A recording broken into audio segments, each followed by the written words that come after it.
backtrack. And you should have kept my name out your mouth. That's ego, how it all turned out. When you try to use my name for clout, keep on going, give me something you can talk about. Hello, everybody. Welcome to the channel. We are live. It is Thursday, March 19th, 2026, and we have a lot to cover. The last video I made on this subject was just yesterday. It just came across my desk, but AFROMAN, y'all. Okay, listen, I gotta be honest, hadn't thought about him too much in the last, 25 years or whatever, but he is out here defending not only his own right to free speech, but ours. And we are going to get into the case. Today's live stream, it's going to be a long one. I got my little hot beverage here. It's in my free BAM cup. Yes, it is. Mug, whatever you want to call it. I got my liter of water. And I'm ready to go over the trial footage. Now, another reason for this live stream today, you might have noticed, this is my first live stream in a while. It's actually been about a month since I went live on this channel. And I wanted to just start this live off. We have 133 in the chat. Now is better, a good a time as ever.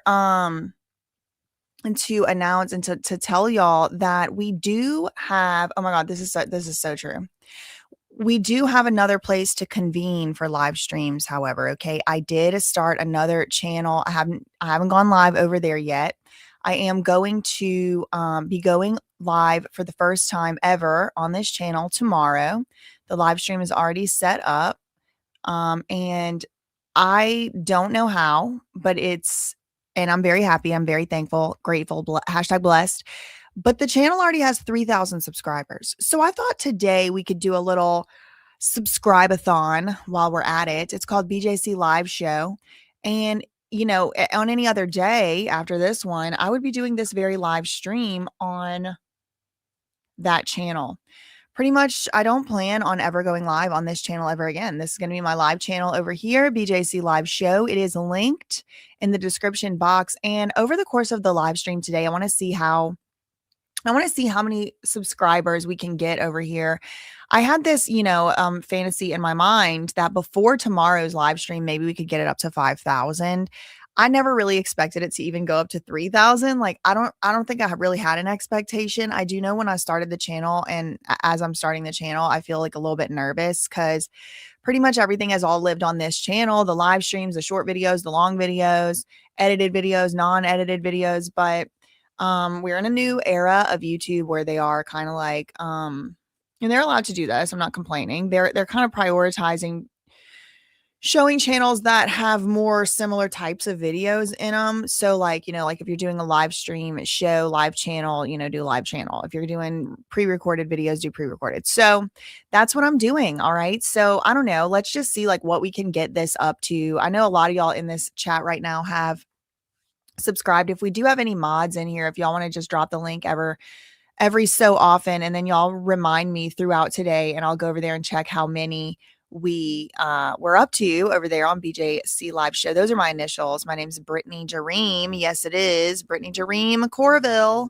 Yeah, so real proud of that. That's a made-up family name, Jareem, with a J, obviously. So court said, when life gives you lemons, make lemon pound cake. Indeed. That is very funny. Shout out to Susie becoming a new member. Thank you. Thanks so much to Joe Thompson for the $10 super sticker, the first super sticker of the day. Thank you, Fox Designs Jewelry, for subscribing to the channel. I can drop the link to the channel as well here in the chat just so that y'all have it here. Make sure you are tuned in tomorrow for the first live stream on the channel. Thank you so much to Christian Lamar for the $9.99. This was probably one of the most entertaining court cases I have ever seen. Sending love and light your way and already subbed to the live channel. Thank you, Christian. It was so entertaining. He is an inspiration truly to me. And one thing I do want to say before we even get started looking at this trial footage, and I feel, uniquely qualified to say it. I hope nobody gets offended. But did you notice white people love AFROMAN? I saw so many tweets yesterday where it's like, Afro Man's going to bring the country together. He's going to heal the racial divide. He's going to make people listen to this, his type of music, that type of music, because like he's from an era and he's like really stayed very firmly in his identity in that era. And, in some ways he is kind of joking. He's kind of like parody comedy, but like there was a lot of people doing that back in the 90s, in the 2000s. I mean, Weird Al was doing it. And I think to some extent, like that's really who Afro-Man is. White people love Afro-Man. I will tell y'all that. I didn't realize it till I was watching the lemon pound cake video and it all kind of started coming together in my mind. You know what? Don't take my word for it. We are going to watch it together. Let me just pull it up here. Lemon pound cake is one of the things that really started this whole thing off. And look at the thumbnail. Look at the diversity of this audience. There are right here. This is the lemon pound cake video. Now, yesterday morning, the lemon pound cake video had 3 million views. By this morning, within 24 hours, the thing has gotten about 700,000 views. Okay, so we'll listen to the lemon pound cake. If you're not familiar with what happened in the Afro-Man trial, or what happened in the case, it did start all the way back in the year of our Lord, 2022. Okay, so this was 4 years ago. Oh man, the Adams County Sheriff. It's not. I didn't think it was very diverse either. And that's another thing too. I mean, a lot of people yesterday, I get thrown off. I get a little distracted when I'm reading y'all's comments. I like lose my train of thought, but I think it's important to talk about these things, when they come up as we're interacting here. Fox Designs Jewelry said, I don't think Adams County, Ohio is very diverse. I don't think it is very diverse either. I mean, here's the thing too, y'all, like once you're like in the, a lot of times these days, like white people get grouped together in like one large thing. But like there was a time where like Italians, for example, and Irish people would not consider themselves to be the same race.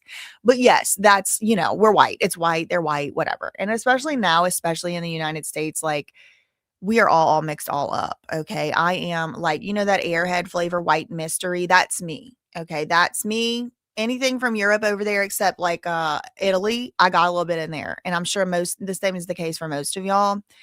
But so I don't think it's very diverse. And that's the thing. I don't think there was one black person on that jury. And that was what people were saying yesterday. Like, oh my God, like, this is a racist sheriff's department. Like, what are we going to do if this is a racist jury as well? And I would be lying to you if I, didn't admit I had the thought, you never know how an all-white jury is going to react to like Afro-Man making SUL, jokes in his parody song about the white cop. You just never do. Not one black person that I could see on that jury, and he still completely won, no question, no mixed verdict, 100% he won. And he was the one getting sued. So he was defending himself and he still won. And I thought it was a good thing. I'm not going to bury the lead. I thought it was good. I was rooting for him to win. I think it was a stupid lawsuit and we are going to get into it. So if you don't know what went on with the lawsuit, basically and if you're wondering like why I'm doing my makeup, I'm not. I have bad allergies, especially when the seasons change, and I'll be like doing like this and it rubs all my makeup off, my nose gets red. So this is just like, especially when I'm live streaming and like, like your nose like kind of vibrates a little bit when you're talking and stuff, and then like my voice is bouncing off this thing and it just tickles, it itches. So that's what that's about. I'm allergic to everything. I told y'all, white mystery. I don't know. We need to diversify the gene pool or something. I'm not sure. But anyway, listen, that's not the point. Back in 2022, there was a warrant out for a search warrant, as it were, for Afro-Man's house, and the sheriffs did bust down his door. They bust down his door. The search warrant was supposedly to find evidence of kidnapping activities and also to find evidence of substance trafficking activities. Okay. And they went in his house. They did a lot of stuff in that house that I feel like if they did it in my house, I would be very upset. Like, for example, they bust down his door and they broke it. They broke his gate by pushing it and forcing it the wrong way, right? So like you're supposed to open the gate a certain way. And when the cops showed up, the sheriffs showed up to AFROMAN's house in 2022. They pushed the gate the wrong way and broke it. They drive to his door. They bust down his door and broke it. They go through all his stuff. They're going through all his stuff. They're looking for evidence of kidnapping. They're looking for evidence of, substance trafficking or whatever, and they don't find it. But he had security cameras inside his house, inside his home, like, recording things in his kitchen, recording things here and there and everywhere. And the sheriffs disconnected his cameras. Then he tried to, so he had some footage, but then they disconnected his security system. And to me, that's evidence tampering. That's my opinion. And then he tried to FOIA, Freedom of Information Act request the body camera footage, and the body camera footage was just corrupted or lost or something happened to it. So it's like, okay, that's weird. They never found anything in his house to charge him. They never charged him. They never brought charges. They never even formally accused him of anything. They just, got a lead that he was kidnapping people. And then they went to his house and they didn't find nothing. Now, when that raid or that search was going on, AFROMAN was not at his house, but his wife was, and apparently his child was. And of course, cops have pew pew. They have tasers. They have mace. They have batons. They have weapons. They do. And bulletproof vests. And, I can only imagine them going through all my stuff, or especially, again, they never charged him with anything. Something I didn't do just because y'all felt like coming into my house today. No, that's ridiculous. That would make me feel some type of way. We'll just leave it at that. So instead of going to those cops' house and busting down their door, which would have, probably been a little bit much, instead of going with a gun in his hand up to these officers' children, which of course would have been a bit much, but that is, I remind you exactly what had happened to him in his home, to his family. He didn't do that. He didn't call for riots. He didn't call for parades in the street. He didn't even really ask anybody to join in and make a call to the sheriff's department. You know what he did? He used the footage that was taken inside his very own home, and he made a music video about it. And he was in the music video.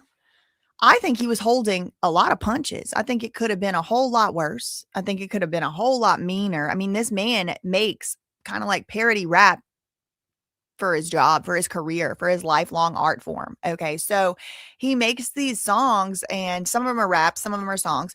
I guess they're all songs, but he has different genres that he dabbles in. Like, I think he went pretty easy on him. And that song was called Lemon Pound Cake. Why was the song called Lemon Pound Cake? You might be wondering. Well, the reason they called it that was because and y'all, I gotta say, he had the most impeccably clean, tidy house. Oh my God.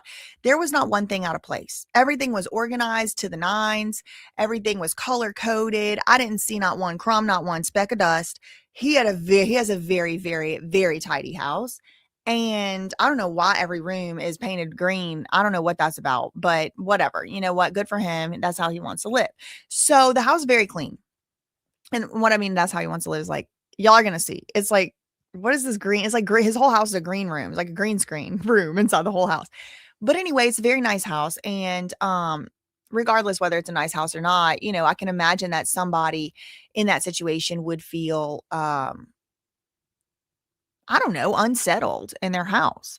So there was right there, like one of the only things on all the kitchen counters at all was there was a lemon pound cake on his kitchen island.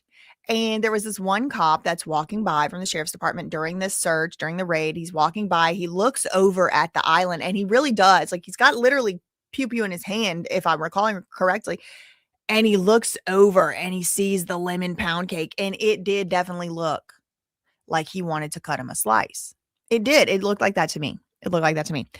So I want to show y'all the lemon pound cake music video. Okay. And this is also kind of like some of the proof that I think, AFROMAN, it might come as a surprise to you, the diversity of his fan base. Okay. Because he does show concert style footage of this, concert footage.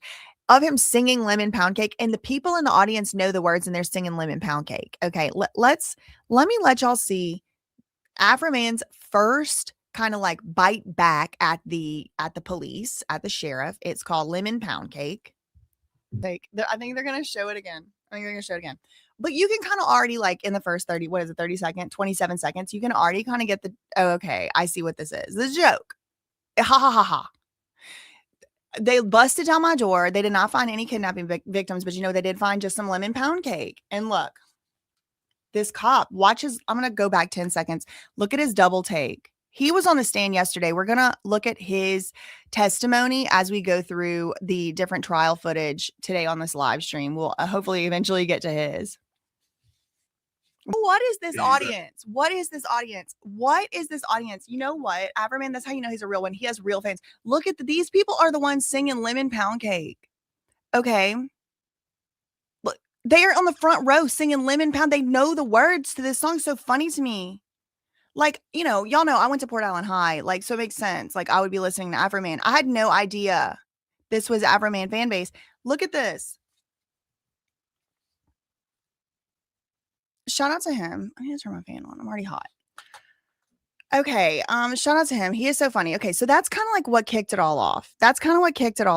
The Lemon Pound Cake song. So he did take some shots in the song. He said, the sheriff was hungry because he was, doing some 420. He said, he was big as hell, whatever. So, I was just honestly so impressed with his audience being so racially diverse. I did not expect that many Caucasian people to be in the AFROMAN audience, and they were singing the words. They know that song. Thanks so much to GCC for the $49.99 super chat. Tyranny takes the L. Facts ain't defamation. Neither are the silly songs we sing to get through our hard times. AFROMAN getting justice is the perfect live stream and here after everything, period. I thought it was a perfect bookend for my last live stream ever on this channel. And, yeah, thank you so much for that $49.99. Thank you. This video that y'all watching right now is probably going to get demonetized, if you know what I mean. So thank you for everybody who is giving the super chats. Speaking of which, thank you so much, Complex Autist, for the £5 super chat. Just to say thanks. I watch regularly. You've been awesome. Must be a few years now. Thanks, BJ. Enough respect. Oh my God. Thank you so much, Complex Autist, for the £5 super chat. Thank you. And with the way that the dollar is headed, y'all, I'll take all the pounds I can get, if you know what I mean. Take all the euros I could get, if you know what I mean. Ha ha hee hee kiki ha ha. Anyway, so what else do I have here? Okay, so the main body of today's live stream is going to be watching the trial. I want to watch the trial footage with y'all. Let me turn up my lights a little bit. Just kind of minimize the bags under my eyes. So StreamYard has an option to use a filter, but I kind of refuse. So I end up spending more time doing makeup, and then I'm like, ugh, I don't know, girl. I'm getting old. What are you gonna do? I need to get the lighting right in here. Anyway, okay. So the main thing of today is gonna be watching the trial footage, but I just wanted to kind of drive my point home about AFROMAN's fans. It's so funny to me. So look at the guy who handed out lemon pound cake yesterday after driving 15 hours. Hold on.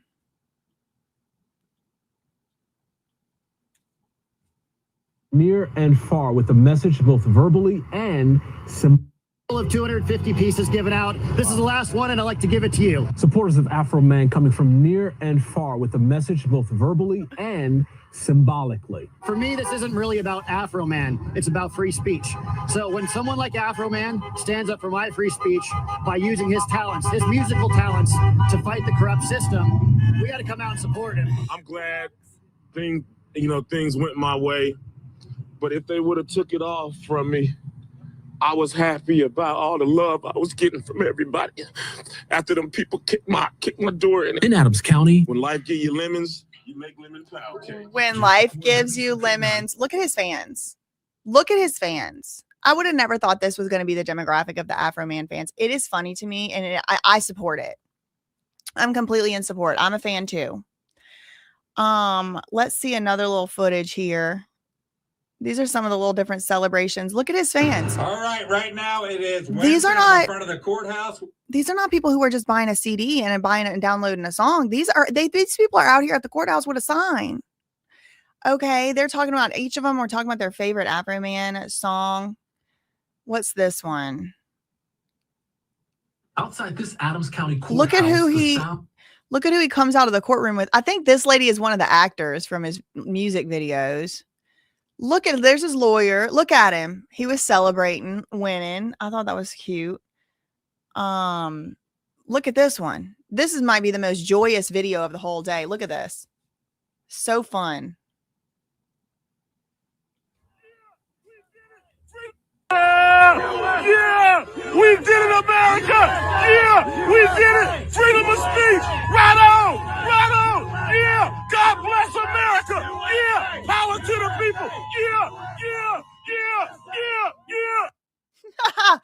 It's like, damn, I wish I was in that celebration group. That looks fun. Okay. So now I guess what we'll do is we will start watching the trial. Okay. I want to do a full-on little breakdown of the trial. Before we do that, I have to fix my speaker.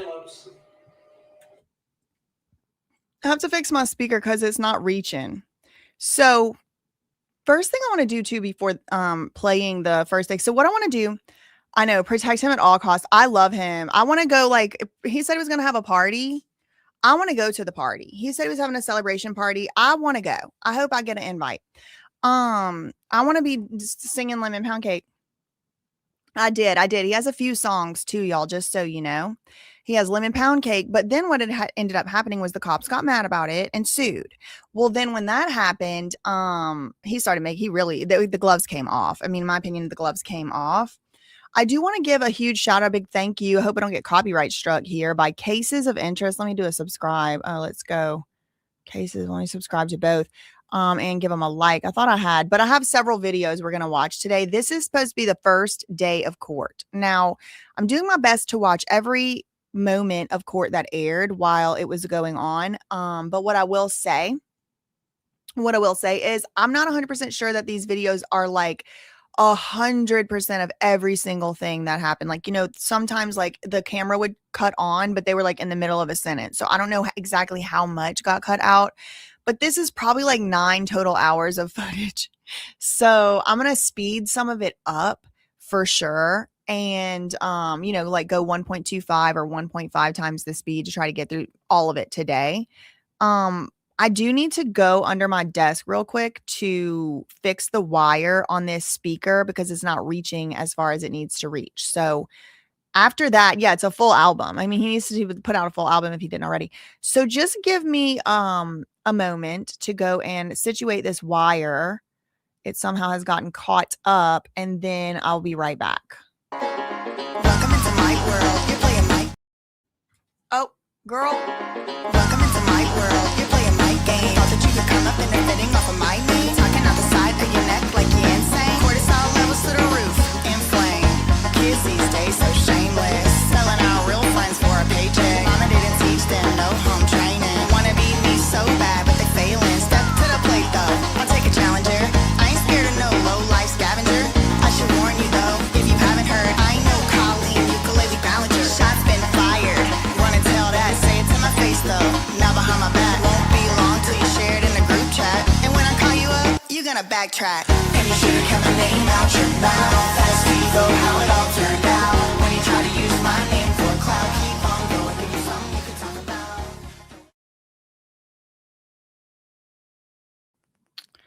Did it work? No. Now I done unplugged it. It's searching for it now because I had to unplug it. The wire wasn't reaching.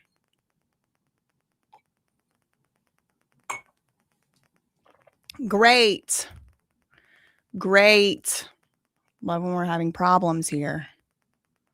Oh, not connected. Fantastic. Okay, well, live stream over. I'm having trouble connecting Having trouble connecting to the internet. Fantastic. Okay. Let me try this one. Hold on.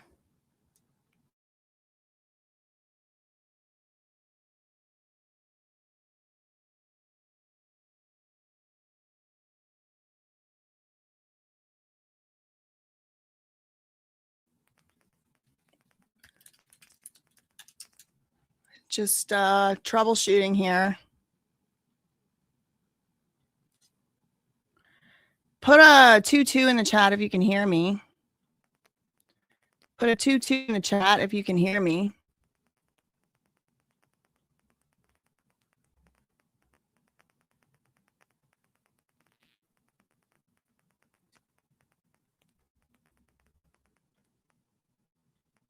Okay.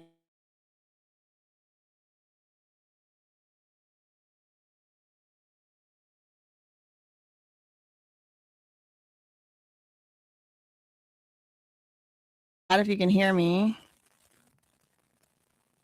All right, I think we're good. I think we are good now. Sorry about that. Let's see if this is going to work.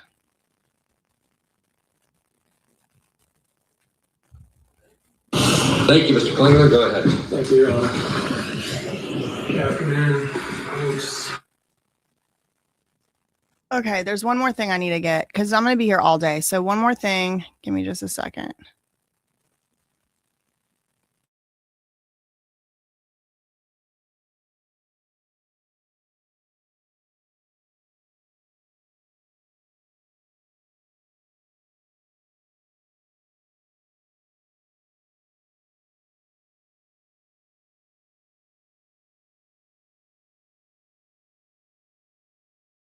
Testing. 1, 2, 1, 2. Mic is muted. Okay. I'm trying to get my little thing. Okay, y'all can hear now. Okay, good. All right. So for now, I'll just hold it up, but eventually I'm going to have to put it on my little stand. All right. So I'm going to start this video out at 1 time the speed, just like regular. I mean, like, and then after we get, situated and settled in, then I am going to probably speed it up, like I said earlier. So this is day 1 of the trial. And this is, again, from Cases of Interest and from the YouTube account called Trial World. I did subscribe to them and I liked the video. This is Complete AFROMAN Hurt Feelings Trial Day 1, Ohio versus Joseph Foreman. And that is AFROMAN's birth certificate name, Joseph Foreman. And this first video from day 1, the complete day 1, is 2 hours long, 2 hours, 1 minute. So this day 1, we got to get all the way through day 3 today on this live stream. So hopefully, I'll have the perseverance. We'll see. We will see. All right. So without further ado, let's just get it started in here. Woohoo. I'm definitely going to be pausing a lot to comment, to make my statements and things. So if y'all want to just watch this on your own, you can certainly go and do that on your own. We had a good lunch break. So this case is about intentional lies that hurt me. Okay, let me set the scene. What's going on here? The plaintiff's attorney, so this is the attorney for the sheriffs. I'm trying to fix my camera. Okay. I don't think that did anything. This is the attorney. Okay, obviously this on the screen is the judge. The attorney for the sheriffs is standing up right now and making his opening statements. These are the first words that the jury hears in the trial, actually the trial itself. Now, the jury, I think, was selected earlier that morning, and then they went and had a lunch break. So the first thing that the sheriff's attorney, the attorney for the sheriffs who were suing AFROMAN, the first thing that he came out and said, I hope you had a good lunch break. And he's saying this case is about intentional lies. This case is about a lying liar. You're not allowed to just go out and lie about people, make stuff up that's damaging, and get 1 million views or 3 million views or 15 million views or whatever the amount they're mad about, and keep on going without us getting into your pockets. Okay, that's basically his opening statement. All right, now it's aggravating, but now with the benefit of hindsight, we already know that these arguments didn't pass muster with the jury. So let's hear what he did have to say.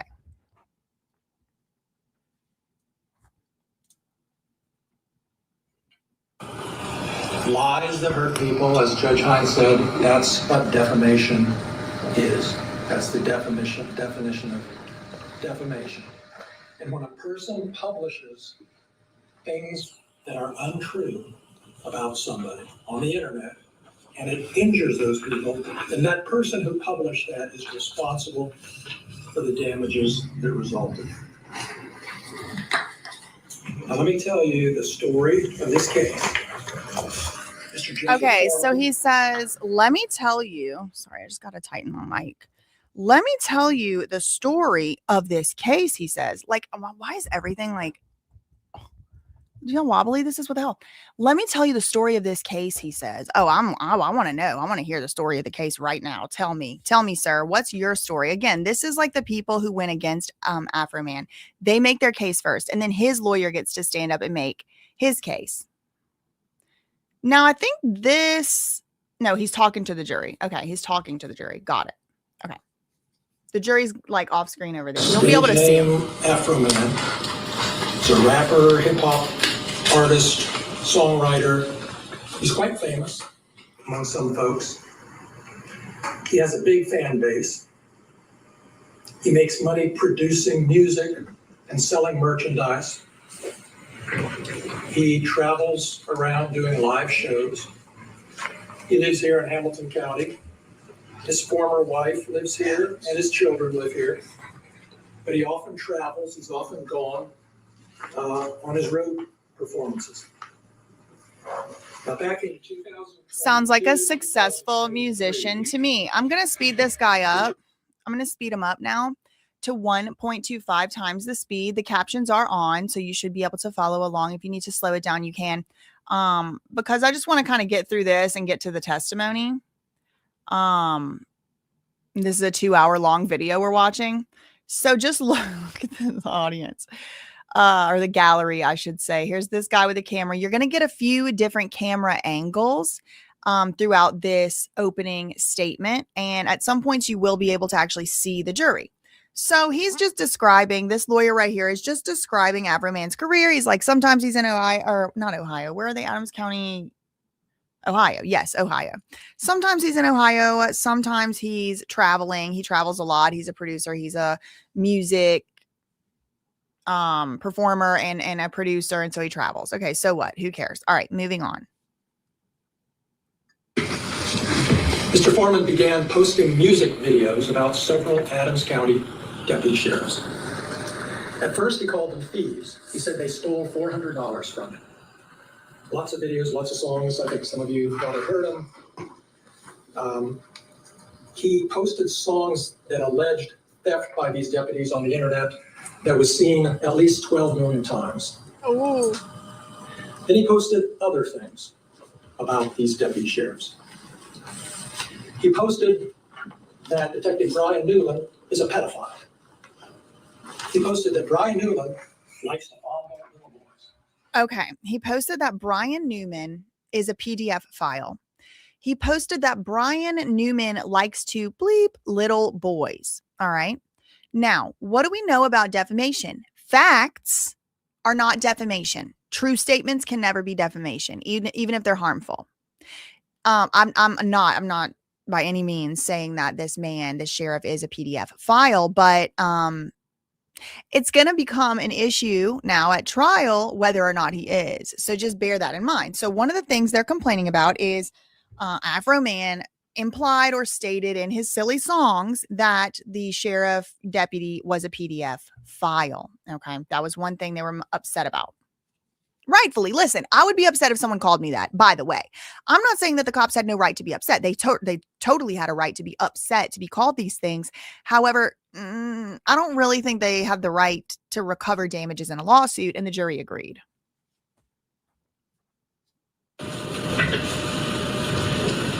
He took special interest in targeting the one female deputy sheriff in the department, Lieutenant Lisa Phillips. He posted that Lisa Phillips likes to have sex with women. And in fact, Lisa Phillips isn't really a woman at all. She's got a penis instead of a vagina. That's what he posted about her. That's not all. She's had sex with my former wife. Okay, so in general, the first thing they're mad about is AFROMAN joked that one of the sheriffs is a PDF, the deputy is a PDF file. The second thing he joked about or said as if it was a fact, this is the argument from the sheriff's side, is that the lady police that disconnected his home security camera she likes women. I don't understand how that's defamation, because like defamation has to be so harmful that it causes you damage in the community. I just don't understand. Like, girl, people already think that about you. I'm sorry to tell you, but like they do. It's defamation to call somebody gay, I guess. That's interesting to me. I don't like to use, but you're going to have to hear it because it's all over the place. She eats pussy all the time. That's what she likes to do. Girl. Videos, posts, all over the place. Her daughter came home from school in tears because of what the kids were saying. All of these posts, Mr. Foreman knew they were untrue. And that's the actual malice that you heard about. He doesn't have to hate people. He doesn't have to anything else. If he knows they weren't true, that's actual malice. For public officials, he can't do that, and he did. Now, The audio got much better. these deputies asked the defendant years ago to stop these posts, to take them down. He didn't. He ramped them up. Freedom of speech. I can say what I want. He pretty much can say what he wants. Okay, so here's the thing. And I know my mom is in the chat just mouthing off. Me and my mom disagree greatly on this case. And so I know y'all see her in the chat just mouthing off, just telling her opinion. I'm gonna tell y'all. I already told her. The jury disagrees. However, she and the deputies are absolutely within their rights to feel whatever type of way they feel.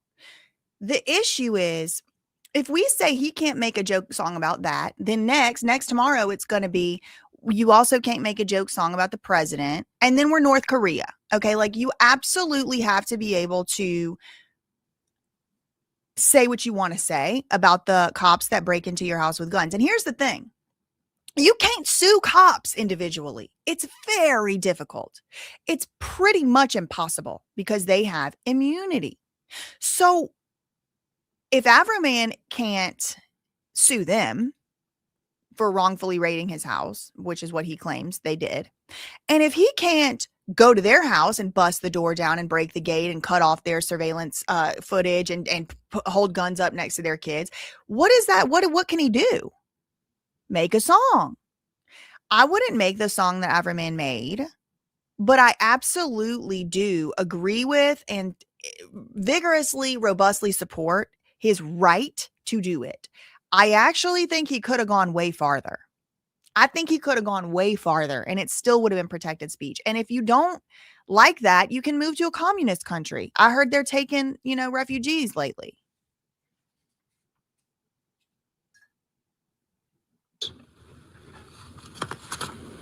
You'll see what they are before the trial's over. Now, I'm going to ask you to come back with me to the summer of 2022. Adams County, here in West Union, here in this courthouse, the sheriff's office downstairs. There's a group of deputy sheriffs, several of them. A lot of them were raised here in Adams County, lived almost all their lives here. A lot of them have had their whole law enforcement careers here in Adams County. Some of them left Adams County for a while, but came back home here to be with the people that I'm they having know flashbacks to like the front pew of a Baptist revival. A lot of them that grew up here. A lot of them, they stayed over here. So freaking what? What does this have to do with anything, dude? This is, first of all, this is like already a loser. You can already tell this guy's a loser. Like, this is a loser. So he probably about to lose. I mean, what are we, 5 minutes in? Some of them could have gone to the city, to Cincinnati or Columbus or somewhere else and made more money, but they stayed here in Adams County to be law enforcement officers, deputy sheriffs. They have wives, spouses, husbands, children, go to Adams County schools. This is where their lives are. So what? His life is here deputy too. Sheriffs are here today. There's Randy Walters there on the left, Mike Estep beside him, Lisa Phillips beside him, Sean Grooms beside him, Justin Kulie beside him, Detective Brian Newman beside him, and Sean Kulie, Justin's father, beside him. What brought them together was some information that Brian Newland came across in the summer of 2022. Some information that caused him to have to do something. So he typed up a search warrant and he took it to a local judge. The local judge looked at it, approved it, signed the search warrant, and Detective Newland started gathering deputy sheriffs. You know who else was the target of these satirical, silly songs? That judge. You know who didn't join in to sue AFROMAN? Probably because they knew that it was free speech. That judge, the one who signed the warrant, you don't think that he was in the crosshairs of AFROMAN? She absolutely was. Crooked judge, dirty judge, whatever. That judge didn't sue. Probably because the judge has sense and went to law school and knows what free speech is. Search warrant, and it was a search of defendant Foreman's property out on Russellville Road here in Adams County. Detective Newman will tell you that any search like this is potentially dangerous, so you like to have as many people as you can. The deputies had guns, of course. A couple of them had rifles, which is normal protocol in a situation like this. And there were about 10 of them altogether who were gathered to execute this search warrant. Can we talk about that? Normal protocol in a situation like this for them to bum rush your house, bust down your door, break your gate, holler around your kids, disconnect your... That's business as usual, and he admits it.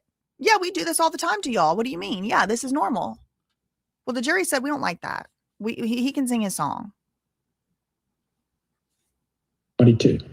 And these 7 were some of those deputies. The evidence is going to show that they approached, the evidence will show, first of all, none of these deputies had any idea when they woke up that morning that they were going to be executing a search warrant. None of them had any idea that by doing their duties that day, their lives would be turned upside down. So? That evening, they That's me every approached day. the premises, spread out the way they had it planned. They knocked on the door, no answer.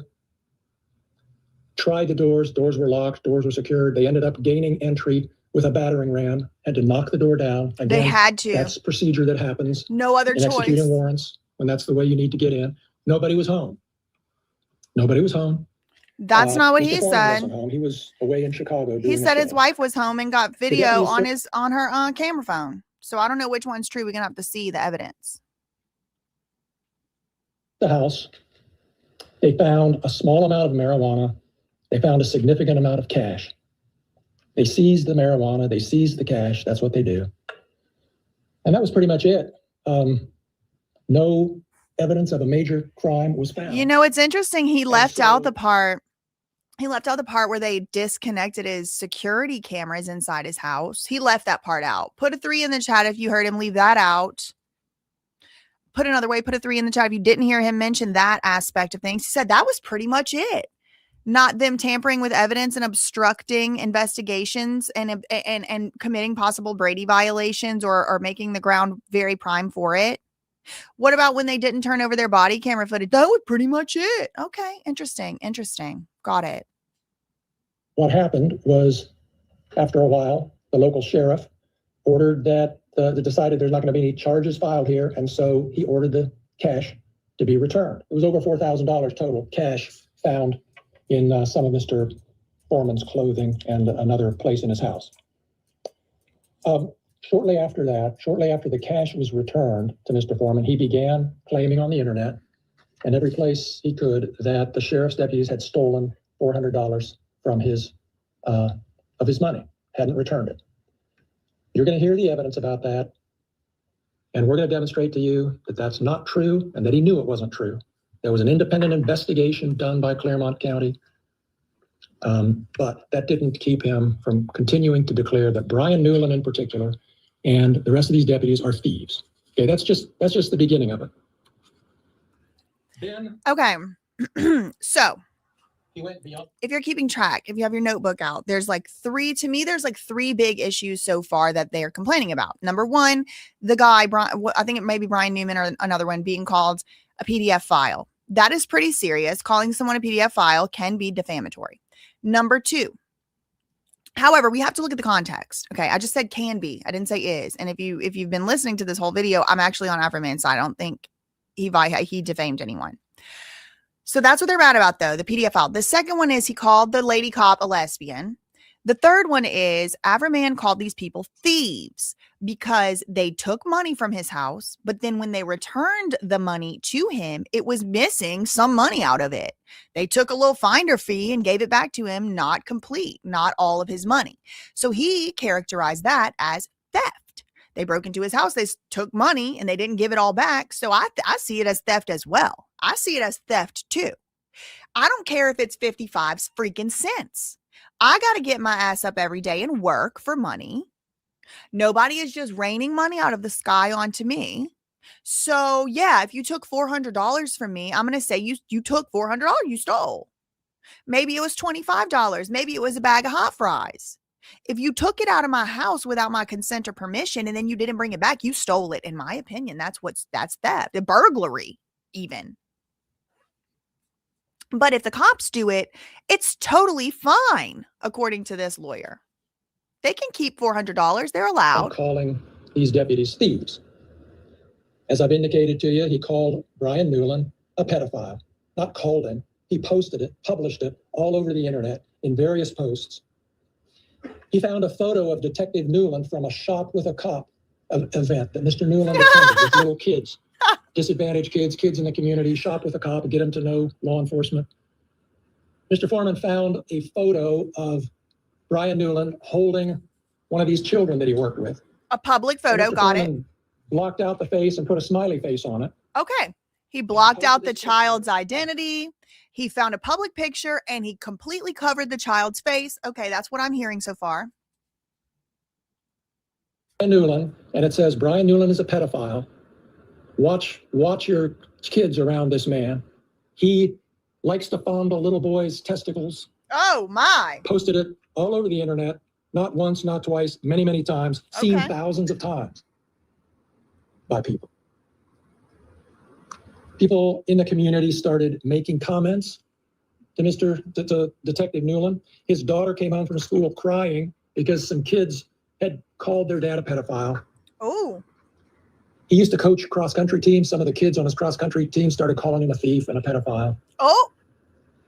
He'll testify. He'll tell you that his daughters used to have kids over all the time. They like to hang out at his house and do things. After all this started, that stopped happening. Like, kids didn't come over. Finally, Detective Newman felt like he couldn't continue to work in Adams County anymore. Is he saying one of the Adams County harms? was his dream job. He started here as a deputy, worked his way up. He's saying one of the harms is little kids didn't come to his house no more.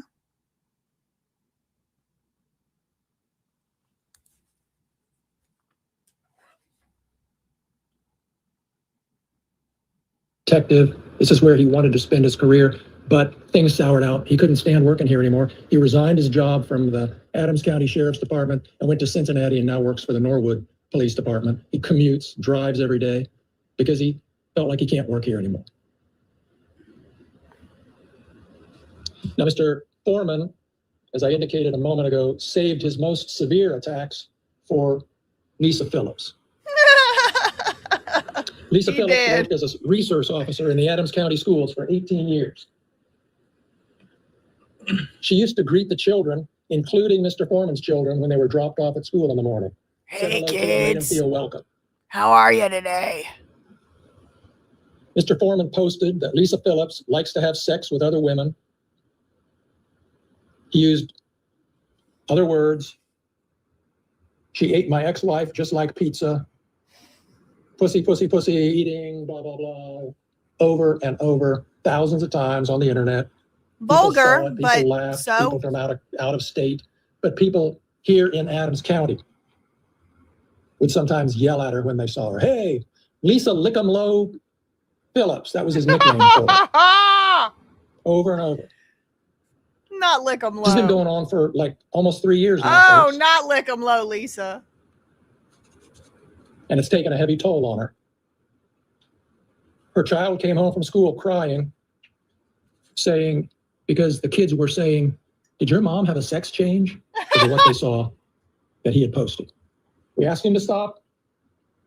He doubled down. Thank you, Judge.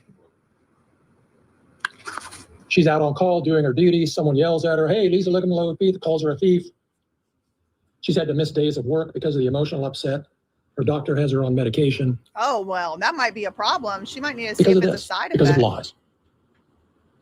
Just Friday, on the eve of trial, he published the most egregious thing you can imagine. I don't know if you've been able to see I will it. say it was so gross. I cannot even play the video. It was gross and it was nasty. It really was. But it, I don't believe, was defamatory. If they wanted to, now she might sue over that video. She might sue over that video and all that, but I don't know if she'll be able to because it was mentioned here in this opening statement. So on the eve of trial, meaning like right before this trial started, the day before, he posted the Lick 'em Low Lisa song. I can't even play it. People who are playing it, their whole videos get taken down. It is vulgar. But again, y'all, think about what he's been put through by these people. This lady's sitting there and crying and boo-hooing, acting like she's a victim after they broke into this man's freaking house. I don't think it can be overstated how violating it is to have your house raided by police. I've had some liars. I'll just tell y'all a little detour story here. I've had some liars lie about me and try to get a restraining order. Now they lost every single time they tried to get the restraining order. But one time one of these liars was lying about me and trying to harass, stalk, and terrorize me with lawfare. She lied and said that I had done all kinds of heinous, horrible things I did not do and would never do to anyone. And as a result, cops showed up to my freaking house, not to raid the place, but to serve me with like a temporary restraining order paperwork and to say, look, you need to go to court over this, da-da-da-da-da. Again, it was all lies. And I won in court. But just the simple fact, and I have a video of this. I recorded it. I always film the police. Always film the police. Because stuff just miraculously happens to their body cameras. I don't know if you knew that or not, but just miraculously, their body cameras will not work. So, I don't know, months ago, last year sometime, two cops and an intern showed up on my porch, banging on my door. Bulletproof vests, guns, body cameras, the whole nine. And I was equipped with my little cell phone, and I sure did record it. Before they even said a word, I said, name and badge number. Who are you? Well, we're here to name and badge number while you're on my property. Who are you? Every freaking time the door knocks at this point, I get a little, oh. And that's what they wanted. That's what the terrorists who terrorized me wanted. That's what the lying, in my opinion, criminals, but that's my opinion. They're innocent till proven guilty. The liars, that's what they wanted, me to be looking over my shoulder. But I can't even imagine if I wasn't home and they busted my door down, broke my property, disconnected my surveillance cameras, and then wouldn't give me the body camera of it. Going through all my stuff, his closets, his drawers. I don't think that it can possibly be overstated how much of a violation on your privacy that really is. So on top of all that, they got guns. They have all the power. We have none.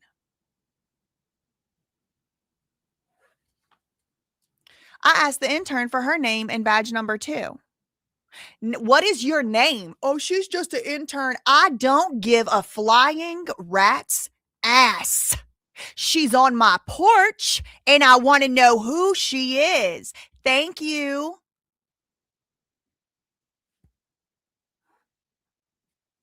Now, I will say the cops were nice. They were nice to me. They weren't mean. And after I told my side of things, they did seem to understand what was going on. But I'm tired of being terrorized by these terrorists. I'm tired of it. And the cops, if they want to show up to my door, they need to write down in their notebook what's going to happen when they do.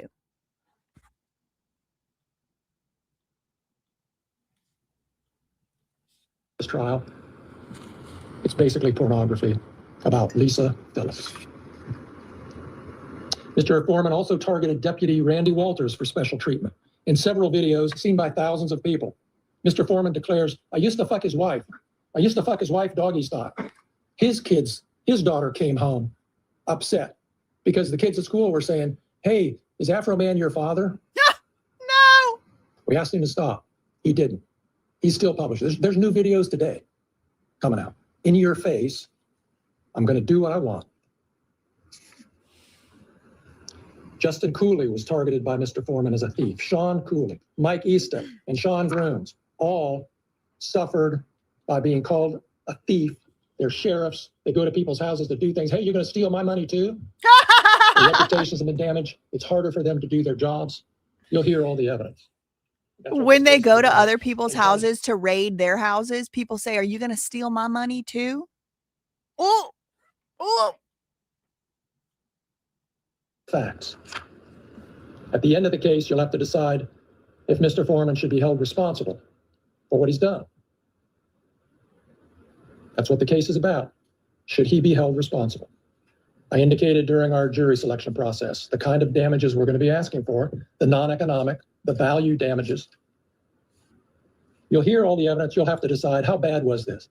I think you're going to decide it wasn't just a little minor, said something bad about you. It was about as bad as you can imagine for these deputies.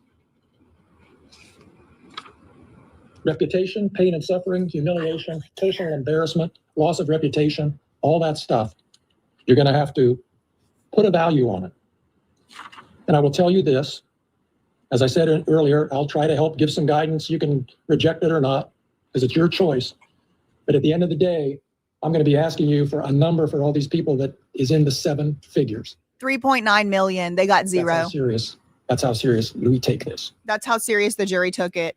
And there's also a punitive damages element that may go to you depending on what the judge decides. And that's going to be another decision you'll have to make based on how bad you think this is and what this conduct deserves that's been done to these people. At the end of the day, it's about what's legal, what's moral, what needs to be done to make up in some way for what's been done to these deputies that have spent their careers defending this community and living in this community. That's all I have. Thank you. I just want to point out, AFROMAN also lives in the community and is a member of the community. So were they defending him when they were breaking his property, busting down his door and stealing his $400? Look, I'm saying stealing, but there's going to be evidence presented at this trial. There's going to be evidence presented at this trial. You're going to be able to make up your own mind. Okay. Thank you so much to Jeannie becoming a new member. And thank you to Jax AC3000 being a member for 5 months. Thank you for all your hard work. Love from the Canadian cousins. Shout out to my Canadian cousins and all the Acadians, the Acadian diaspora around the world. Shout out to y'all. Put a 4 in the chat if you're of the Acadian diaspora. Thank you, Jenna. Thank you, Jenna. Such a great supporter of this channel. For the $50 super chat, so happy for AFROMAN and wishing you lots of success with your new channel. You are my fave broadcaster of all time. Aw, thank you.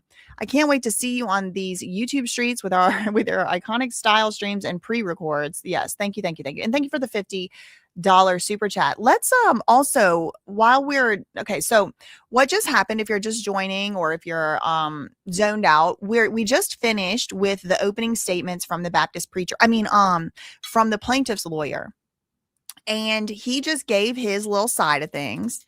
Mainly, they're mad. The sheriffs are mad that they got called thieves. They're mad that they got called one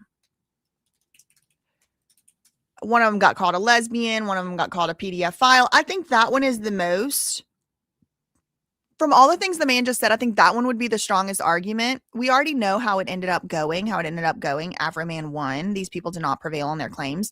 But then there was like a pretty nasty video. And I'll tell you one thing right now. If somebody made a lick 'em low Lisa videos type style video about me, I would be very disgusted. And I might even try to maybe like, I don't know, do something about it. But I just don't think that like defamation lawsuit is how to attack, and it's just not defamation, because if you apply defamation to that, then it just changes defamation law. It's something else going on with that. Okay, let's see, what are we at right now? Okay, let's do a little check-in.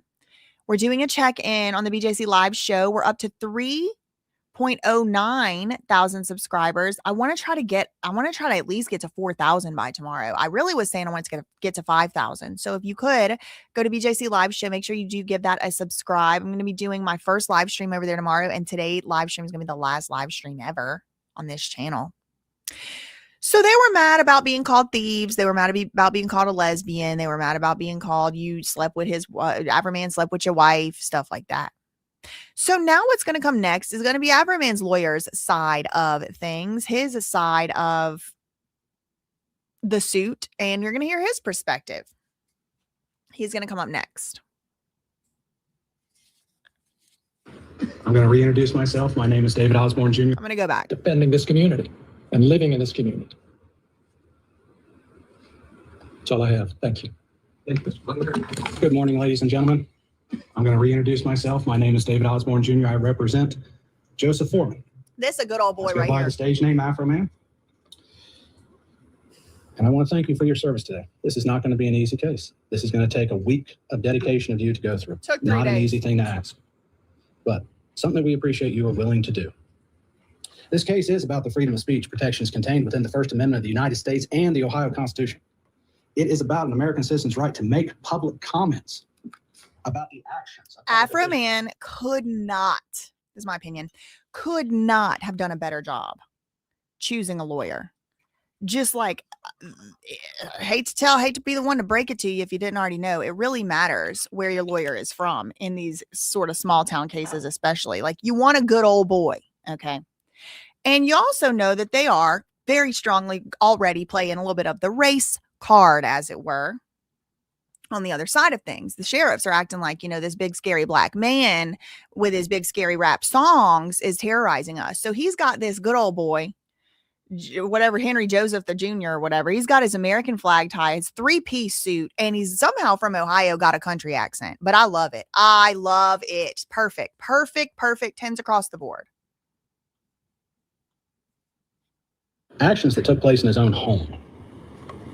Actions that took place within his home were part of his artistic, creative expressions. And Americans maintain a right to criticize, to mock public officials. And that includes law enforcement officers. Yep. On August 21st of 2022, Detective Brian Newman drafted a search warrant. That search warrant was based upon an interview conducted with a confidential informant. That confidential informant gave Mr. Newman information. He put it in a search warrant, and then he went and he saw Judge Roy Gabbard, and Roy signed it. Okay. From there, they went to execute that very same day. Officers from the Adams County Sheriff's Office, 7 of the 10, descended upon Mr. Foreman's residence with a hastily prepared search warrant. For a man who's famous for a song that said, "I got high," the amount of force used was excessive, to say the least. After all, based on the song, a bag of Doritos would have been enough to take him out. But they deemed it necessary to not only go to his residence with assault rifles, body armor, and even a riot shield. Woo! To execute their search warrant. And all that led to a destructive search of Mr. Foreman's residence. Deputies searched Mr. Foreman's home, every one of his outbuildings, behind the couch, under the hood of a car. Under the hood of the car? And you know what they found? Nothing. A couple little joints, which, let's face it, because I got high, that was expected. And then they found cash. His cash. Guess what they found? Couple little joints. Which, let's just remember who AFROMAN is. He been singing Colt 45 and 2 zigzag. Baby, that's all we need. Okay. If you didn't find 2 zigzags, I would be concerned. I would think he might have got cloned. Not theirs. His. They seized all that. It was cataloged, returned to the office by Brian Newman. Newland then does what's required by law. After you search, you have to return a thing to the court that says every single thing you seized, a return on your search warrant to tell the court what you took. In that, he puts a number for the amount of cash that was there. What was it? Now, Mr. Foreman, well, let me back up because there's something I forgot during the search. What'd you forget? For a search for marijuana, or whatever was in the search warrant, we'll introduce that later. They disconnected his security camera system. He has a security camera system in the house. He's had break-ins before. Most Americans, he has a security camera system. Yup. Yet in the middle of their search, they disconnect it. Why? They say it's going to be because they wanted to take it for evidence. But you know where that evidence ended up? On the couch over there. Just disconnect it and leave it there. The evidence was on his couch. Now, what precipitated next is the primary focus of the lawsuit. Okay. Mr. Foreman did what he's done through his entire career. He took his life experiences and turned them into music, social commentary, and artistic expression. Period. After all, one only need to look at the song, Because I Got High. The lyrics are there. I was going to clean my room because I got high. But then I got. He was rapping about his life then, and his posts are talking about his life and his experiences. During the search of Mr. Foreman's home, deputies' actions during the search was captured in two places. Okay. One, the security system of Mr. Foreman. Okay. Joe's security system was active until they cut it. Okay. You also have body camera footage. Oh, they did Now, we get don't have it. body camera footage for all 10. Not everybody was wearing body camera, but the officers that did. So there's some body camera footage. Okay. They do not have all of the body camera footage, but they do have some. They do have some.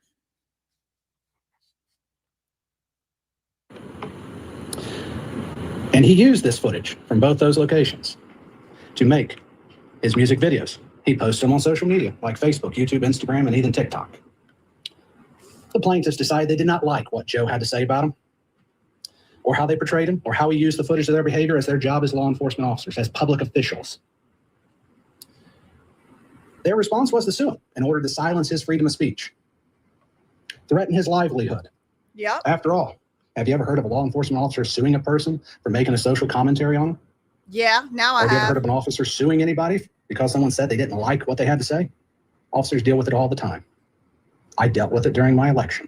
Oh, You don't sue people. he ran You for something. respect the freedom of this country and move on. Because, let's face it, we don't have freedom of speech. What else is there? We don't. 250 years ago, the founders of this great country wanted to limit the government's involvement. This is what you call knowing your audience. I don't know how old this man is. I don't feel like he got to be much older than me, maybe 40 at the oldest. But he's got it. He's got the whole thing. Like he's looking at this all white jury and he's going, 250 years ago, when the founders of this great country made freedom of speech codified in the First Amendment, the Bill of Rights, they had my client in mind. And he's like pan over to Afro Man. And it's like he's wearing his American flag suit. I freaking love this. I love it. It's all theater. It really is. I love it. And what government officials had power over to say. I rewinded let's face it, we don't have freedom of speech. What else is there? 250 years ago, the founders of this great country wanted to limit the government's involvement and what government officials had power over to say. And that's why we have the freedom of speech we have today. Before we get to the evidence, I want you to understand this case started with a number of claims. Of them, 2 were dismissed by the court. Do not go there. Do not go there. Whoa, hold on. What? Excuse me, Colonel Sanders is, excuse me, Colonel Sanders on the bench. Do not go there. What in the hells have eyes has possessed this man?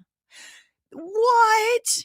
You are not allowed to start barking shit in the middle of somebody's opening. I noticed he didn't bark nothing in the middle of the plaintiff's opening. Somebody needs to look into this man's bank accounts. Somebody needs to raid his home. I have suspicions on him. What is he barking about from over there? This man right here, I forget his name, whoever he is, Willie James Jr. Y'all, I cannot understate how unusual this is for anyone to interrupt. The other side don't even interrupt your opening statement. Do not go there. Do not go there. What the shut up.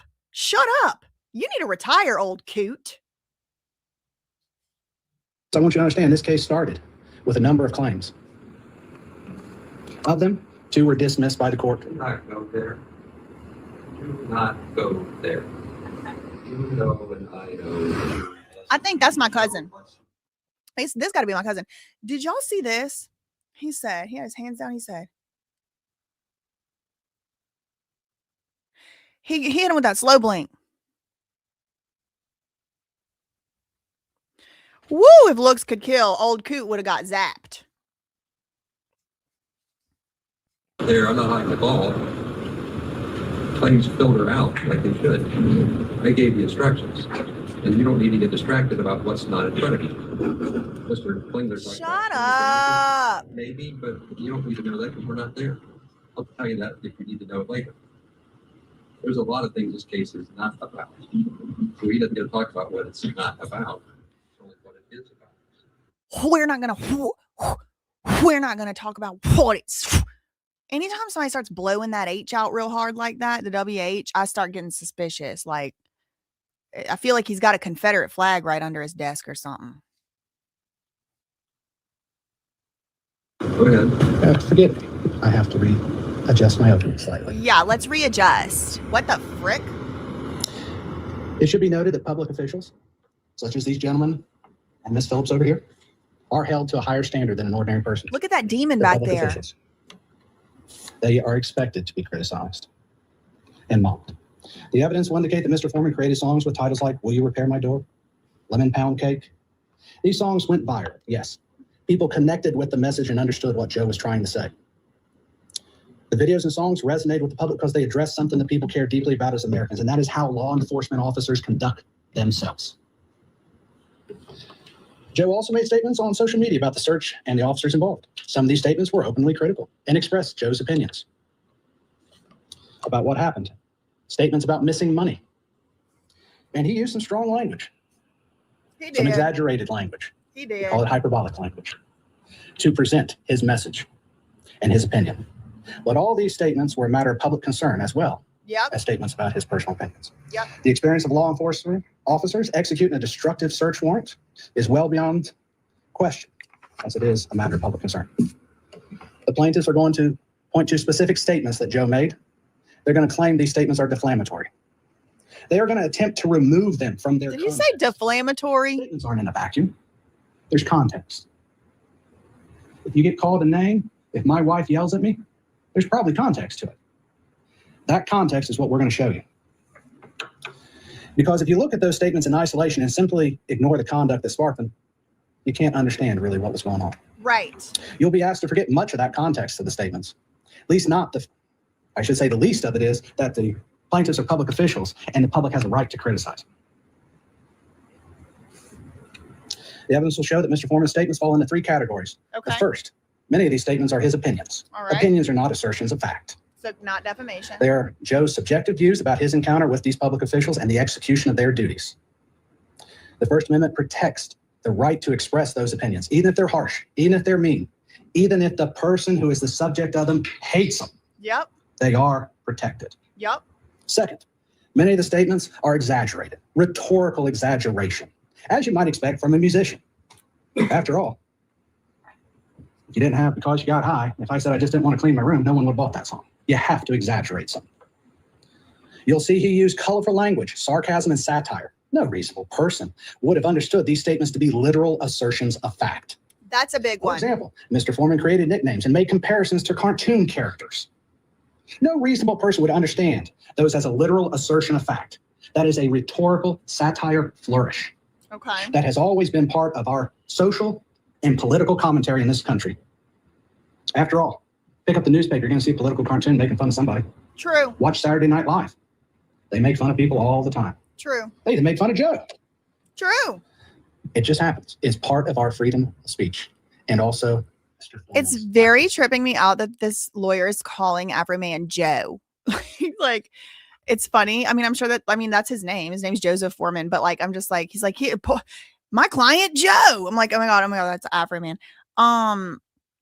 So this guy's saying AFROMAN's comments all fall into one of 3 categories. Number 1, it's literally just opinion. Opinions ain't defamation. They can never be. Number 2, it's satire. It's stuff that's so obvious. Like he's calling him Quasimodo. And another one is embellishment or like hyperbole.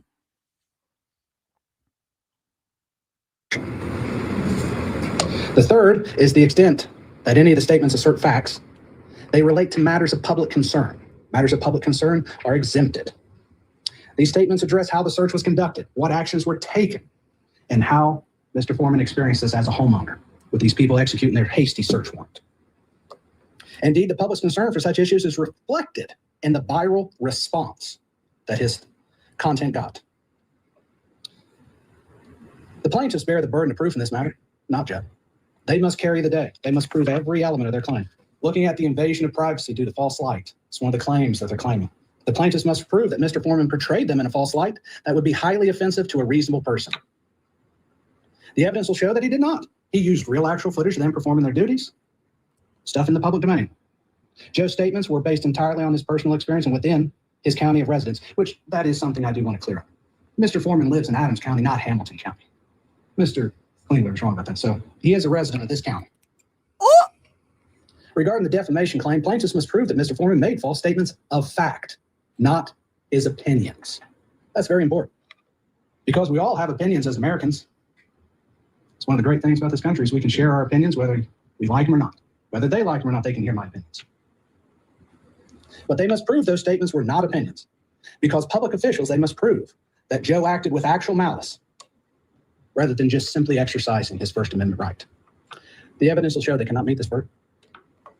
Plaintiffs claim that Joe portrayed them in a false light, but evidence will show Joe used direct footage from security cameras. We can see what they did. They executed the search warrant. It's all on camera. There's nothing false about showing them that way. There's nothing false about Mr. Foreman having opinions about how they did and them. However, when they executed that search warrant, that became a matter of public scrutiny. People could watch it. People could see what was done and form their own opinions. Yeah. And they can share those opinions. Yep. And he has a right to create artistic expression based on those opinions, based on that content. So do we. The plaintiffs, it goes without saying that they don't like what Mr. Foreman said about him. But they don't have to. That's part of our right in this country. Yep. They don't like his commentary. They don't like his art. But the First Amendment does not protect speech that we like. It protects all speech within it. It protects commentary, criticism, especially on occasions such as this. Yeah. It protects speech that I would not like. Speech I've suffered. It protects it. You may not like the speech you hear, but it's protected. Throughout this trial, you'll hear testimony and see evidence that demonstrates several key points. You will see the actual videos and social media posts Mr. Foreman created. You'll be able to judge for yourselves whether they are false, whether they're his opinions, whether they're artistic expression that is all protected. It's about the right to comment on autistic without fear of retribution, without fear of getting sued. It's about the right to create artistic expressions that are matters of public concern. The plaintiffs are law enforcement officers. They perform a cardinal public function. But with that public role comes public accountability. It also comes a certain standard that you have to understand. And as public officials, they can be criticized. They may not like it, but it's allowed. Plaintiffs have the burden of proving their claims. The evidence will show they cannot meet that burden. The evidence will show that Joe's videos, posts, and commentary were artistic expression for matters of legitimate public concern, his opinions on the law enforcement officers, and how they were performing their duties. Agreed. If the plaintiffs prevail in this case, what message will that send to this country if they prevail? What message? It sends the message that if you criticize law enforcement, if you comment on how they conduct themselves, if you mock them, if you create art with them in it, they can sue you. Yeah. That's not the America we live in. No. That was crazy. Why we have a constitution They in the were First crazy. Amendment. That's not why the First Amendment is in the Constitution of the state of Ohio. Ladies and gentlemen, upon the examination of the evidence at the end of this trial, I'm confident you'll conclude that Joe did nothing wrong. While the plaintiffs are unhappy, upset with what was said, he exercised a right he had, a right that every American has. He commented on matters of public concern. He created art. He did what any stand-up citizen would do. He made his voice heard to the people. At the end of this trial, I'm going to ask you to return a verdict in favor of Mr. Foreman on every one of their claims. I'll ask that you vindicate his First Amendment rights. And I'll ask that you send a message to the American people that you can criticize public officials. Yes. Woo! And that we are not living in a dictatorship where if you don't like what is said, you just sue someone to shut them up. Well, that's happened to me. Thank you. That has happened to me, but I keep winning. I'm just going to start calling witnesses, but I'm going to tell you what this case is. Okay, Okay, I am not listening to this old coot. Look at this, how fun this is. Ha ha, ha ha. This is my courtroom today, bitch. All right, let's move on to witnesses. along the way when things start going astray. Ready to go, Mr. Klingler? Yes, Your Honor. Yeah. The plaintiff calls Detective Brian Newman. All right, so now we're moving into the first witness of the trial. We're moving into the first witness of the trial. This is going to be the detective who wrote up the search warrant. Now, do you remember where the search warrant came from and why? There was a confidential informant. The confidential informant did tell some things to the sheriff's department about AFROMAN or about Joseph Foreman, and then the cop Joseph Newman or Newman or whatever, the one who's about to come up here right now, Brian Newman, whatever his name is, he's going to be the first witness. He was the one who actually wrote up the search warrant, presented it to a judge. The judge, Roy Gabbard, did sign off on it. So this is the guy who, he's one of the plaintiffs and he's also the first witness. He happens to be the person who did the search warrant. He made the search warrant up, or he wrote it up.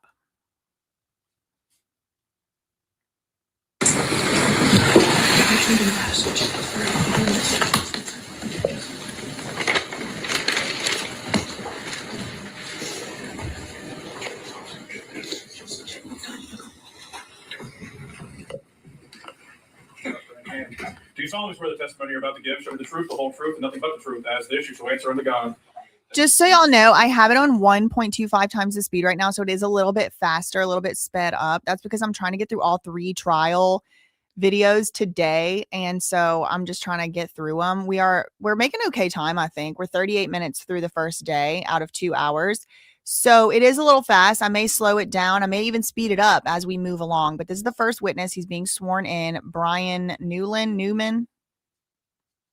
Well, since you're a public official, we won't expect to have your private residence address. Okay, go ahead. Thank you, Your Honor. Would you introduce yourself to the jury, please? My name is Brian Newland. And Mr. Newland, where do you live? Also want to say, just out the gate, completely out the gate, the man can't stop smiling and grinning. He knows this is BS. He has to look at him. He's smiling and grinning the whole time. He looks hungover. This Brian Newland. Generally, I live in Adams County, Ohio. And how long have you lived in Adams County? From 1995 to 2010, and then from 2015 to current. What were you doing between 2010 and 2015? I was in the United States Army. Honorable discharge? Yes. What do you do for a living? I'm a police officer. And when did you start in law enforcement? I originally started in law enforcement in 2014. And what position was that? As a deputy sheriff. Where? The Adams County Sheriff's Office. And then how long were you a deputy in the Adams County Sheriff's Department? The Adams County Sheriff's Office was my first full-time job in law enforcement, and that was from 2014 until 2023. All right. And why did you become a deputy sheriff? After I got out of the military, I just wanted a job to tell people what to do. Something different, so I chose law enforcement. Do you have family here in Adams County? Yes. Can you tell us who? All my family's here. My kids, my grandparents, my mom, my brothers, cousins, aunts, uncles. Did your children go to school in Adams County, or do they? Yes. You were involved in the execution of a search warrant back in August of 2022. Yes, I was. And I want to take you back to the night of August 21st, 2022. Were you part of a team that searched Mr. Foreman's home? Yes. What was your role in obtaining that warrant? What was your role? I prepared the search warrant based off information I was provided, and then I met with the judge and the prosecutor at the time. People in Ohio are country. And was a warrant approved? Yes. Can you tell us where what the subject of the search was? Locate the property of the search. It was the residence of Mr. Foreman. I believe the address is 1699 Russellville Road. That's here in Adams County. Right. I'm just putting the speaker away while they talk about his address. The other plaintiffs here in the courtroom, were they also deputy sheriffs or part-time deputy sheriffs that participated in that search? Yes, they were. And was Mr. Foreman at home during the search? No. Were Mr. Foreman's children present during the warrant execution? No. Was anyone present other than you and your fellow officers? At the time of arrival, no. Was anything seized or taken from Mr. Foreman's home? Yes, there was some money and a small amount of marijuana and some miscellaneous drug paraphernalia. Why was the cash taken? It's common with any type of drug seizure. We seize the money in cases. Why is he smiling? What's so funny? Drug trafficking activity. Was it money potential evidence? Correct. What was your role in seizing this cash, Detective? I'm sorry. Well, maybe I got ahead of myself. Was cash located in the property? Yes. Do you remember how much approximately? Approximately $4,000. And did you play a role in taking that cash? Yes. What was your role? I was provided the cash or provided the money that was located by another deputy. I counted out the money, put it in an evidence bag, and then at the end of the search, I transported it back to the sheriff's office. All right. Did you take any of the money? No. Did you ever take any money from the evidence bag? No. Did you ever take any of Mr. Foreman's money? No.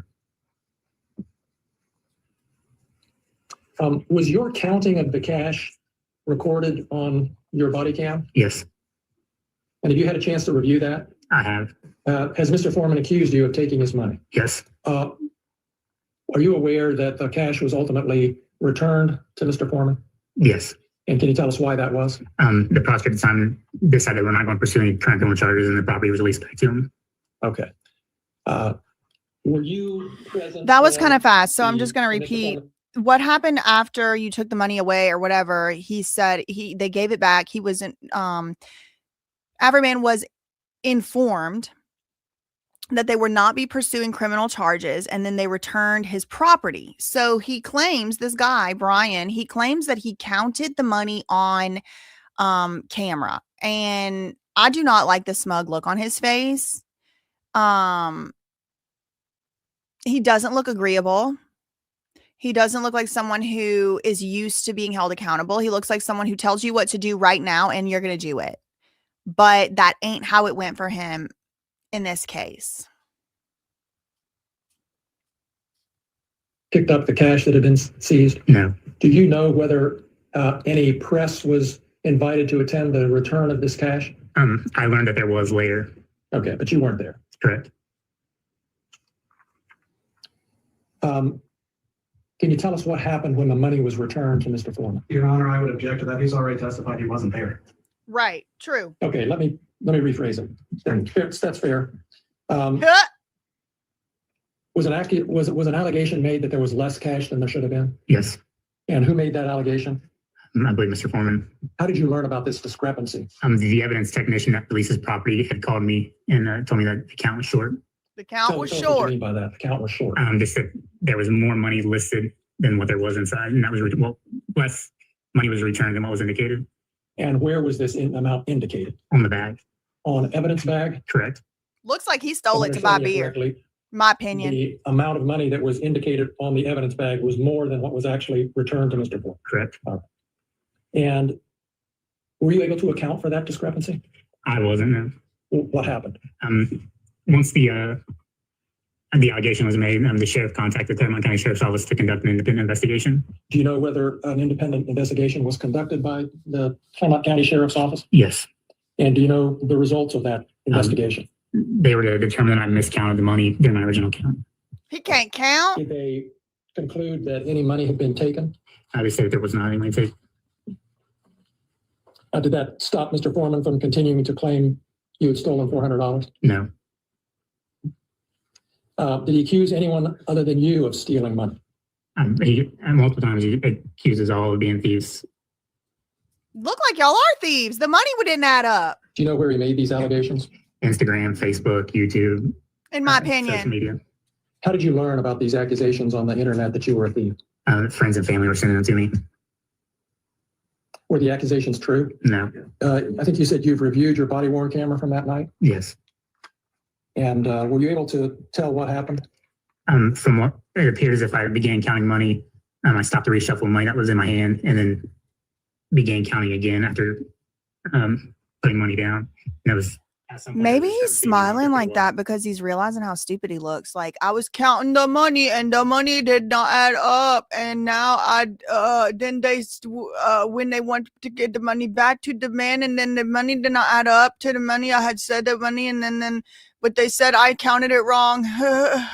Like, that's pretty much like, put a 5 in the chat if that's a pretty good overview of what you've heard from this man so far. amounts I counted. Was it a miscount? Yes. Now, were any charges ever brought against Mr. Foreman as a result of this warrant execution? I may have asked. Were any charges brought? No. Sometime after the execution of this warrant, Detective Newman, did you become aware that Mr. Foreman had posted certain things other than being a thief about you on social media? Yes. And how did you learn about these posts? Friends and family were also sending them to me. Ms. Bradshaw, could we see Exhibit 16? Oh, Exhibit 16. I'm right. So what is she wanting his card on? She needs to switch to the left wall, I believe. It's left. You want to get a card? Yes. Okay, can we blow that up some? All right, Detective Newland, we're showing Exhibit 16. Can you tell us what this is? It's one of the posts from Mr. Foreman that I was sent about me being a pedophile. And am I reading the date right? September 2nd, 2023? Yes. And I'm not going to ask you to read it, but I will read part of it just to make sure it's in the record and that people are clear on what it said. This is the uneducated can't count pedophile police officer that stole my money. His name is baby making Brian, child molesting, newborn baby mama, newborn Newland, Detective Brian Newland. I have a song coming out about him. The chorus goes like this. I pledge allegiance to the flag. Brian Newland is a flag. He used to play with little toys. Now he plays with little boys. Watch your little boys around Brian Newland. He's very bold. He will fondle little boys' testicles and butt cheeks right in front of you in broad daylight. So will Michael Jordan, to be fair. Stay safe. Did I read that correctly? Yes. Can we see Exhibit 17, please? Can you just scroll down so we can see the whole thing for a second? All right. So I'm not going to read this whole thing, but it says in part, if you pay me back the money you stole from me, I won't tell the world about your pedophile pilgrim family, you know, like your brother. It's named Will You Stop Sending Dick Pic Williams, aka William Newland. If you get arrested in Adams County, all you got to do is lie on me and Brian will let you go. And is that a picture of your brother beside your picture? Yes. And was your brother convicted of a misdemeanor? Yes. What was that? I don't recall what the charge was. It was a misdemeanor charge? It was a misdemeanor, correct. Did you have anything to do with that crime? No, I did not. Put a 6 in the chat if you don't believe this man for one freaking second. He don't remember what his brother was charged with. This deputy, this sheriff's deputy who was in the military doesn't remember the charge that his brother was charged with. I don't believe it. Of pedophilia? No. Let's look at, let's see, number 18. Is that a video? Yes. All right. Shall we play the whole thing? Or what do we have, a clip? Yes. Well, yes. The merch. Baby making Brian newborn Newland. Yeah, the serial statutory rapist. Oh, with the pedophile brother fired from the People's Police Station. Will you stop sending Dick Pic Williams? All right, and let's take a look at number 10. Is this a, yeah, okay. Let's see. He used to do hard drugs. It says there in the third or fourth line. Did you ever do hard drugs, Detective Newland? No. He snitched on all his friends. Do you have any idea what that's all about? No. Now he steals money from traffic stops, bogus raids, and from Adams KK County Sheriff evidence room. under the camouflage of law enforcement. Did you ever steal money from a traffic stop? No. Did you ever steal money from anybody? No. And down below it says, baby making Brian Newland t-shirts on sale. You see that? Yes. Let's look at Exhibit 15, please. And can you tell, Detective, is this a picture of you at the entering the or somewhere on the property of Mr. Foreman during the search? Yes. And let's take a look at 14. And do you know where this was taken? I guess you weren't there. It appears to be the inside of the interview room at the Adams County Sheriff's Office. Would that have been where his money was returned to him? Yes. And part of what it says is, when I went to get my money and we realized baby making Brian Newland had stolen $400 out of the evidence. So this is like a picture, I think, of body camera, like a still shot from a body camera, and it's AFROMAN on here, and it says, when I went to get my money and we realized baby making Brian Newland had stolen $400 out of the evidence money. Baby making Brian Newland shirts are now on sale. www.ogafroman.com. Buy one of these shirts and help me get my $400 back. These are jokes. And also, they don't say anything in here. It just says, okay, he stole $400. He was the one that counted the money, and the money was short. So I could see why AFROMAN would say that. I mean, it kind of looks like that to me, too.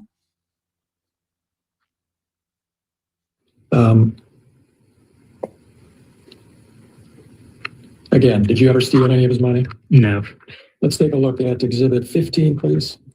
Or did we do 15? Sorry.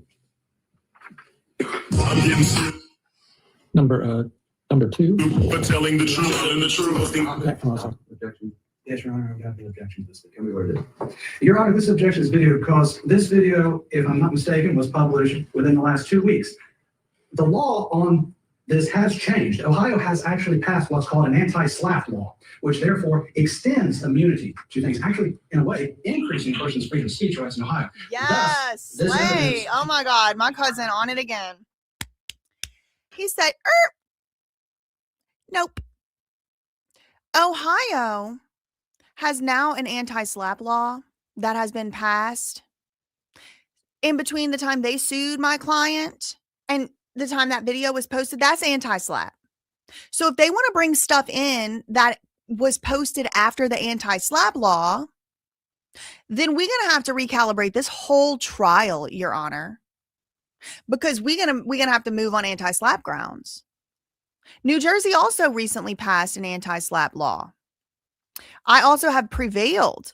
I have been awarded attorney's fees and costs excess of $87,000 from California's anti-SLAPP because it's actually so wrong, dirty, and low down to sue someone over free speech. States have written laws into place saying you can't do that. And if you do sue somebody over something they were allowed to say, you owe them attorney's fees and sometimes more. Different standard than when this case was started. Comments, Mr. Clayton? That law doesn't apply to this case, Judge, or this evidence. Yes, it Your Honor, does. it would apply clearly. He has no analysis other than say that I submitted a written brief to the court on this matter. I think that was submitted Sunday. So like I'll note the objection, overrule it, and allow it to be played. Got your objection down. Thank you. Thank you, Judge. Can you expand it a little bit or not? I cannot. So we can see the sign? Colonel Robert E. Lee up here on the bench, he's going to let it be played, okay? He's going to let it be played. He likes to say, what? Detective Newland, can you see what that sign says? Yes. What is it? Would you read it for us? They stole my money. Okay. Go ahead and play. Videos selling my proof. How can you take me to court when you stole my money and it's $400 short? You vandalized my property, and you found the lawsuit properly. Rappers on rapping. What? I can't talk about what happened. Videos I expose my cause. So what does that say? Sorry. What did you read? Could you read what that said? Yeah, Brian Newland stole my money. Brian Newland stole my money. And that was just published in the last few days, as far as you know? Yes. Wah, wah. Can we look at number 3? Woo! Good Lord, help me. Getting sued for telling the truth, posting videos, selling my proof. Okay, Same basis on, yes. You take me to court when you stole my money and it's $400 short. You vandalized my property, and you filed a lawsuit. Obviously, does it tell where that was posted? It looks like this one is on YouTube. And the other one was Instagram? Yes. So 2 different platforms, same video. Yes. Can we look at Exhibit 9, please? And I'm looking specifically about halfway, a little more than halfway down. Do you see, Detective, where it's posted, not only did he steal my money from my house, he stole money out of the evidence room at the Adams County Sheriff's Department, away from my house, making the Adams County Sheriff's Department a new crime scene. I'll just stop there. Again, did you ever steal any money from his house or from the Sheriff's Department evidence room? No. What's the platform? Can you see what that one was, Detective? I can't see on here. Is that Facebook? No, it's Facebook. I'll represent that it's Facebook, Your Honor. It does look like a Facebook Go post. ahead. So, and we can take that down or whatever. We don't need to keep it up. I don't We don't need to keep that care, up. but I'm done with the exhibits right now. I'm Detective, I just done want to with ask you. The first one we saw with you holding, it looks like a child with a smiley face. Yeah. What was that originally a photo of? That was from one of the shop with the cop events at the sheriff's office. Well, what's a shop with a cop event? It's where the community donates money, and then local law enforcement will take lower income children to Walmart and let them shop for Christmas. And did you? This sounds like the stupidest thing I ever freaking heard of. The community donates money. The cops take the money and then take low income children to go shopping. Well, why can't the people who donate the money go shopping with the kids? Or better yet, just put the money on a gift card. Why the cops have to go shopping with them? That's terrible. I hate that idea. That's stupid sounding to me. So they can get credit for it using other people's money. And do you know what year that picture was taken from?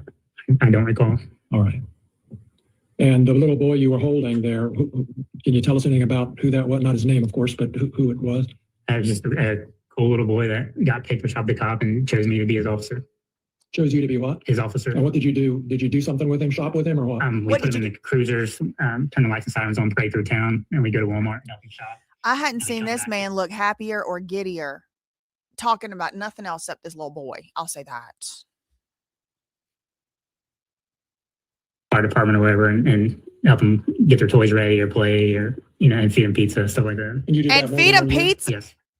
I'm clocking out. I'm clocking out. Feeding them pizza. No, now nobody better not disparage any firefighters. They're allowed. It should have been shop with a firefighter. That's what it should have been, because I like them. They're sweet, they're cute, they're nice. They actually do their jobs. And that was a photo that Mr. Foreman or somebody on his behalf took and used in that pedophile posting? Yes. So, Detective,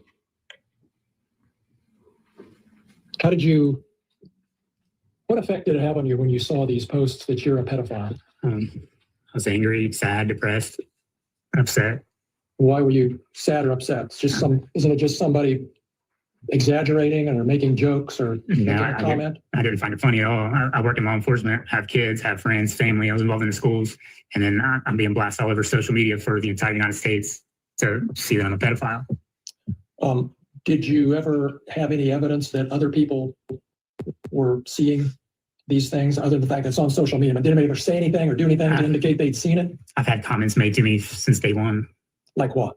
If you want the most recent example, yesterday there was a cheer competition in North Adams. I walked my 3-year-old son in to watch his sister cheer, and somebody asked me if that was another little boy I'm touching. Oh! Yesterday? What competition? At the North Adams cheerleading competition. What other examples? Every time you go to an event, another comment's made or somebody says something. Another one I can recall is Prove it. Night. Prove it. We was in line to get slushies and people were making comments behind me. What comments? Just called me a thief and a pedophile and why was I there? And then started playing music, playing some of his songs on their phone. Prove it. I don't believe him. Mr. Foreman's AFROMAN songs? Yes. This case isn't about your kids, they're not plaintiffs, but did this have any effect on your kids that affected you in turn? Your Honor, I'm going to object to this. We had a motion, I filed, and Who knows better than to ask a question? Because I don't care about the kids because he didn't bring the kids in. So staying. What other indications have you had, Detective, that people are seeing? Okay, I will say in on that responding one, to this accusation that you're a pedophile.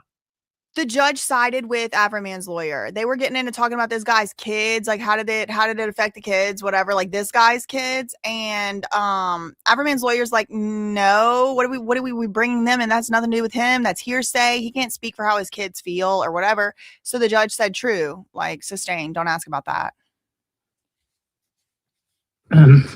Just what's been said to me. It's been shared, been sent to me. I've had people make comments at games while I don't believe him.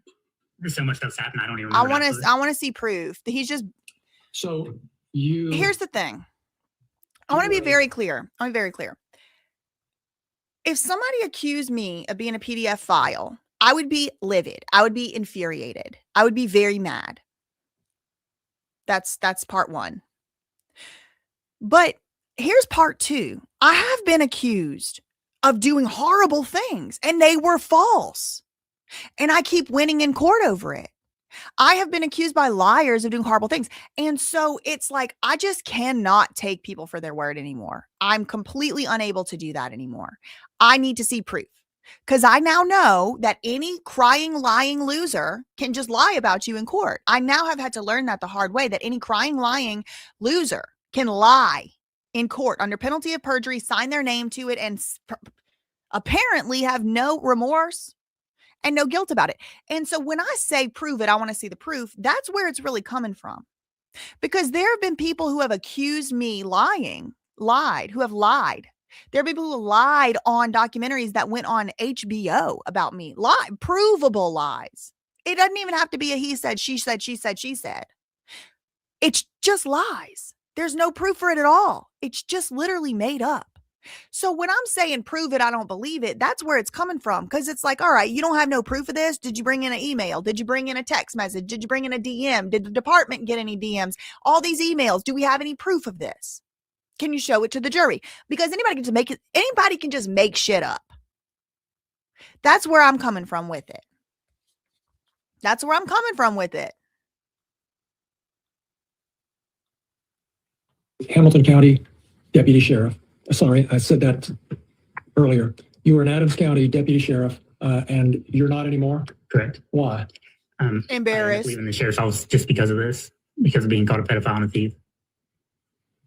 Explain to us just a little more about why that was so upsetting that you actually left your job. Lip. The sheriff's office. So I'm from Adams County. It's where all my family and friends are from. The sheriff's office was my dream job. My position, I was friends with everybody. And it was where I planned to stay. It's been my career. I dedicated a lot of time, over 10 years, to Adams County. You know, whether it was so why'd he quit? Or working 14 hours. I dedicated a lot of my time so to Adams County. And I love working at the sheriff's office. But it just got to be so much. If you go to a call or take a phone call or you make a traffic stop, something said, go to Walmart, something said. I stopped one of my kids' games for a little bit because every time I would show up, everybody would be looking at me or something would be said to me. It just spared their embarrassment. So when did you leave the sheriff's office?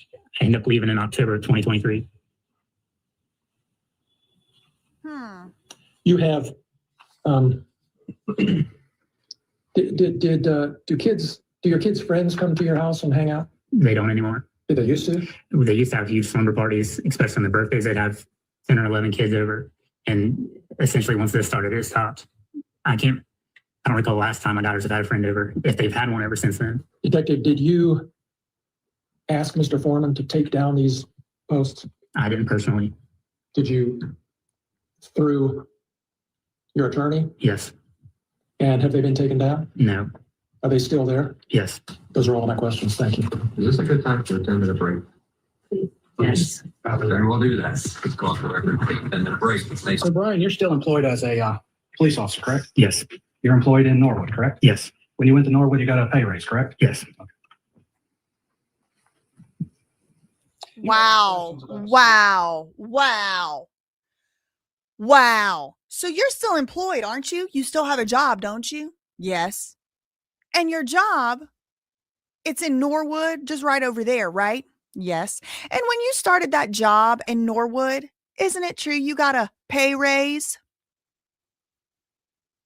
Yes. Oh, so then it wasn't actually a financial harm then. You making more money now. That is the way to start your cross-examination. Whoa. And if you missed it, they just took a 10-minute break. Thankfully, Cases of Interest in Trial World did take the 10-minute break out. They cut it out. And so this guy's still in the stand, but now it's AFROMAN's lawyer's turn. And he's about to ask his questions now. Warrant. Is it correct to say you were the chief in charge of executing that search warrant? Correct. And you counted all the money? I did. You had full control of it the whole time? Not the entire time, no. Mm-hmm. So walk me through the process by which you cataloged the money. So while we were conducting a search of the residence, another deputy located the money, I believe, in a jacket pocket from a suit. Mm-hmm. He handed me the money, explained to me where he found it. At that point, I start to count it in the same room. Once I count it, I collect it, put it in Evan's bag, and take it downstairs. So let's back up. That was very general. So when you counted it, where did you count it? Yeah. I Where? counted it in the bedroom where it was located. And you counted it on the floor? Yes. Okay. And you made specific piles? Yes. Okay.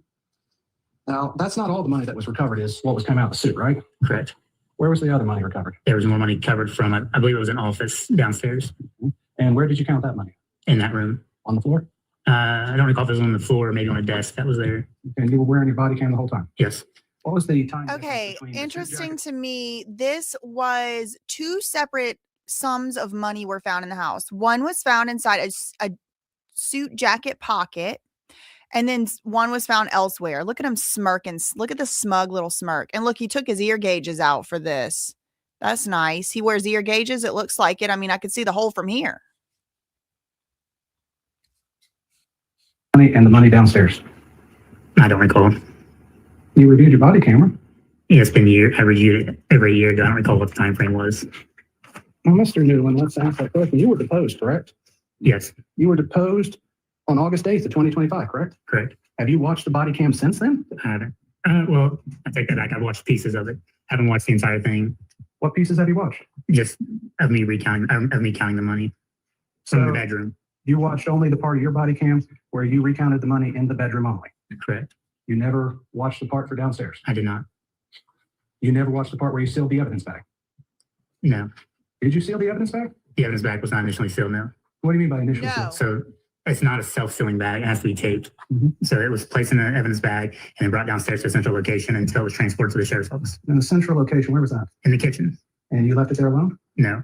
Where did you leave it? When I first brought downstairs, Officer Kulie was sitting at a counter and I asked him to keep an eye on it while I continued the search. Okay, and did he keep an eye on it? As far as I know, yes. What do you mean as far as you know?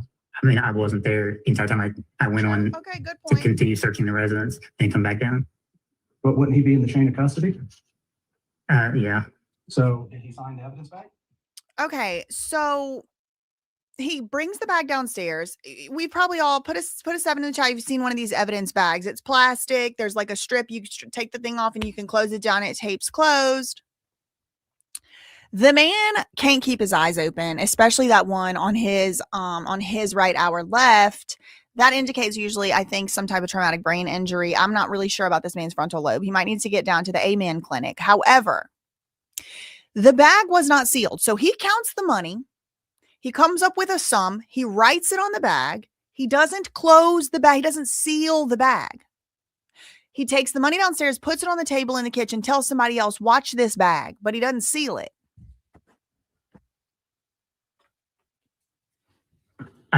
He wasn't in charge of the custody in that sense of signing or sealing the evidence bag. I just brought the cash down while we was still conducting a search and asked for him to keep an eye on it. So the cash was never left alone? That's my knowledge, no. Were you interviewed by a Mr. Robinson in relation to this matter? No. Did you make a report about the missing money? I didn't know. So there was this question about return on a search warrant. Can you explain what that is? The return? Yes. It's just an itemized list of properties seized from a location during a search warrant search. Did it include an amount of money seized on it? Yes. Does that amount of money match what was written on the evidence bag? Yes. So as far as the court knows, there was more money taken than what was returned? I'm sorry. So as far as the court knows with the return, more money was taken than what was returned? That's the way it appeared, yes.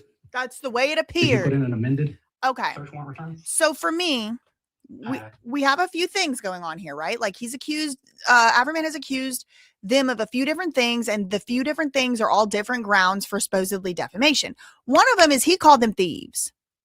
But what he just admitted, this Newland on the stand, to me, it kind of wipes out his whole claim to being called a thief. Because he just admitted, and look at his face. He looks like he's busted. He looks like he just got caught with his hand in the cookie jar. Now, I'm not saying he did anything wrong. I'm not saying he stole anything. I'm saying he could be completely telling the truth. He could just be so stupid he don't know how to count.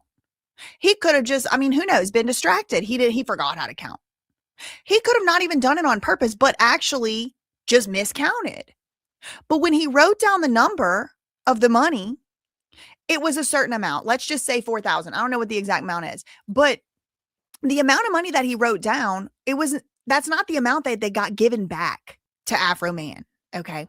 So the amount of money that they wrote down on their own reports, he wrote down himself, Mr. Boss of the scene, looks every bit of 29 years old. I don't know why they put him in charge of anything, but Mr. Ear Gauges that he took out for court here, Mr. got a raise after this at a different department.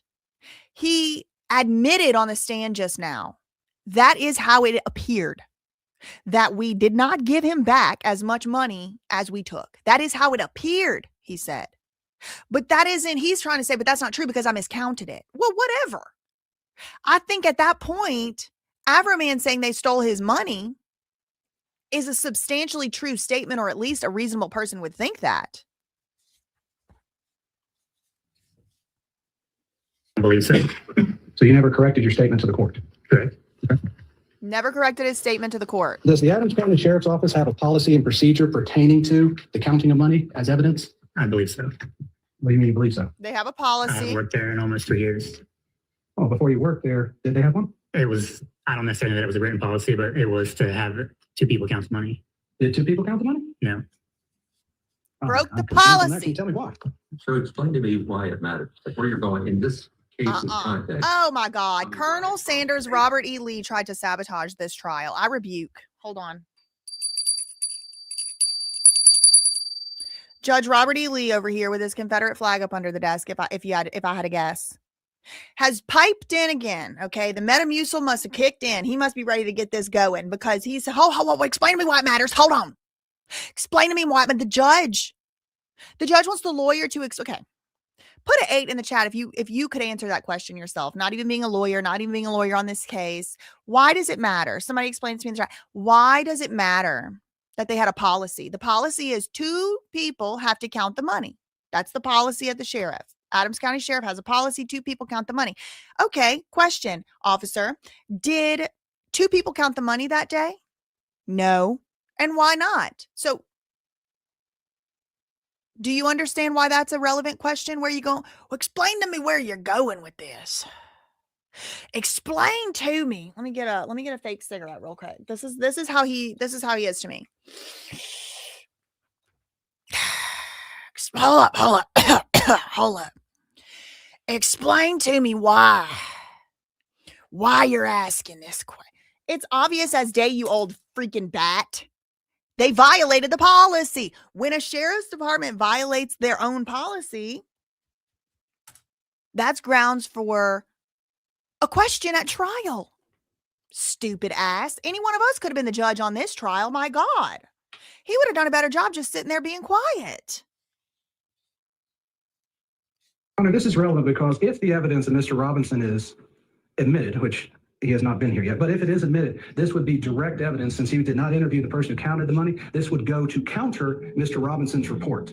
And actually in my motion in limine, I talked about it in the idea that we did not have time to depose Mr. Robinson and determine what his investigation was or who he interviewed. As such, I'm asking a leading question of Mr. Newman because he didn't follow the policies and procedures. This was not taken into account by Mr. Robinson, and Mr. Robinson has made certain conclusions in his report that this would tend to cause issue with. Mr. Robinson on your witness list? Mr. Robinson is listed on Mr. Klingler's witness list. Is he going to be called? Depending on what happens, he might be. He might be called. My concern is going to be hearsay, and everything you're asking the wrong witness is in that category. I get what you're doing. I just try to follow the. Shut up. I'm tired of listening to you, ugly, hearsay. stupid neck. And Shut up. Policies and procedures? Yes. So you would have seen the policy on counting cash. If there was one at the time, yes. I don't recall. So you don't know if there was a policy at the time? Correct. So how do you know it was supposed to be counted by two people? That was the practice that we normally adhered to. It would be counted by one and then recounted by a second. And the second person would initial the evidence back? No, it was just kind of like almost like a system of checks and balances. And then the seizing officer would still initial. It's supposed to be like a system of checks and balances. It's supposed to be like a system of checks and balances. And when it's checks and balances, we just didn't do it that day. That day we didn't do it. System checks and balances. Sound an extremely stupid question. How many times did you count the money? I counted it one time. Why only once? At the time there was so much going on, I counted one time, put it in the bag, and until we got done. Okay.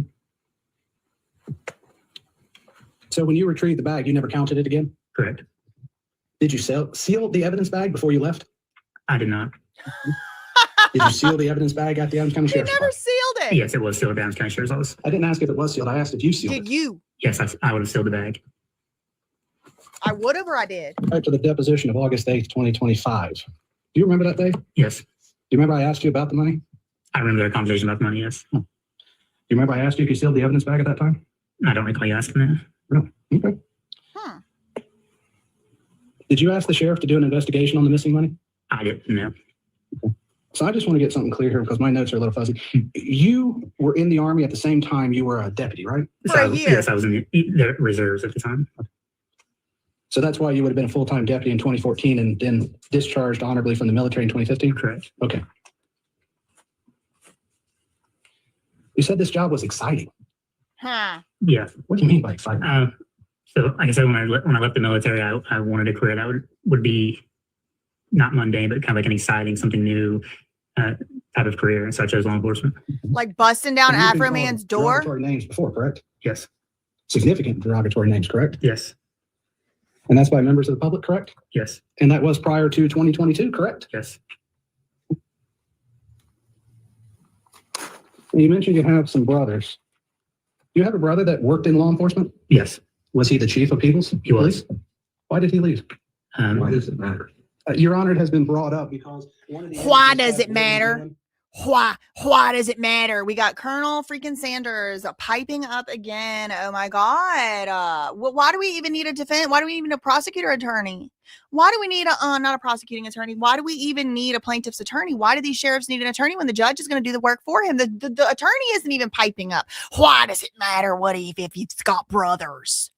This lawyer said, well, Your Honor, it's been brought up. And as you read through the post actually talks about Mr. Newland leaving the police department. So therefore, I am building a foundation to show the truth of what statements are in there. Is that the reference to the plaintiff's picture that you're talking about? It's a reference to one of his exhibits. Yes, give me a second. I'll tell you which exhibit. I'll re-ask the question. Why did your brother leave the People's Police Department? He was charged with some kind of crime through Adams County prosecutor's office. He was subsequently convicted. And he was the chief of police. And it is a fair statement to say it involved minor children? I really don't know anything about the investigation. You're lying. You don't Liar. know anything about your brother's crime he was charged with? He's full Just of shit. what I've seen on Jail Tracker in the past. So He's you're not close lying. to your brother? I'm not, no. He's lying. Are you close to your family then? Yeah, most of my family. Then why not your brother who's in law enforcement? Well, we were both in the Army at the same time, separate parts of the world. We kind of got close again. And then once this, his issues happened, we kind of just drifted apart again. So you drifted apart once he had a criminal So he problem. was close. Okay. Got it. Let's talk about that. Has anybody asked you about that prior to 2022 when he was charged? No. No one asked you about your brother? I'm sorry. Like before he was charged and it came out to everybody? No. So no one asked you about your brother being charged with a crime? Yeah, after the fact, I've been asked about. When was the first time you were asked about it then? It would have been shortly after he Would was have been. charged or arrested. It was all a complete surprise to me. And that was prior to Mr. Foreman's video and post, correct? I believe so, yeah. So now you've said people have treated you differently since Mr. Foreman's post. Yes. So people come and ask you about your brother. So in did they treat case you y'all differently because missed of that? it, this man has a brother who was also in law enforcement. He got taken out of law enforcement. He either got fired, he quit because he did something, some type of crime, and was convicted of some type of crime having to do with a minor. Now, they haven't told us what it is. This guy's acting like he don't know. I think he's lying. That's my opinion. But his brother got actually, so, I mean, when's the last time you heard of a cop having to leave his post? It must have been something pretty freaking serious. I don't know what it is. All I can do is speculate because they don't tell us. But he had to stop being a cop, his brother. And he said, well, when my brother was dealing with those issues, then we became not close anymore, which I don't believe, in my opinion. I'm allowed to not believe him. I don't believe him. I think he's lying. I don't think he's trustworthy. I don't think he has a trustworthy face. I don't think he has a trustworthy tone. And I don't think it's a reasonable proposition that he doesn't know what his brother got removed from the police force for. Okay. I think it's a lie. But anyway, let's say he's not lying. So his brother did do something to a minor, which was a crime, and he was convicted of it. Okay. I don't know what it was. They're not saying. It was just on a smaller scale. I was asked about it, and then that was it. It wasn't shared, and I wasn't put in music videos and everything else because of that reason. But your brother's criminal charge and everything was in the front page of the local newspaper, correct? Yeah. So everybody in Adams County knew. It was that on the your front brother was charged. page. Correct. And so did people treat you differently at that time? No. Not at all? No. Why didn't they treat you differently? That'd be a question for them. True. That's a good Would it be point. because they knew you? Since he said he doesn't know. He don't shouldn't know. ask that I question. agree. Strike it. Well, strike the question, you don't. Thank you. See, that would be a classic example of testimony from the lawyer, not the witness who said he doesn't know. Okay, well, what about the classic example from testimony from the freaking judge sitting up there with his Confederate flag up under the table? What's that? Is anybody going to call that out? This old coot, this old bat is just going to wake up from his dementia nap every now and again and pipe in? Shut the hell up. Nobody asked you. Shut up. If you don't know if they treated you differently when your brother's was on the front page of the paper, how do you know that your treatment today, or as you've testified to, was due solely to Mr. Foreman? Well, prior to this, nobody called me a pedophile. Prior to this, there was nothing published about me being a pedophile. Prior to this, nobody asked me if I was molesting my own 3-year-old son. What about the office? Let me rephrase the question. Did the officers that you work with at Norwood put up a picture or an image of Mr. Foreman on your computer? Yes. Did you ask them to take it down? No. Did they think it was funny? Yes. And they're in law enforcement? Yes. His they own think law any different of you enforcement because of this? friends thought it was funny. I don't know. They don't treat you differently? I don't really, I mean, I work with them, but I don't really associate with them. I go there and I do my job and I come home. When you interviewed for the Norwood Police Department, they never held anything Mr. Foreman said against you. I don't believe so, no. Nope. He was able to get a job. Would it be fair to say it did not affect your professional career then? Oh, it absolutely did. How so? Even if I move locations from Adams County to Cincinnati or to Los Angeles, people still ask if I'm a pedophile. People still ask me what it's about. People still ask me if I'm a thief. But the people you work with do not ask that, correct? They don't ask me, I know. When you were interviewed, your future employer never asked you that question. No. So then when you say it damaged your reputation, you're only referring to people in the public, correct? No. That's just what people in the public is what I know. Maybe people do have bias against me. You know, Maybe. I don't know. Were you ever That's passed up not for harm. promotion You can't because of say this? maybe there's Not harm. that I'm aware of. Were you ever disciplined because of this? No. And you agree while you're out in the public, people are seeing you perform your law enforcement duties? Yes. And based upon what they see, they will make comments about you, correct? Yes. So how you perform your duties reflects on your reputation? Yes. And you testified in the courtroom before, correct? Yes. Have you ever testified in a civil case before? No. Have you ever testified in a civil case that involved the duties of a police officer before? No. You've had citizens comment on your execution or your duties before, correct? Yes. Not all those comments have been positive, have they? Correct. And so you would agree that as a police officer, you are subject to public scrutiny? Yes. And you've never sought to keep your status as a law enforcement officer secret? No. Have you ever been in a local newspaper? Yes. Was it positive or negative? Positive.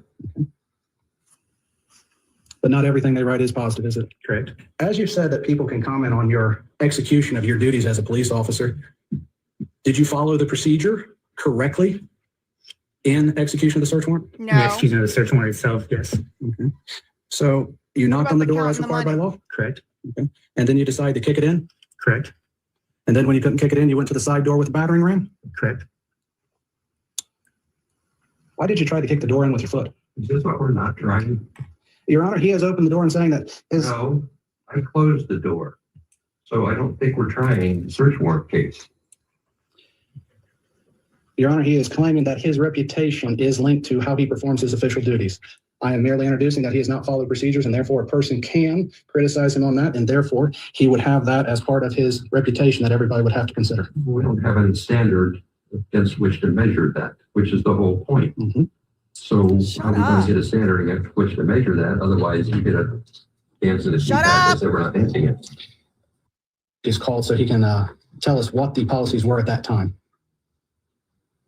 But I can save this line of questioning and recall him later for it if that would be more amenable to the court. I don't like see policies and procedures on your witness list. Witness list or exhibit list, Your Honor? Shut up. Oh, yeah, so This is my court today, bitch. Correct. Correct. Have you seen a copy of Mr. Robinson's report? I may have seen, I don't believe I've seen the whole report. When he first conducted the report or conducted the investigation, I was provided a copy of the report or a partial copy. But you never sent that to Mr. Foreman, did you? I didn't know. You would agree if someone called someone a baby killer, that would be an exaggeration? I'm sorry. If someone called someone a baby killer, that would be an exaggeration, wouldn't it? Yes. Nobody would take that seriously, correct? I'm sure somebody would. Somebody might. So when you talk about your reputation, are you talking about your reputation only in Adams County, or are you talking about it in the whole world? My reputation in general. Adams What? County, Hamilton County, the entire world. The entire world. Hmm. So you care what people think about you in Australia? When it affects me and my job, yes. How does Australia affect your job?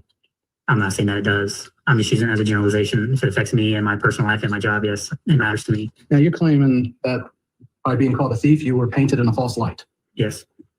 And what exactly does that mean? That I was being painted in a false light.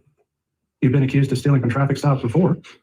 Oh, So being accused of stealing in traffic stops before was when money was seized and forfeited by the courts and no longer returned. And I was, unquote, quote unquote, called a thief. Never to this extent. he was Never. accused of stealing from traffic stops before. That's interesting. His lawyer sure didn't say that part. He was accused. Look at his face. He knows he's busted. He was accused of stealing from traffic stops before. Ha ha ha ha. Good. To this broad, But you would agree there is some similarity here. Money was seized here too. correct. Times as a law enforcement officer, did any of those cause you to quit your job and find a job in another place? No. You said, I think that some officers in Norwood posted, was it a picture of AFROMAN, of Mr. Foreman on your computer? Yes. His Did they new post a job. picture of the accusation that you're a pedophile? No. As a public official, you're subject to scrutiny, I believe was Mr. Osborne's question, and you agree with that, correct? You're subject to scrutiny. Yes. And when you became a police officer, did you think you were signing up for being called a pedophile and having to lose your job? No. Do you think do you think being called a pedophile is just an exaggeration? Okay. So we're now on redirect. I missed it. They switched lawyers out. So now his own lawyer is asking him the questions again. Like based on the cross-examination of AFROMAN's lawyer that he just did. Or by AFROMAN's lawyer, I should say.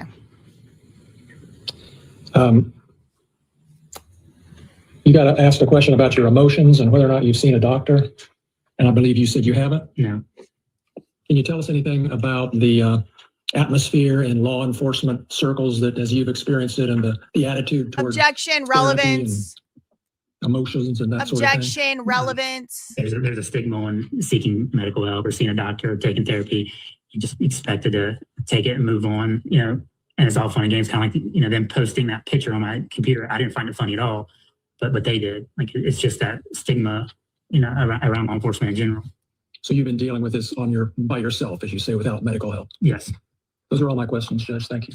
Thank you, Mr. Osborne. Thank you.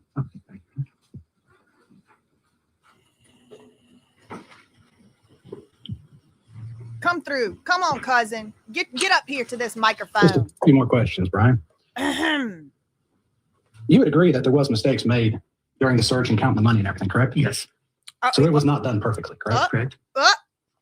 You mentioned that as an officer, you're supposed to take it and move on. Is that part of having a thick skin as a police officer? Take the money and move You on. get to work that way, yeah.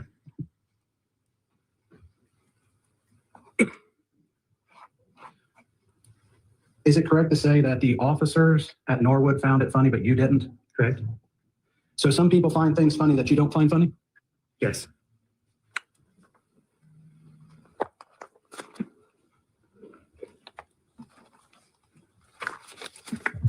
Your Honor, I have no further questions for this witness at this time. Please step down. Good job. You guys are going to give me 30 or 40 minutes.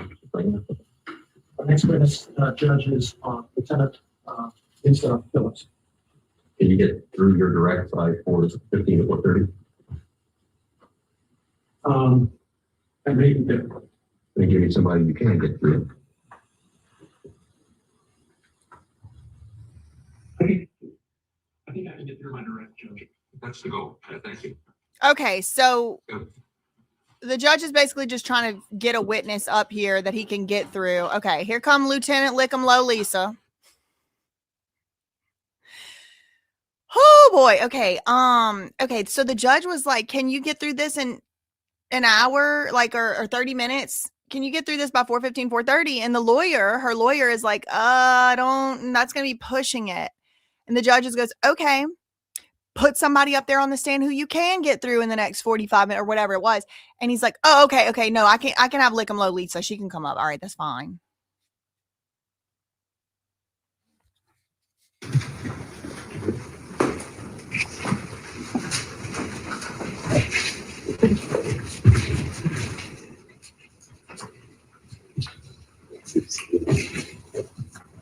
Why she gotta look like an inmate? Do you solemnly swear the testimony you're about to give shall be the truth, the whole truth, and nothing but the truth? As this, you shall answer unto God. Yes, sir. Thank you. You be seated. Thank you, Your Honor. Would you introduce yourself to the jury, please? Lisa Phillips. And Lisa, where do you live? Adams County. What? Did y'all hear Lisa's voice?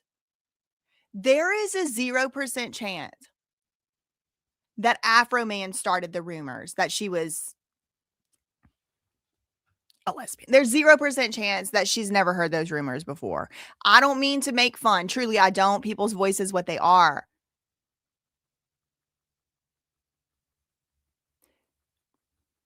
The frequency hertz of this woman's voice are the same as the lawyer. I got to go back 10 seconds. Y'all got to hear. She said, "Lula." Oh my Lord. I thought it was E.J. Johnson for a second who was speaking.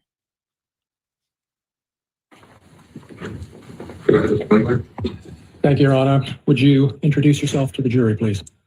Lisa Phillips. And Lisa, where do you live? Adams County. How long have you lived in Adams County?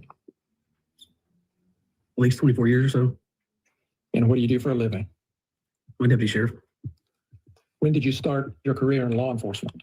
2001. And what were you doing at that time? I graduated high school in 2000. Y'all, I want to remind you, this is sped up. I'm going to turn it to 1 time the speed.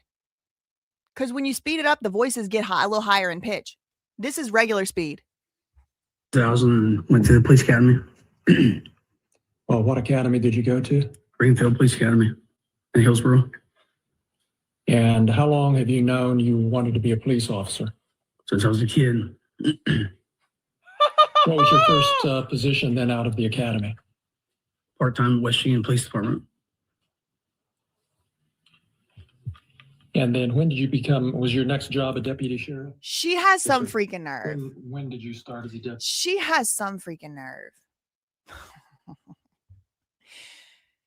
She's been being accused of being a lesbian and she's suing over it. Like that hasn't been something she's been accused of for the last 25 years. Please, please. Sure. September of 02. 2002. And do you have family here in Adams County? Yeah. Yes. You have a husband? Yes, sir. You have a child? Yes, sir. How old is your child? She's 21. And did she go to school here in Adams County? Yes, sir. Do you have other family in the area? I got grandma and cousins and family like that. And did you ever serve as a school resource officer? Yes, sir, I did. Tell us about that. I took the job full-time at the sheriff's office as a school resource officer is what I started off as, deputy sheriff, school resource officer. Then was there for the kids, just keep the kids safe, out of any kind of danger. I also was there for the kids, as far as bonding with the kids, keeping them, as far as like way of life, just to, you need somebody else to be there, sometimes they need somebody to talk to. I did that quite a bit. And did you sometimes greet the kids when they got dropped off at school? In the morning, I directed traffic at the school. And did you have occasion to know any of Mr. Foreman's children? I don't know him by name, but I've let him out of the vehicle before, or not let him out, but greeted him. Were you part of the team that executed a warrant on Mr. Foreman's property? Yes, sir. That home was located here in Adams County on Russellville Road? Yes, sir. And how did you come to be a part of that warrant team? I was called in. I wasn't actually working. You weren't on duty? No, sir. And is that part of your job? Even if you're off duty, if you need to be called in for something, you drop everything and go do it? Yes. Was Mr. Foreman home during the warrant execution? No, sir. Were any of his children present? Not initially. Did you see any of his children that night? In the vehicle with their mother. Just to clear that up, can you tell us what happened? Come in the driveway, and I was on the outer post of the house as far as like the perimeter area. And she pulled up to the kids, and I went over and spoke with her, and I told her we probably wouldn't be good for the kids to see us, you know what I mean? So they wouldn't be there to be upset or anything. Excuse me. Do you know whether the children live there or do they live somewhere else? They live up the road. Up down the road from there. With their mother? Yes. So then did they leave, or did the children never went into the house or anything? No, sir.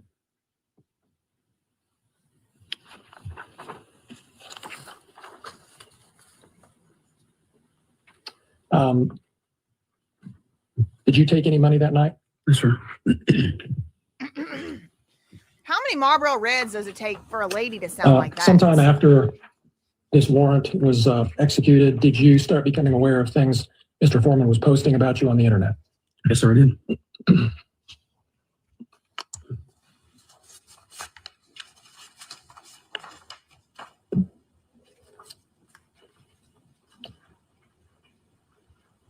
We have some exhibits that we want to show you. Do you have them lined? Do you have them lined up, Natalie? I haven't pulled up. Okay. No, they won't play. Yeah.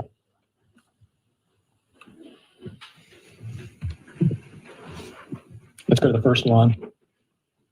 Is that the order that we put them in? I have the order.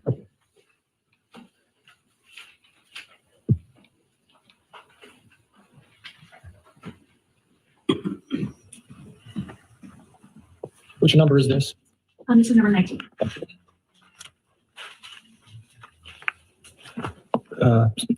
So Lisa, we're showing you what we've marked as Exhibit 19.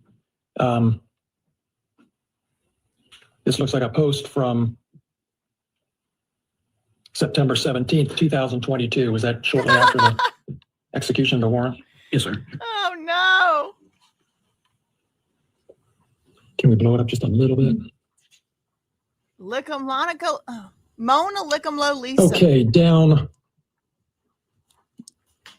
To serve and disconnect your home video Near security the bottom of that surveillance first system. paragraph, just go down a little bit more right there. Has anybody in Adams County verified her vagina? If you haven't, you should, or she might. I'll swap out something bigger than yours. If this lady is your friend, I wouldn't leave her alone in my house. Or I'll put it this way, if you leave and your video system is messed up, et cetera, And then down below a little further, my name for this particular officer is Lieutenant Mona Lickamlow Lisa. Oh my God. When did you first see this posting, if you recall?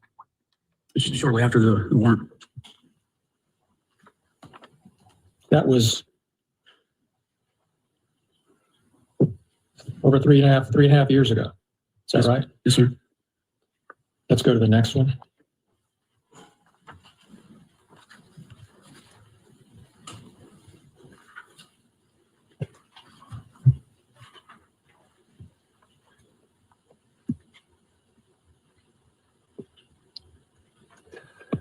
For me though, like I'm just trying to like put myself in her position. Like some of the things that AFROMAN made his video about did kind of like feel like, okay, that would aggravate me. I would hate that. Like especially the Lick 'em Low Lisa music video. Like it's basically like S acts. I mean, it's like pretty explicit. It's pretty graphic. Like there's like, you know, I mean, people's whole videos are getting taken down from just commenting on them. Okay, but like, here's the thing, like so far in the court, if somebody was like, oh, I don't know if that surprise witness has what private parts they have. I mean, I would be more aggravated they were trying to speculate about my private part, but I wouldn't like, okay, like I think it's pretty obvious I'm not a man. So it's not like something that I'm like, sensitive about like like okay you look like a man. I have a mirror. I know I don't, and I know I am not. I know I'm not a man. So like I mean everybody could say I look like a man. I know that you're you're the one that needs to get an eye exam.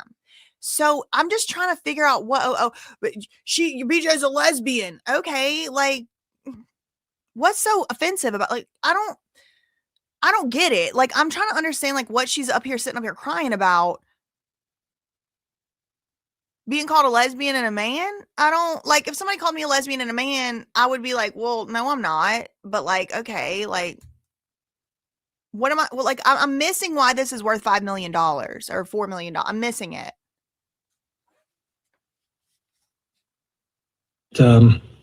It says disconnect after stealing my money. What's the number? Sorry, 20. Plaintiff's 20, Your Honor. Thank you. Is suing me for humiliating her, giving her mental stress, ridicule, and the loss of her reputation. She doesn't like being called Lieutenant Mona Lickamlow Lisa full of shit Phillips, but she loves stealing money and disconnecting cameras of law-abiding, tax-paying citizens. That's she shouldn't have March cut that 25th camera. of 2023. Is that right? Yes, sir. Go to the next one. Which number is this? Number 21 in the video. Lieutenant Lick 'em Low Lisa, stop licking that pussy back there. That's your problem. You're always licking pussy and you don't even know how many pussies you've licked.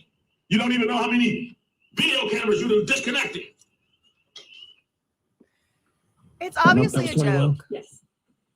It's obviously Did you not see a that fact. video when it was posted? Yes, sir. Let's go to the next one. Yes, sir. Lieutenant Mona Lick 'em Low Lisa, ex-wife just like pizza. She jealous of me. The record needs to know it. Work with me here. Go with it. 22. 22.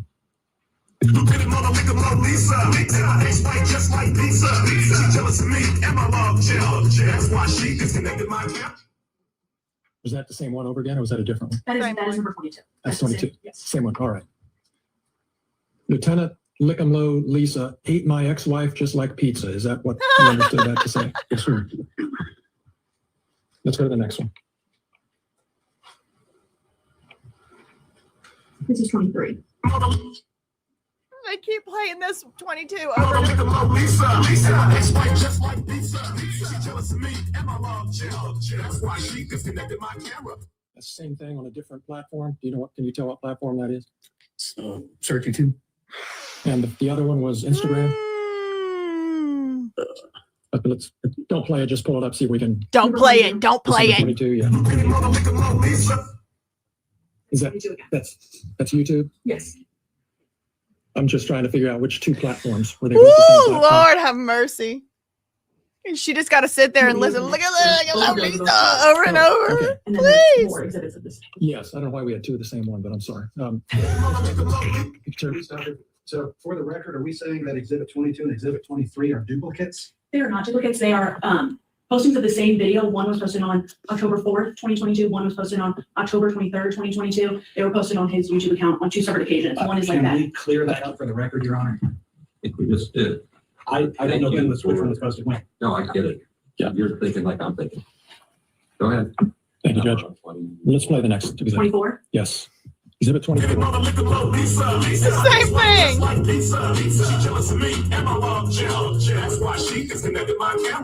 When was that post? Can you see a date? Is that a different date?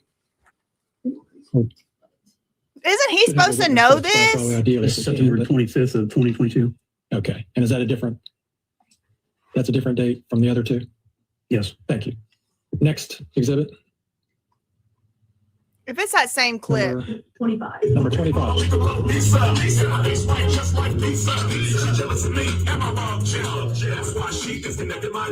And is that a different date? Whoops. Whoops. Whoops. Is that a different date? Well, it's not up there anymore, is it? Or It is up there. okay. Can you tell, Lisa? Sorry. Yes, sir. It's October 4th of 2022. Thank you. Different date. Okay. Yes, sir. Next exhibit. Is that it? All right. It's a bop. We have another video. We're ready to do that? Yeah, are we ready for a new one? They're torturing Yes. Lisa. Even I'm starting to feel bad for Lick 'em Blow Lisa, having to listen to every clip he ever posted. My God. I'm just assuming I'm going to object. Yes, you're going to object to This this. is the one I'm going to renew my objection on. So don't play it. Just tell me what it is first. What is this? This is a video that was posted, I believe, last Friday. Okay. Oh, boy. Yes. Your Honor, I will enter an objection on this. I might have The to law has fast forward changed. if they As I play it. said, in April of 2025, a new law was passed, an anti-SLAPP law, which would apply to this, and therefore would have a completely different standard of evidence, and we would renew our objection to it being admitted or even posted. That law does not apply to this video or to this case, Judge. Your Honor, that pertains to matters of public for the press. It also covers artistic expression and stuff. Just to have no analysis is not an answer to the question. But I will renew it. I have a really good objection, and I'll be consistent. Overrule it. We'll play it, and you might be right, but overrule it. I think I'm right. Well, the jury didn't even Number care. 26. Womp womp. And this is not 26. I apologize, Your Honor. It's 34. Sorry, we're out of order because of the way they're made. 34. Then for the record, Your Honor, my objection would pertain to Exhibit 34, just for the record. Did you see Okay, this already? we cannot watch the Lick 'em Blow Lisa Your Honor, video. they I have to said fast they forward. find it, take a look at it. I was never supplied a copy, but I did find a copy on YouTube. Thank you. Go ahead. Thank you. Okay, sorry. We're unable to play this. See, nope, I can't. I can't.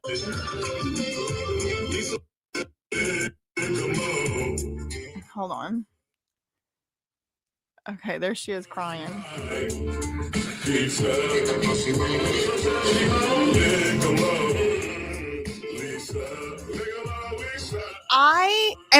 I know that I'm supposed to be feeling so sorry for this lady. I know that I'm supposed to be like, oh my God, this is so sad. Like, look at this crying lady. But I'm sorry, I just don't. First of all, she looks like a goblin. I'm concerned. I'm not honestly, I wasn't gonna go so far as to say I'm not even sure this is a human. But like, first of all, I just don't feel this empathy connection with her at all. Because the first instance that I ever saw her was inside this man's house doing a raid. It's like, wait a second. Let's while she's sitting right here doing all this boo-hooing, while she's in here doing this boo-hooing over a parody lesbian video, which again, like I've said, I'm trying to be fair to all sides. I would be infuriated. I would hate if somebody made this video about me, and I would hate it even more if a whole bunch of people saw it. I would hate it. They had a body double running around as Lick 'em Low Lisa doing S acts. Okay, I understand being upset. But what I don't understand is why this lunatic took it upon herself to then sue him over it so that she would have to be playing and have to be played this video over and over again. She would have to subject herself to more and more and more and more criticism, more and more scrutiny, more and more publicity. She's trying to get money from Afro Man. It just, my empathy falls away. She's sitting there crying over being called a lesbian. People are being killed because of the color of their skin all over this world. People are being murdered and executed because of their religion. This lady is supposed to be the one that protects and serves. When there's child abuse, when there's the most horrible, heinous, when there's murder, when there's the most horrible, heinous crimes you can think of, this lady has signed up to go and with no emotional attachment, do what needs to be done. She can't even take a parody music video. I'm talking like, this is like the level of South Park. This is like the level of SNL, the Chappelle Show. This is like regular everyday comedy, even though I wouldn't want it to be said about me. I totally do agree and admit that. But I'm not suing anybody over it. On top of the fact she was in this man's house with a gun. Maybe multiple guns, taking his stuff from inside his house. When the stuff got returned, I know that she didn't take the money. I know the other guy, he just admitted that he did it. But it's like, come on, look at the full context here. He was making a song in retaliation for what happened to him. It was wrong. Factually, the information the cops got was wrong. They didn't find anything. They never prosecuted him. He didn't show up to their house. He didn't show up to their kids' schools. He didn't break down their door. He didn't go in and disconnect their security cameras. He made a music video and put it on YouTube. And now she's sitting here squalling. Please. Oh, I'm just not. I don't have any sympathy. I just don't have sympathy. I don't know. I'm usually a very sympathetic, empathetic person. Usually I truly am. They even had me feeling for P. Diddy at some parts of his degenerated trial. But I don't feel sorry for her at all. I think it's completely disingenuous. Sorry. I think it's completely disingenuous. I think it's actually, she needs to not only probably quit this job, I think she needs to be fired from it, because she's sitting up here boo-hooing and squawking on the stand crying over a music video when she's supposed to show up to gunfights. She's supposed to show up to criminal actions, bank robberies, hostage situations. She's supposed to protect our children from killers and things. And she can't even watch a music video about licking and low. Come on, girl. Come on, Lisa. You can do better than that.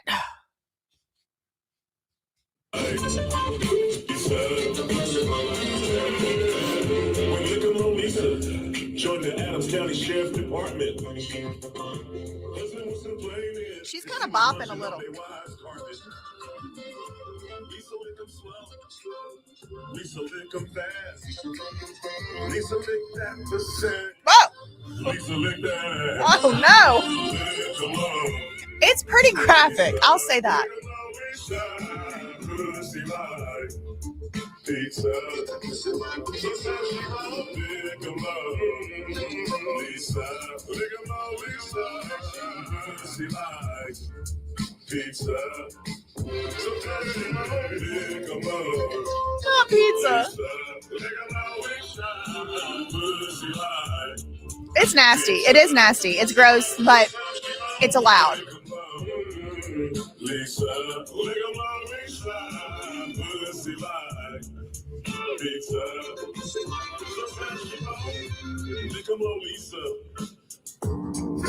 Phillips. They play this whole song. Spread her legs and feel them lips. I think she's kind of laughing.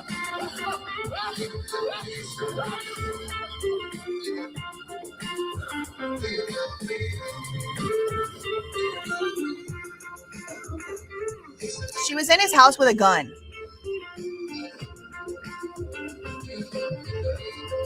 Breaking stuff. Busting down a gate. Busting down a door. Digging through his drawers. That was my little remix. They playing this whole song. I want to know, was the jury laughing? Doo-doo-doo-doo-doo-doo. Doo-doo-doo-doo-doo-doo-doo-doo. She's about as good of an actress as Erica Kurt. Put 8 in the chat if you agree. Client dancing in the driveway, saying how I look pussy. I need to learn how to count how many pussy I lick. You know, and this is amazing. So now they're playing her voice in the music video. Because the thing that's being said, are you potato licking low, Lisa Phillips, pussy licking Phillips? That's her voice. Like at Walmart, you call a guy and your voice. Or asking if you got a pecker. I was like that. Like a female or a guy asking if you got a vagina. Probably not. Unless standing and have me on the gate. Obviously, I haven't had sex change. I've had that, yeah. They didn't make money off of me. They didn't say I should have to prove I don't have a penis. Yeah. I was on my way to work one morning, at the Panhandle, stopped at the stop sign. The commissioners had a contracted crew that was working in the Panhandle. I get hollered, Lieutenant Lisa Phillips. No one calls, or you don't even have to be working. You get a holler from Lieutenant Licking Low, Lisa Phillips, pussy licking. I'm not a creepy cop, I'm not a thief. So I had seen this music video. I had already seen it. I saw it last night. And I heard this part, but I just thought for sure, Afro Man had like emphasized how deep her voice is, maybe lowered it, maybe his editors lowered her voice or something. I thought for sure they had somehow manipulated her. No, that's how she really sounds. And so to me, it's like, I find it very hard to believe this is the first time she's faced any allegations of having a deep voice, you know, a masculine sounding voice. Now, you know, is that something, you know, that we should be doing and all of that? I mean, that's a conversation for another time. But we do know that she has chosen to work in a police department, a sheriff's department. And that means that it's that type of locker room banter all the time. The people who they're saying were making fun of them are their own fellow workers. She's like, there was these people on patrol and they were like, that's Lieutenant Lisa. And then the other guy was like, he got to his new department and wherever it is, where is he at now? North Hill, Northland, wherever he is now. Brian Newland got to his new department and they were making fun of him. They put a picture of Afro Man on his computer. So this is like the locker room, you know, banter that these people like have signed up to be in these jobs. Like this is they're used to it, I would think. But now she's crying on the stand. I'm concerned. I think she needs to retire. Really. There's been times that videos have been sent to me that I've had to go home because I can't handle it. She has to go home. Oh, Hannah.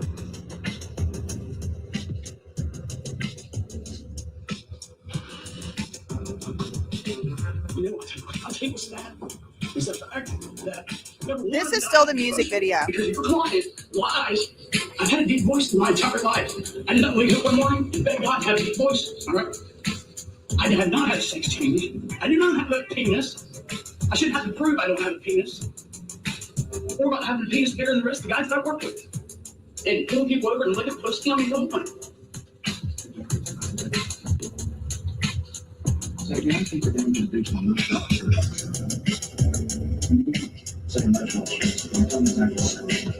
Look me in the face, tell me what it means. What is emotional distress mean? Obviously, it's right here. This right here is the emotional distress. Look me in my face. Okay, I get it.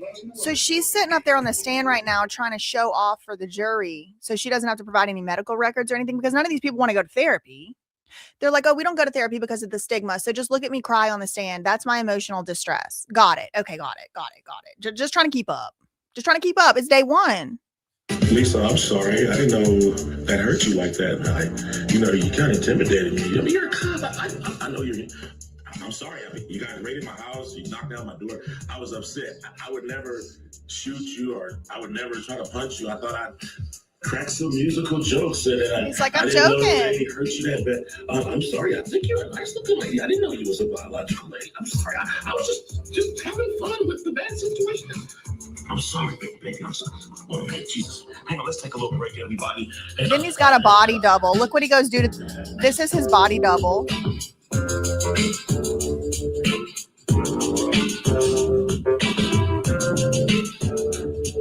He's got a body double actor playing her. I think she was at court yesterday too, this lady.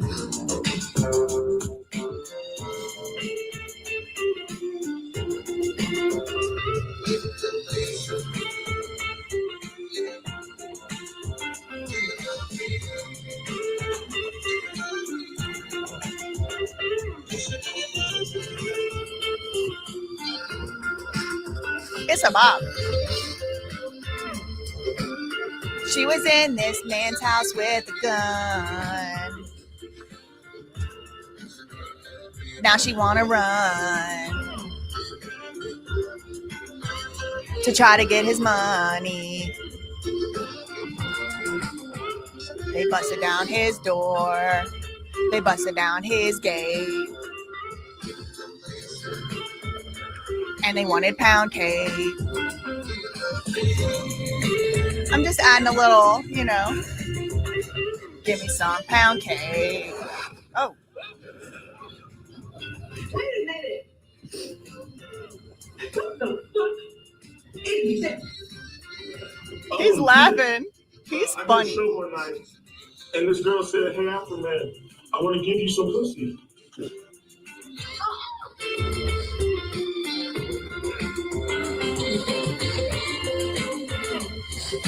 Now she wanna cry, but she wasn't crying that night when she was in his house with a gun and busting down the gate and busting down the door and ruining stuff. Shoulda took the cake and left. The judge is covering his mouth. Oh my God, this is an episode of The Office, I swear. It just keeps going. Oh my God.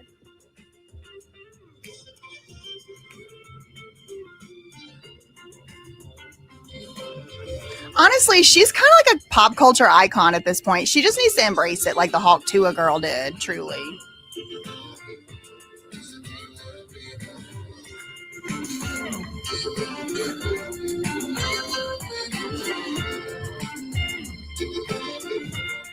I guess the whole court date is just this song. My God, AFROMAN, can you make them shorter next time when they play them out in court?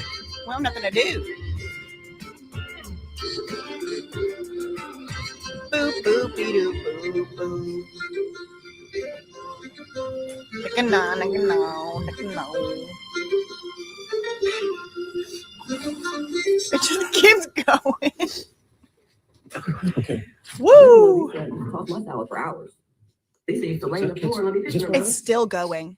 I hate it because the kids know who I am. Let's just get in the car.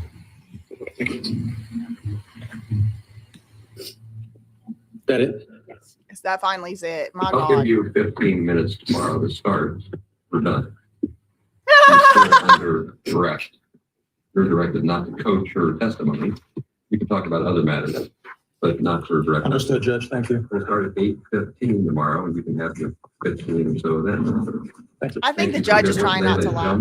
Go ahead and go off the record. Y'all, what an epic way to end. What an epic way to end the day. Oh my Lord. This lady's sitting up here just crying. Okay, we're going to go on to the next day. We're going to go on to the next day in this very video, so don't leave. I'm about to pull up trial day 2. Real quick, I do have 4 comments here I want to read. Thank you, best friend you never knew, for being a member for 9 months. Shout out to the cousins. Thank you so much to Morgan being a member for 5 months. A cop crying because a song hurt her feelings. Oh my God, such a freaking joke. Can't wait for your next chapter. Yes, yes. Y'all make sure that you are subscribed to BJC Live Show. I am trying to get up to 4,000. We'll go 4,000 subscribers by tomorrow. Thanks so much for being a member for 5 months. Thank you to Black Lake 31B for the $1.99 super chat. Those white tiers are not working. The white tiers, they not. Sometimes they can work. This time it didn't work. It didn't work. Sometimes the tiers can work. It didn't. I don't think it did what it needed to fully do here. but it might be, you know what, I'm going to keep it to myself. I'm going to keep it to myself because I don't want anything that I'm saying to come across like I'm trying to be hateful to like demographics of people. I have friends of all shapes, sizes, colors, genders, orientations, and I love them. You know what I mean? It's not about that. It's about the fact that she's in this field, she's in this job, and it is a very masculine coded world, I'll say. And you know, so what? People think she's like a man, then that she should be happy and proud of that because she has to like protect people's lives for her job. Thank you for the $1.99 and thank you so much for the $4.99. No, this goes deeper. No pun intended. Deep. She needs a therapist, not a courtroom. Well, maybe she'll finally go to one now. Maybe she'll finally go to one out. Okay, so now let's go to trial day 2. Trial day 2. And this one is even longer than trial day 1, girl. We're going to be here all day and night. Okay.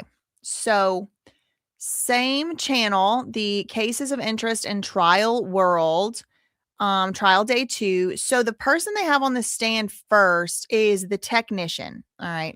What's going on here? Can you stop doing that? So I don't like this stupid wheel. It's aggravating me. Oh, this is why. Because it's like, all right.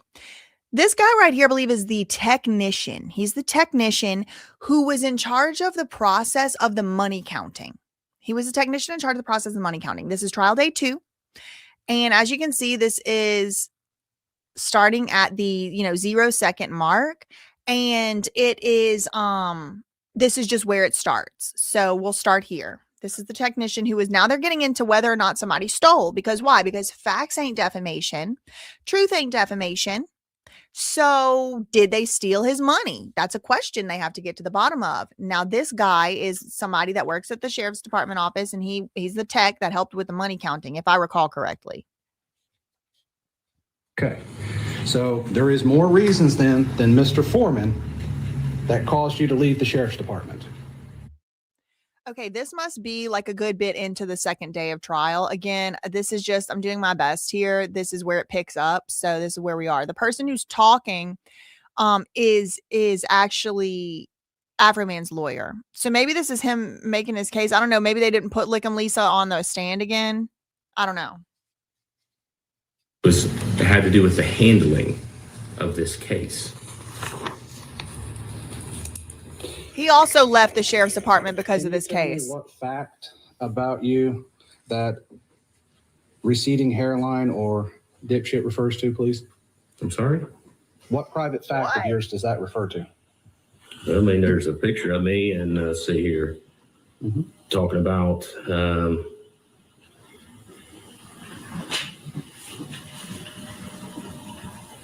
see, I wouldn't trust him with methamphetamine crack ass alone in my house. So I find that pretty insulting. So that statement is what you're suing on? Well, no. I told you this is one of I told you this is one of many. Well, and that's why. Oh man, he's already cooking. Oh man, we got dropped in mid frying pan. He's cooking, y'all. He said, "Why are you suing?" Well, there's an Instagram right here. He said that I wouldn't trust me with a house full of crackheads with a piece of methamphetamine. That's pretty insulting. And the lawyer says, "Okay, so that's what you're suing for?" This guy's like, "Well, I don't know." You don't know why you're suing then? Woo, I got to get this guy. Defending me if I ever have something come up in Ohio. Oh my God. It's not singular, it's plural. Okay, and so one of them is dipshit, one is receding hairline, yeah, and the other is meth heads. Yes. Is there any more? Well, when he's sitting there making accusations against the organization that I, at that time, was working for, you don't have standing. Trust, all based off of a lie. That's what ultimately stopped. And that's community trust in the Adams County Sheriff's Department, correct? Yes. Let's go back to what was Plaintiff's Exhibit 5. I unfortunately don't do technology very well. Clearly. This was Plaintiff's Exhibit 5. You said this was referring to you. Where's your picture? Thank you, JW, for the super chat. I do want to read it, but let's get a little bit into this court date first, get some momentum, and I'll stop and read that because I also need to take a bathroom break in a little while. But let's get a little bit into this day, get our bearings here. Thank you, though. Thank you. I did see that. Thank you. You asked me earlier. Where's your picture? No. You asked me earlier. All right, after. You can tell these freaking cops just hate not being able to be like, don't talk, I'm talking. I'm the one talking, I'm asking questions. Not today, buddy. Not today. You're not in charge here, bucko. You can clarify that there's three correct. Okay. Is your picture in this post? No. Is that a picture of your father? Yes. So this actually pertains more to your father than you. Correct. Oh man, this video don't have captions on it. That's aggravating. Okay, so they're putting up a picture or a post of this guy's dad, this guy's father. I'm gonna make it on normal speed for now. Just because there's no captions and it's kind of like maybe the audio will clear up. But there's a picture, they post a picture of your dad. You are the only person who has standing to sue for you. Okay, like if somebody posts a picture of your dad has to sue over it. If somebody posts a picture of your kid, but your kid's older than 18, the kid is the one that has to sue for it. He's saying his dad, he's saying the department he used to work for. He doesn't have standing to sue somebody because the department he used to work for looks bad. That is not how that works. So AFROMAN's lawyer is really kind of poking holes in this. He's like, okay, well, you were insulted. He called you a bald-headed dipshit, but like, what was the thing that you're suing for? Well, he said methamphetamines in a crackhead and in a crack house. So dude, that's insulting. Okay, so that's why you sued? What? Because he wouldn't trust you around an Adderall pill in a crack house? That's why you sued? Well, I don't know. Like he's really showing masterfully to the jury. AFROMAN's lawyer is showing masterfully to the jury. This man don't even have no real complaint. He's got a picture of his daddy up here in evidence. Where's the daddy then? He didn't sue?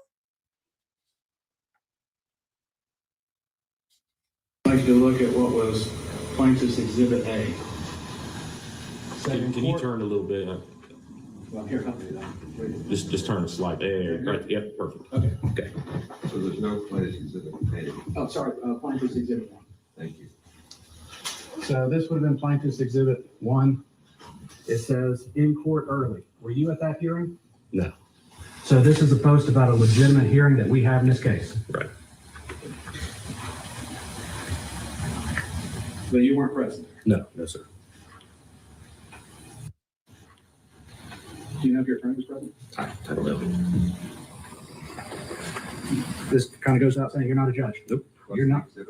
Oh, you're not. That's his dad. Plaintiff's Exhibit number 6, the one about Roy Gabbard. You're not a judge? Oh. You're not Roy Gabbard? Nope. Sorry, I don't know if that's his dad or not. They were talking about an exhibit that did have his dad. This right here is actually the judge. This right here is the judge who signed the warrant. And so, like I said at the beginning of this video, or earlier in this video, AFROMAN definitely did make fun of the judge too. The judge didn't sue. This referring to the Adams County Sheriff's Department somewhere towards the end. That is the only thing in it that you believe is a crime. I'm sorry. It kicked on right when you were talking. I couldn't hear you. They kicked on. Strike your question. Okay. I'm sorry. Poor timing. This would be Plaintiff's Exhibit number 8. You said you saw this sometime after? Yeah, it wasn't the day of. It was sometime after. I don't recall. How long after? Within a week, I'd say probably. So you're not identified in here? No. And it just talks about the department in general?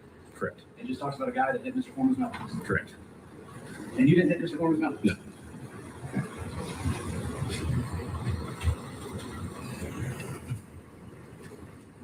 Were you ever disciplined because of what happened in the raid? No. Were you ever disciplined for anything Mr. Foreman said? No.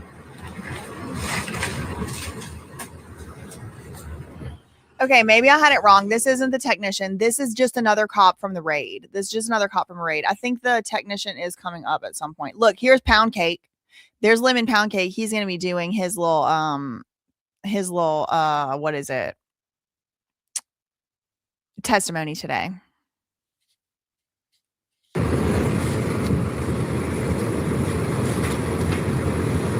Other than your voluntary resignation, have you lost any other income?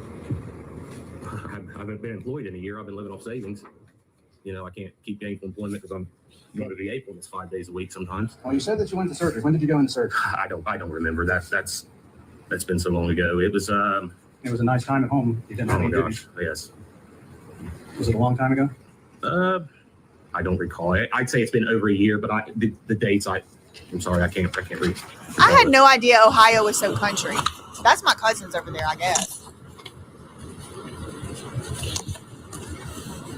So, is the allegations of you being a thief come out of the handling of the money during the search of Mr. Foreman's residence? Yes. During depositions, I asked you some questions about how money should be counted and cataloged as evidence. Can you explain the process to me of how you count and catalog money as evidence? I mean, as far as like what the policy is, or because I don't read, that policy has changed since then, and we had, but usually what you do is they changed the money counting policy since. That evidence bag, it'll have denominations of bills. Okay. On that, you count it and you mark it. I got 3 20s. I have 1 10. You put that money in the bag and seal it up. Does that answer your question? So you have these evidence bags. We count out the money. You have it recounted. You would then put a stack of 20s, 10s, 5s, and then down the denomination? Yeah, it's not counted by the total on the bag. It's counted by each individual bill and the amount of each bill. So you have 3 20s. Mm-hmm. You don't put the total amount of currency. You put the number of bills. Okay. So on that type of evidence bag, yes, sir. So let me rephrase my question as we're talking at the same time. So if I look at the evidence bag, I can know exactly how many 5s are in it, 10s, 20s, 100s? Correct. Okay. And the evidence is sealed when it leaves the scene? Most of the time, yes, but as long as it stays in your care and custody, as long as it's not something, if this was something that had a fingerprint, of course, you have to protect that fingerprint until you can get it to a lab. I'm not going to say that every time you leave somewhere, something is sealed, because sometimes, that's an unrealistic expectation. Sometimes we need to take some money out of there. A gun, but I don't have a gun box to put it in. Well, that's one in the trunk of my car until I get a gun box to put it in. That's just, that's the reality of law enforcement. But if that gun changed hands by 3 or 4 people, they would all sign the box when they got it to show the chain Correct. of evidence. Yes, sir. Yes, sir. So anybody in possession, that must be in the chain of evidence. Correct. And that's put on the bag or the box in that case. Well, there's a little thing right on the front. It'll have an evidence chain right below the denominations. It has an evidence chain. So if you collect a gun, you would sign first. If I hold it, I'd sign second, and so forth and so forth. Correct. Okay. Now, what happens if you don't have these special evidence bags and you just have a clear bag? Tell me where you're going with this, why it matters. This matters, Your Honor, because there is a question about the policies and procedures. And as I said, Mr. Robinson is going to testify, if he's admitted to testify. This judge does not like questions about this counting this money and what are the policies and the procedures of the money. I don't know why, but he keeps piping in. And I'm like, is it because he's getting some type of kickbacks? I can only imagine why it is that he gets so defensive only on the questions that have to do with this counting money. Oh, and PDF-philia. He also was jumping in and barking in about that. Why does it matter? Why does it matter about how they normally count money? Well, dumbass, because one of the grounds for the defamation claim is that AFROMAN said these people are thieves. They steal. So I'm trying to lay out how they were supposed to do this and show the jury they didn't do it right. If you would let me, thank you, shut the hell up. I wish, this is why I can't be a practicing attorney. Because I'll be done told this man, do you want to come up here and ask the questions then, Your Honor? Since you know how to do my job so good. Watch video footage, never interviewed anybody. So one of the things I have to counteract that is the fact that the evidence was not handled correctly. And that is what I'm building here. Mr. Kulie is testifying about the exact way in which you will put that What does that have to do with any issue in this case? Your Honor, the issue of money and missing money is at the very issue. Right. They say they're being called thieves. They're trying to prove it's not a fact. I'm trying to prove that from the evidence and how things were done, you cannot even make that conclusion. You said to call. Shut up. I've had enough of you. Yes. Shut up. And then yes, you can put the amount. The amount is always going to be on the outside of the bag. Anybody that took exclusive possession of that, yes, they're going to sign that. Mm-hmm. Okay. And the money's always counted twice, correct? Correct. At least twice, correct? Correct. Okay. Even the officer himself probably counted twice, correct? 10 times. Personal source there, I guess. First, you would count it though twice, correct? Yeah, but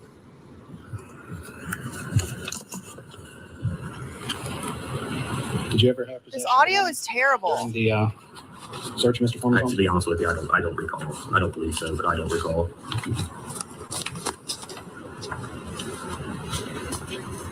hate that that like feedback, that background noise.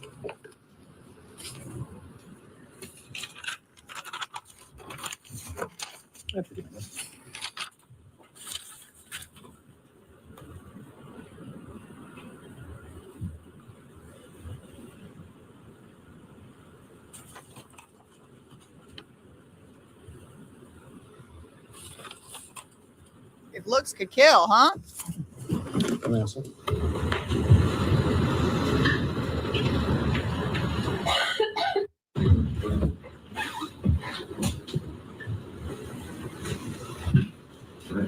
Okay, I guess that guy's done. Okay, so now they're calling up someone else. Who?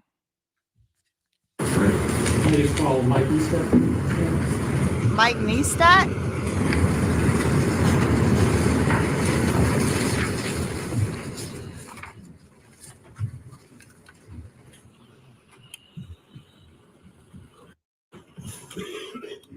Would you introduce yourself to the jury, please? Michael Eastep, And Mr. Eastep, how are you currently employed? Adams County Sheriff's Office, How long have you been with the Adams County Sheriff's Office? over 24 years, What's your current position with that office? road patrol supervisor. How did you get started in law enforcement? Through the fire service. Actually, some friends in law enforcement were in the fire service and kind of hung out with them, and that's how I began to take an interest in law enforcement. You live here in Adams County? I do. How long have you been in Adams County? All my life. Do you have family here? I do. You married? Yes. Children? Yes. The children go to school here, did they? Yes. You were part of the team that executed the search warrant on Mr. Foreman's Okay. home, is that right? Yes. So this is one of the cops who did the search warrant, and the person asking the questions right now is his lawyer. So this is like one of the sheriffs, and the guy asking the questions is the sheriff's lawyer.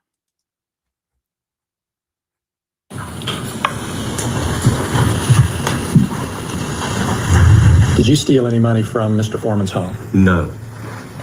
No. We've seen, you've been here the whole trial so far, the last day and a half, right? Yes. You've seen all the exhibits? Yes. You saw the exhibits that were just shown to Justin Kulie? Yes. That was Justin Kulie. I think his dad is the lemon posts pound that cake. we've been talking about here in this trial have any effect on you? Yes. Explain what you mean, please. People that we deal with and providing services into the community has called us out, called me a thief. Good. We assisted with a search warrant service here with another agency, and the people who was inside the residence looked at us and says, why are they allowed to do what they're doing? And then they look at I'm us and wondering say, well, you done it to AFROMAN, they can get by with it, they can do it to us. True. That's a true statement. If Did you ever do it to receive him, any they can do it to calls us. having to do with this case? Not directly.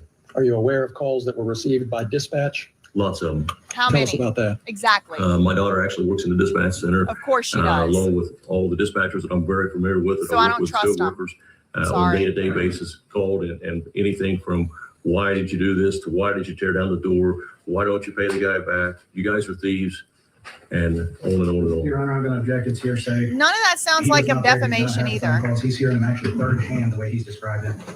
He's hearing them from the idea of from the dispatchers telling him what another person said. So hearsay upon hearsay upon hearsay. What's the purpose? The purpose, Judge, is to, my next question was going to be, what effect hearing about these calls to dispatch had on Mr. Eastep?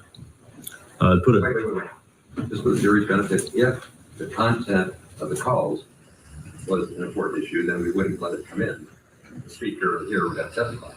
But the Shut nature of the up. call, Shut up. is Keep up with what we have going on in the services that we're providing with nonsense phone calls. That's Are not you aware of any defamation, effect that by these, the way. that these posts had on the sheriff's website? Your Honor, I'm going to object. That is beyond the scope and not even relevant to this. The Sheriff's Department is a government agency. You cannot defame a government agency. Yeah. Sustained. Can't ask about the website, stupid. Look at him. Oh, the Mr. Eastep, demons. did you, through your attorney, ask Mr. Foreman to take these posts down? I did. Have they been taken down to your knowledge? No. Those are all my questions. Thank you. Cross-examination. Mr. Eastep, do you mind if I call you Mike?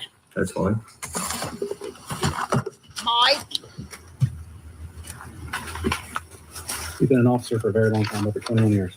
Actually, over 24 full-time years and These over people 38 are and a half so as a country. certified peace officer, state of Illinois. I'm shocked. And during that time, you've never hid your identity as an officer? No. Everybody's seen you out in public? Yes. Seen you with your wife and kids? Yes. And your wife? Strike that question. Okay, so just so y'all know, now Afroman's lawyer is asking questions on what is called the cross-examination. So now Afroman's lawyer is the one doing it. So they're going through. It's been 18 minutes. We're on our third witness. They're going through quickly. And you were a sheriff's deputy in 8/21 of 22? I was. Okay.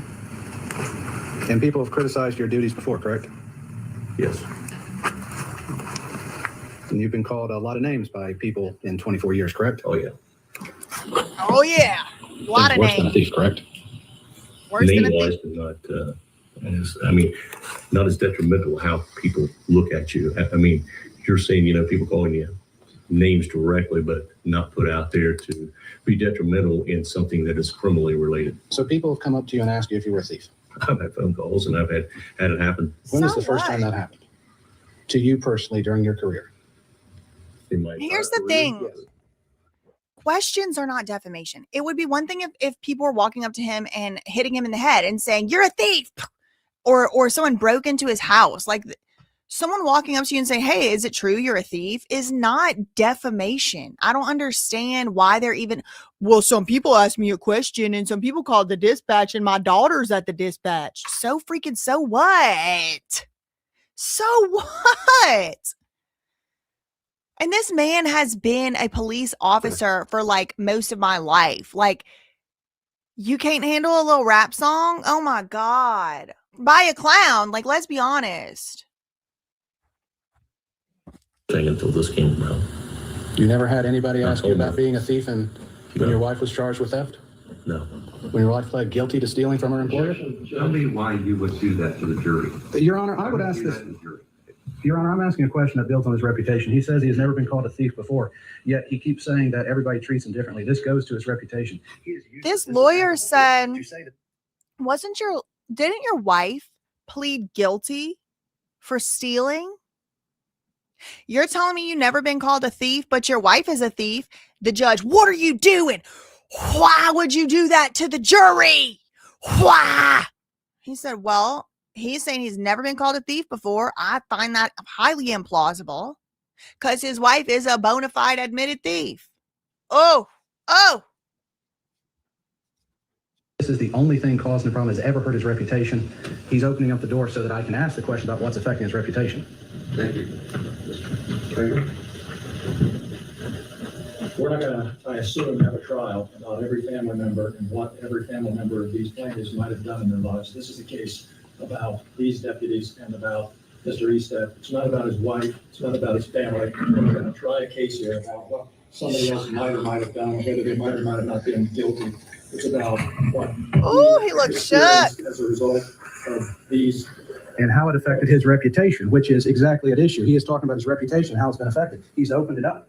Your reputation is your entire life. Everything you do in the community, your family affects your reputation.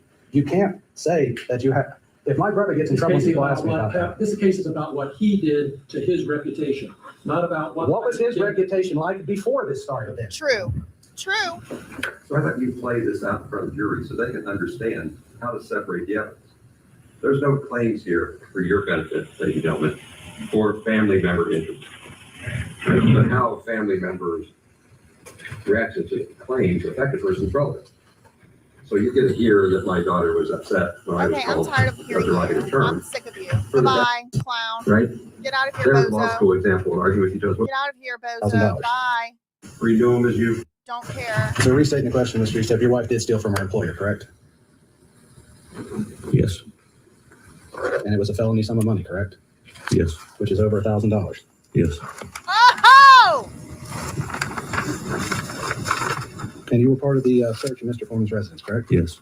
Did you ever have any? Your wife did steal from her employer. Isn't that correct? Yes. And it was a felony amount of money. Isn't that correct? Yes. Okay. Now you were the one who did one of the ones that did the raid, right? Woo! I noticed money in a coat pocket and I pointed it out to Detective Newman. And is that the money that Mr. Newman testified earlier that was upstairs? That should have been some of it, yes. I didn't do the collection of it. You just pointed it out in the pocket. Yes. Another officer took it out of the pocket. I assume. Okay. Do you remember which officer you pointed out to? I told Detective Noodland.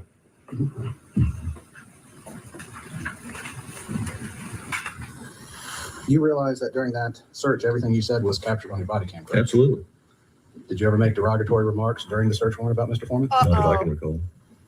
Oh no. Did you ever make any derogatory remarks toward Mr. AFROMAN? Mr. Eastep, on Derogatory. October 21st, 2022, did you have body cam on during the search of Mr. Foreman's residence? Yes. I'm on the edge of my Was seat. that body cam active the entire time? Yes. Does it have audio and video recording capabilities?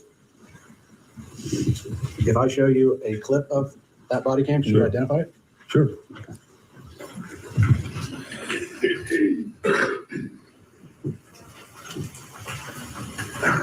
Oh no! For the benefit of the record, this would be marked Defense Exhibit B. And for the sake of the record, the file would be ACSO3 OK 0019 _21252.mp4. This is a clip of that file.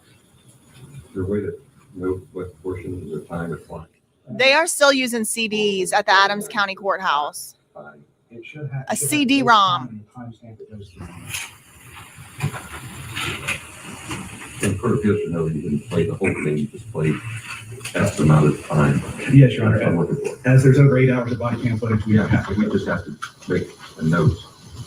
Tell me where you're starting it, when you're starting the time clock. Sick of you. Shut up.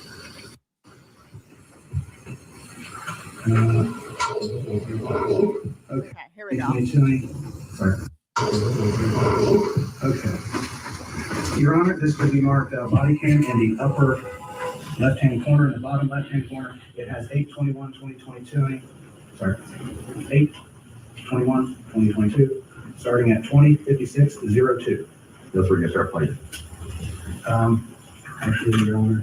So I think they're about to play the supposedly derogatory. Look at this bedspread with the evil weed leaf on it. Oh my God. He is a character. He is funny. What does it say? Slick log? What does it say? Sick? Such? I can't. No, that's a K. That looks like an S.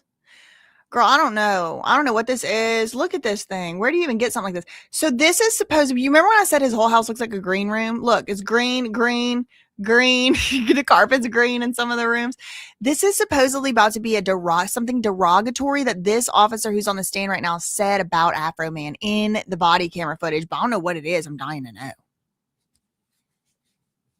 20:56:00. Thank you.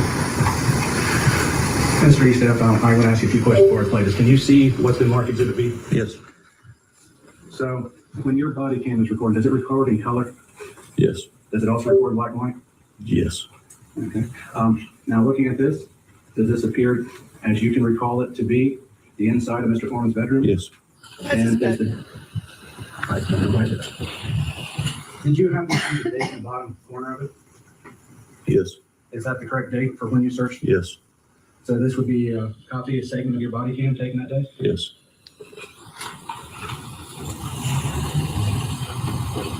I love technology. Oh, great.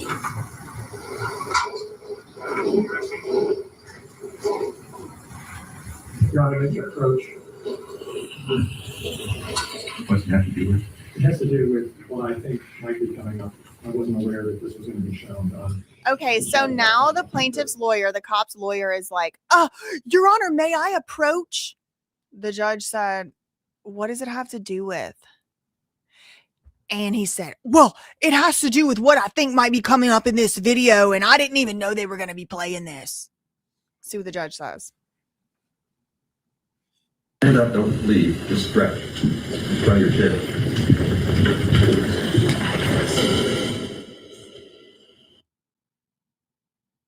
Okay, so I guess they're going to argue. I'm just going to fast forward through this because they don't play this part anyway on the audio. AFROMAN has a French manicure. Do you see it?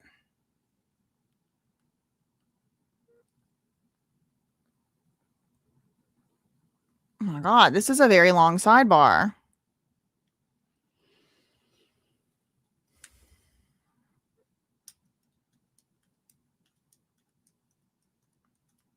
Okay.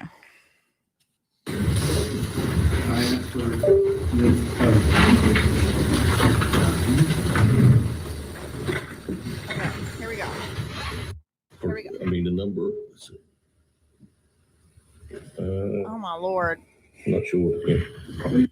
Yes.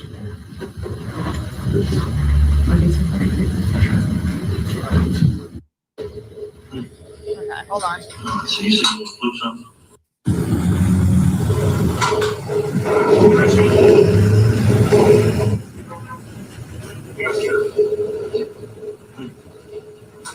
So you see those blue something?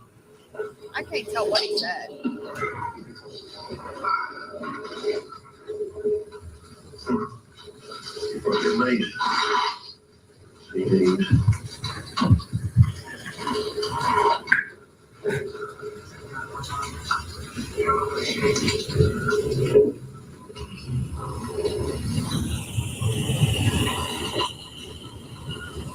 I can't tell what he's saying. This audio is terrible.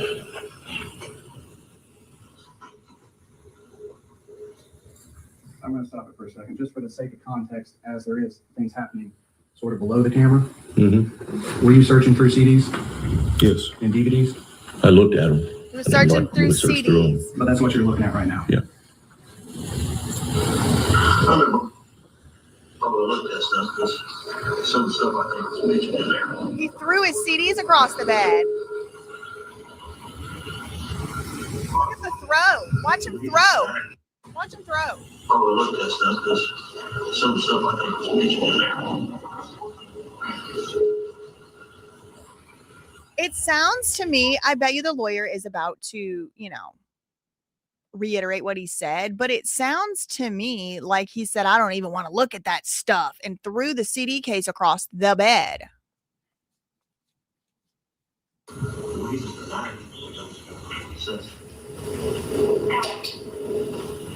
Look at the greenhouse.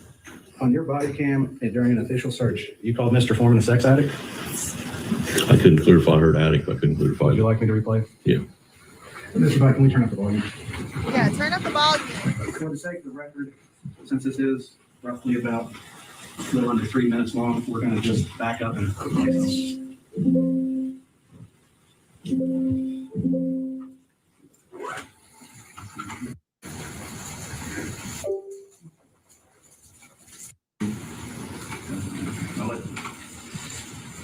we really shouldn't let me touch anything technology. I shouldn't break it by touching it.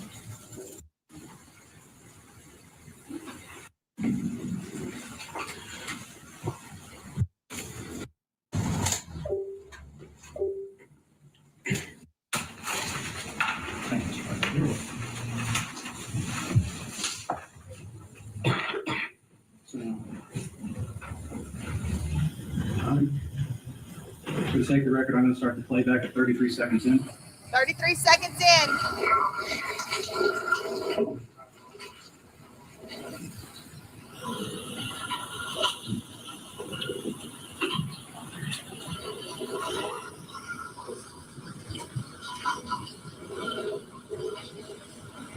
I looked at that stuff because some of the stuff I think was mentioned in there. I can't hear what he said.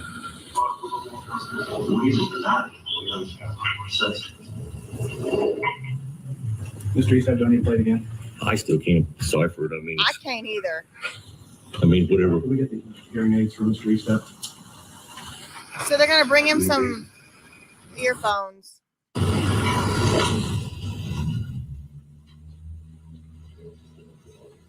I think AFROMAN's lawyer's trying to say that this guy on the stand while conducting the raid said that AFROMAN was a sex addict. But I truly couldn't even hear anything that was being said because the audio sucks so bad on this particular video. Like, even just in the courtroom, like, I could not hear anything he said. All I could see is him throwing the CDs across the bed. It was just like blurry, distorted. He's having a hard time hearing it as well. So they gave him these headphones and now he's listening to them.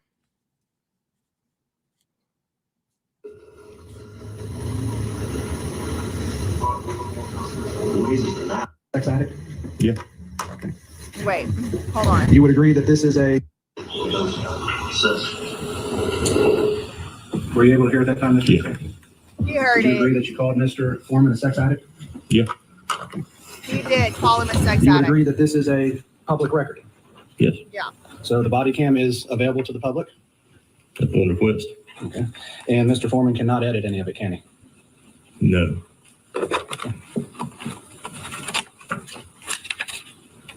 Do you believe how you do your job duties reflects on your reputation? Yes. So someone seeing this could reflect badly on your reputation based on what you did? Possibly.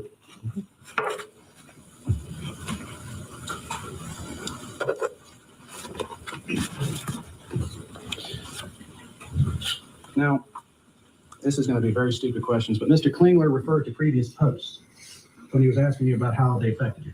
Did any of those posts name you by name? No. They just refer generally to the Adams County Sheriff's Office. So you're just seeking damages based upon what he said about the Sheriff's Department? No. It's what's been directed to me. What was directed to you? Being called a thief. Okay. Other than that, anything else? No. Was there a direct post of you being called a thief? No. Just directed by the people in the community. So the people in the community called this man a thief. Somehow that's AFROMAN's fault. And instead of suing the people who called him a thief, he's suing AFROMAN. Got it.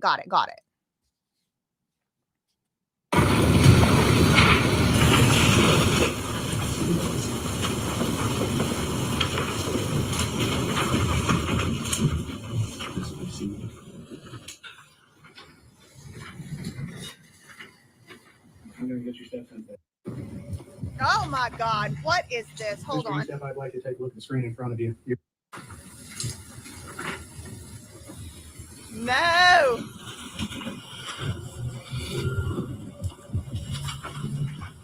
Mr. Estep, I'd like to take a look at the screen in front of you. You're going to see what's been marked Defense Exhibit C.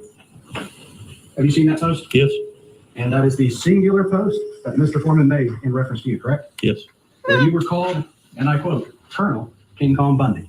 Yes. Colonel. King Kong Bundy was a wrestler, correct? Yes. King Good, Kong correct? Bundy. I don't know about that. Can't answer that.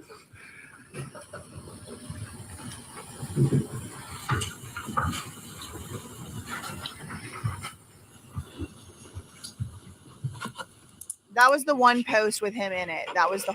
That was There was a it. t-shirt made calling you King Kong Bundy, correct? Yes. You told me about an incident where a friend of yours made a joke about that, correct? It wasn't a friend. It was one of the fire department that I was chief of. One of them wore a shirt to the Christmas party? Mm-hmm. They thought it was a joke, correct? Their own friends making fun of them. What the true intent of it was, but Employees, whatever you want to call it. I saw. You ever had jokes made at your expense? Oh yeah. Made jokes at other people's expense? Yeah. So it's a reasonable assumption they bought it as a joke against you? I would hope. But it's not a good joke. It don't have to be a good joke, buddy. Unfortunately for you.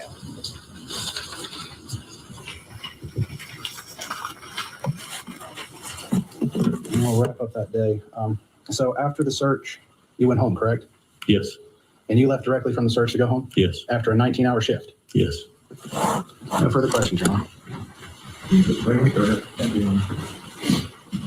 Here comes him. He's mad. Redirect. Mike, what's your wife's name? Renee. How long have you been married to Renee? Since. Wait a second. I thought we weren't doing family members. We just said this ain't going to be a trial about everybody's family member and everybody's done everything family member, this, that, the other. So why is he asking about a family member? I'm confused. I'm just so confused. Can they pick a side? Since 2000? Yes. 26 years? Yes. Did this felony that Mr. Osborne brought up The thief. occur before or after this search? Long before. Long before? Thief. Did you stay married to Renee in spite of this? He married a thief. Do you think her problems with this felony hurt your reputation? Yeah. No. Oh. I never got no backlash. He never got I no wasn't back. part of it. I didn't support it. You know, she paid the consequences and she moved on with life. And you're still with her? I'm still with her.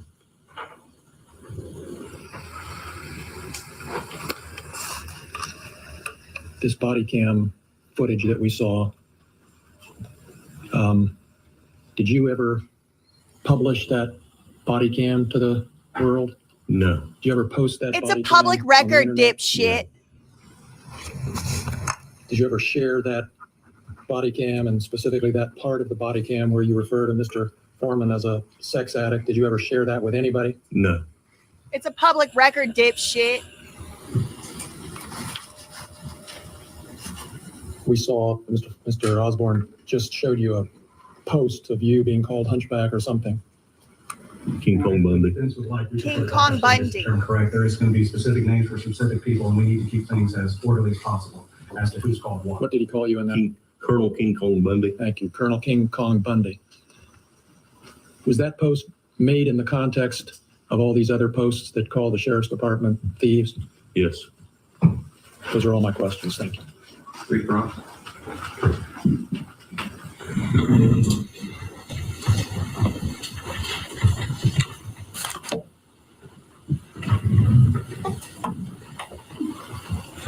Yes, Dale, we already did the Lick 'em Low Lisa saga. That was earlier.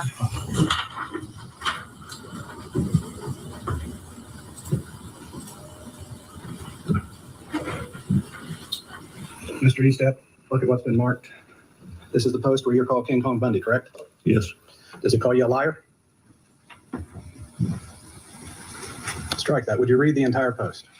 It says, "Good morning, ladies. This guy was easy. Introducing Colonel King Kong Bundy. LOL. Let me know if you have a nickname better than mine. What you got?" And then So, well, you don't need to read the rest. I'm just worried about Mr. He can't read, my God. They can't count, they can't read. No. Didn't call you a thief. No. So all the other posts that you would refer to are solely about the sheriff's department being called thieves. Yes.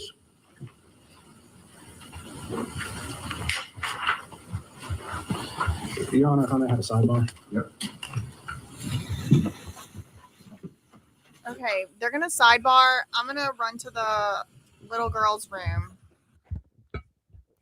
And I'll be right back. BRB.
Okay. Just long enough for the sidebar. So, Mr. Osborne's finished. This witness going to step down. We're going to take like a morning break. Thanks for good work so far. Enjoy yourself. We'll be back in about 10 minutes. I asked you about all exhibits. Yes. Previously. I don't know who this is. Let's see. So when you're referring to those exhibits that he's presented for, you're referring to the general ones that talked about the Adams County Sheriff's Department as thieves? Them and some of the posts that was on about me personally. Pardon me? What kind of posts? Ones that was just been posted within the last few days. So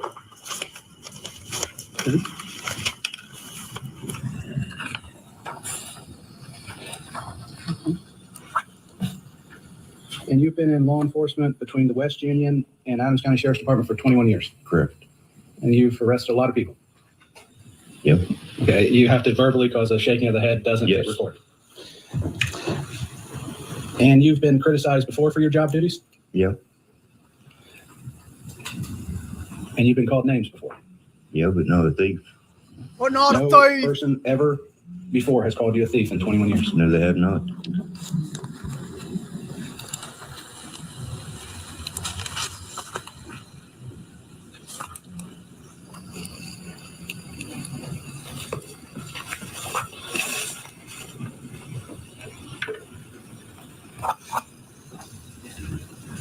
And you were employed with the Sheriff's Department on 8/21/22? Correct.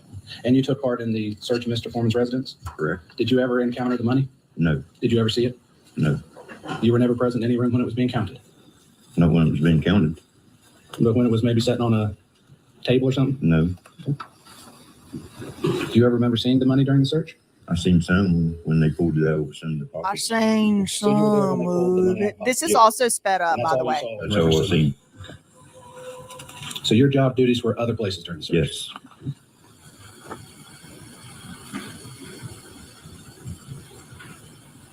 Have you ever been disciplined due to anything Mr. Foreman said?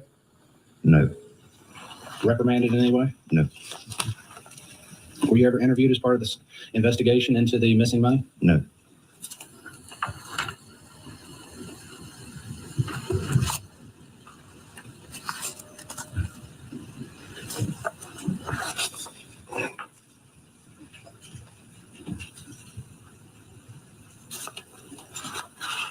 Is it true that Mr. Foreman called you a hunchback? Yes. And specifically compared you to Quasimodo, Yes. the Disney hero?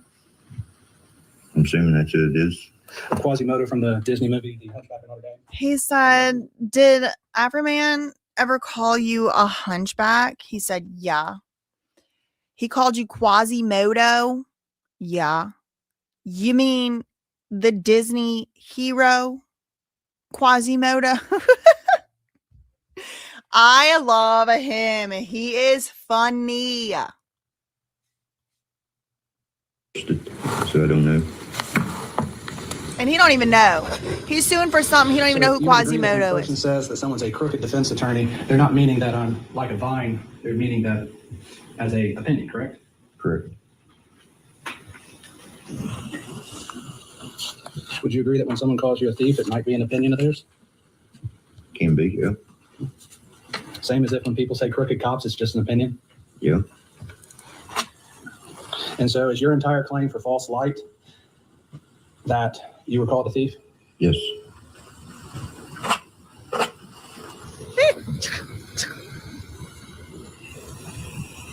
And you would agree that Mr. Foreman is an artist subject to exaggeration? I guess so, yeah. And just for the sake of question, nobody would ever think you're Quasimodo from the book, correct? I don't guess. You know, did say people think book. different things.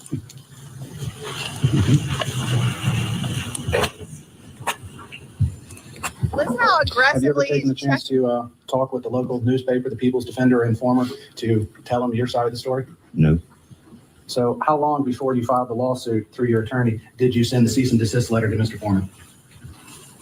It was whenever he sent it. When my attorney sent it to him. So you never sent a cease and desist letter before the lawsuit was filed? No.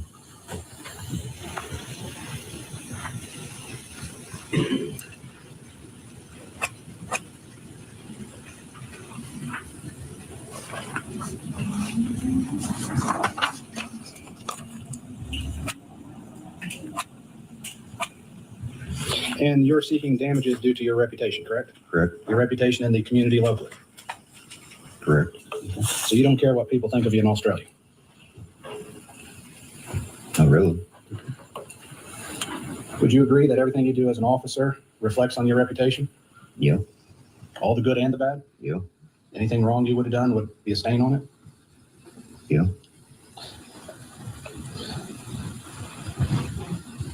And you mentioned that people had came up to you in public and called you a thief, correct? Yes.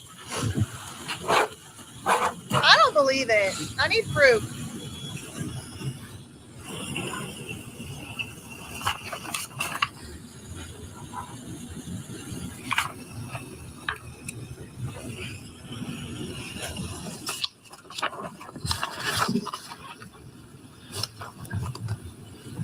You've been criticized for your job duties before, correct? By the public? Kind of, yeah. Kind of. People have said they didn't think you did things right? Yeah. And they have a right to criticize you for how you do your job? Pardon me? They have a right to comment on how you do your job? Yeah. Did you wear a body cam during the search? Yes.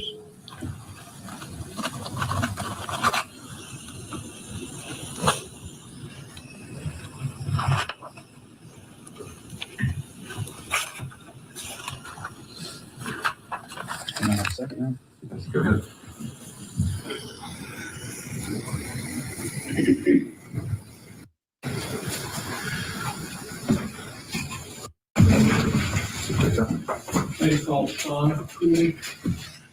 Lemon pound cake, Officer Pound Cake coming to the stand.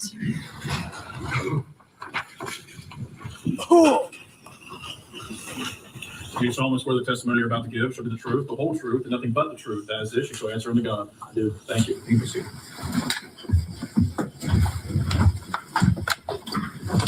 Okay, go ahead. Thank you. Would you introduce yourself, please? Sean Kulie, How is Sean spelled? SHAWN. Thank you. And Mr. Kulie, are you currently employed? No, sir, I'm retired from the sheriff's office. When did you Retire. retire from the sheriff's office? I originally retired in 2014. Retire. Sheriff, then Kenny Rogers asked me to come back a couple times.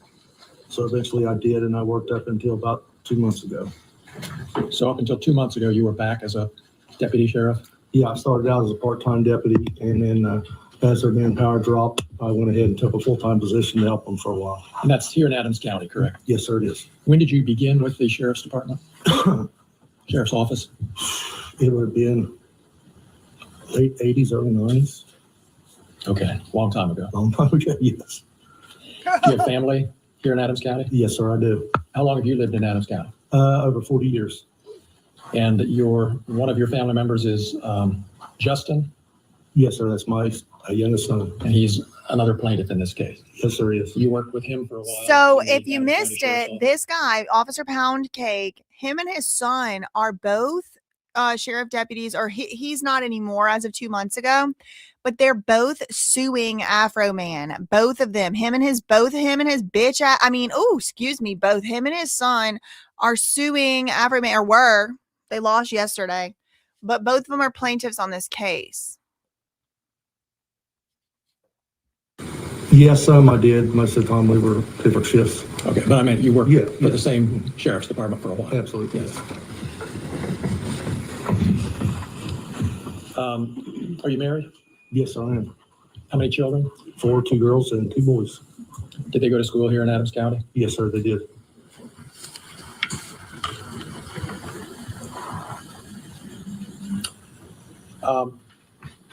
Sean, do you remember giving me a call back in late 2022? Your Honor, I'm going to object here. I do believe he's starting to move into the realm of attorney-client privilege and opening that. If he opens that door, we do intend to exploit it. And so we would just give the court notice that's what we believe is happening at this time. Slay. Thank you for the heads up. Slay. Thank you, Judge. Let me ask the question this way. Were you looking for an attorney in the fall of 2022? Yes, sir, we all were. And just in a nutshell, what were you trying to accomplish by contacting a lawyer? The posts and the things that were put on the internet about us, as far as us being thieves and different things with our image. We had went to the sheriff when this originally started.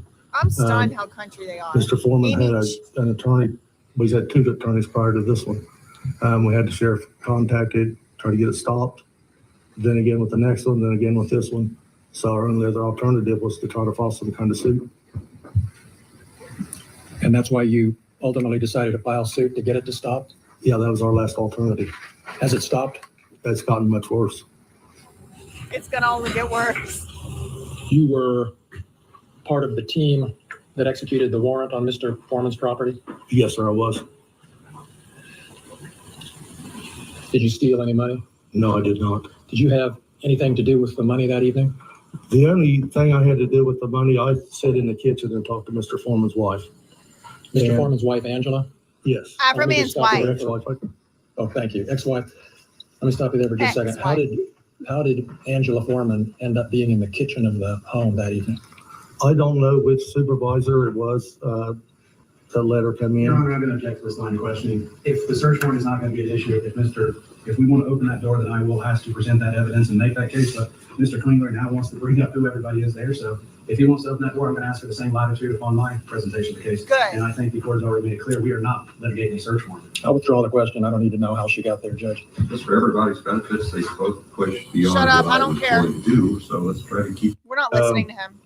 In the kitchen on a stool, I believe. Brian Newman brought in a package that he said contained money, laid it there, and asked me to keep an eye on it. The frontal lobe needs And scans. Who was in the kitchen? Sorry, who was in the kitchen with you? Mr. Foreman's wife. Okay. Or ex-wife, I'm not sure. Just the two of you at the time? Oh, there was people in and out. Other deputies? Other deputies coming in and All out, going back and forth to their cars to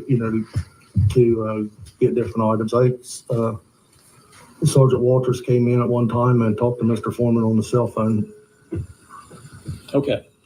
So back to the cash, you were asked by Detective Newman to keep an eye on it, and what happened then? Well, that's what I did. And then a short time later, Mr. Newland came and got it and secured it somewhere. And that was the extent of your... Yeah, I never touched the money, never was even really close. All right. Now, you mentioned earlier your reason for contacting a lawyer in this case. I want to just jump ahead right now to how these posts that referred to you and the other deputies as thieves, has that affected your reputation in the community, do you believe? Absolutely, there's no doubt it is. Well, tell us what makes you think that. You know, to understand that, you got to go back before this happened. We would go on calls. We very seldom ever have any trouble with anybody. Very, very rarely. You might get a drunk that was smart off or something of this nature. Then he starts calling us thieves on the internet, starts selling merchandise with our photo on it. So now when you go into a bar for a call, you've got people in there screaming, hey, you going to steal all of our money, you know, or you go on a call. I had one guy come out of a bedroom after me, call me a thief, and want to know why I sold AFROMAN's money. It just went from being a nice, quiet community, a job you felt safe in, to a place where you had to look over your shoulder every second. Do you, based on what you've explained and what you've been through, do you think some of these people who called you thieves really thought you were? Absolutely. Absolutely. Did you receive any phone calls about this? I would answer the phone at the sheriff's department because they were overwhelmed. I remember one day there was over 300 calls threatening us, calling us thieves. I want proof. I don't believe We would have it. to go over and help dispatch because they were overwhelmed. There's only 2 dispatchers. Is there So, proof? yeah, they didn't call me directly, but I answered the phone. They would cuss me, threaten Evidence? to kill me, threaten to Any kill my recordings? kids, Even threaten to kill one? my wife. Even one? And it got to the point to where my wife and my children couldn't even go to Walmart. Hearsay. We couldn't go into a gas Hearsay. station around here. Hearsay. My youngest daughter would hear the dogs bark at night Hearsay. and come in my room, wake me up terrified that somebody was there to kill us. Because even though they were young, they're still on Facebook. They still see this stuff. And it was just... I just want to pause here. This man is saying his daughter and his wife couldn't even go to Walmart. And it got to the point where if she would even hear somebody outside, the daughter would think somebody was going to come in the house to kill them. Okay, fine. I'll buy it. What about AFROMAN's wife and children? Don't you think they feel like anytime they hear a sound outside their house, it could be Officer Porky the Pig coming in to bust the freaking door down? AFROMAN's not even allowed to sue them. He tried. This racist, in my opinion, idiot, lacking a frontal lobe judge, in my opinion, who needs to he has no business sitting on this bench. He wouldn't even let AFROMAN countersue these people after his house got literally barged into. But Officer Lemon Pound Cake wants us to feel sorry that his daughter is scared she heard a noise outside the door. It sounds like they live right in the middle of the hills have eyes. There's probably a lot of outside the door sounds, if I had to guess. So I just don't understand why they have, the jury is supposed to have all this sympathy for them. But what about the fact that they barged into, busted down his door, it cannot be understated. The door was absolutely not repairable. They kicked the door with a battering ram down out of the freaking hinges, out of the door frame, a battering ram. But this guy got a couple calls to the dispatch office and his daughter can't even handle the freaking crickets chirping outside now. None of these people have what it takes to be in law enforcement. Thank God that this degenerated buffoon, this oaf, quit. Thank God he retired. He had no business working this job. One after another. And when it would start to slow down, he would go back and do it all over again and get it all stirred again, just like he did a couple of days ago. Are you aware of posts that are continuing to come out as recently as yesterday? Some I are. I'm gonna put my objection in place here. It'll take a second. So Ohio law has changed since April of 2025, and more protections under the anti-SLAPP. With that, we would have a 60-day notice. So I sustain your objection. You can sit down. Thank you. At some point in time, we draw the line, like this group line. Shut up. We don't listen to you over here. Evolving This in is the my public. court, stupid, ugly, clown. Saying, Shut up. We don't listen to you. Are there any other examples that you can think of as you sit here today of ways that these posts about being a thief have affected you in a negative way? One of the things that really kind of upset me, I was doing an investigation as a detective, and I had to go all the way up to. It upset him. One thing that upset him. And when I walked into the deputy's room up there to talk to them, they all knew me, all knew that I've been called a thief. Again, lemon pound cake. This is these people. He wants to sue over the fact that other cops and other deputies called him a name. This is exactly the same story as the last two. They put a picture of me on my work computer, so sue them. You know, it's everywhere. You can go anywhere. And if people recognize you, they start that stuff, whether they're being sarcastic or what. But And has your image, your face been posted on some of these posts along with, or in the context of the thief accusation? Well, according to he has posted my image, yes, several times on the internet. He sold merchandise, sweatshirts, T-shirts, things of that nature at all of his venues. They were, matter of fact, they were for sale at a smoke shop here in town. A smoke shop. This is all free speech parody, by the way. All of it. Thank you. Thank you, sir. Now, one thing I found to be interesting is that the guy who, Lemon Pound Cake, he is saying that this is their third lawyer. And I'm wondering if the first two lawyers were like, y'all don't have a freaking case and you're going to lose.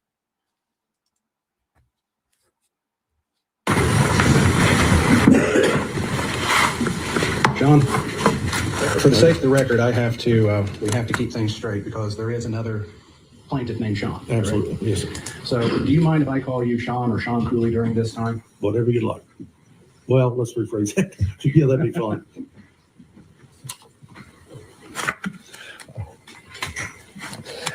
I like to pick right up with this visit to the Pennsylvania border.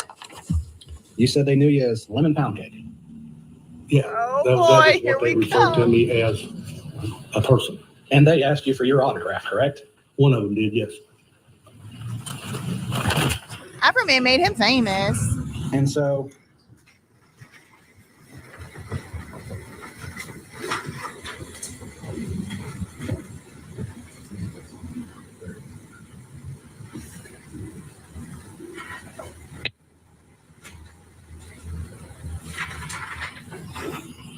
He was getting asked for autographs. Your Honor, if you could have a sidebar about the exhibit D that defense intends to exhibit. Okay, sounds good.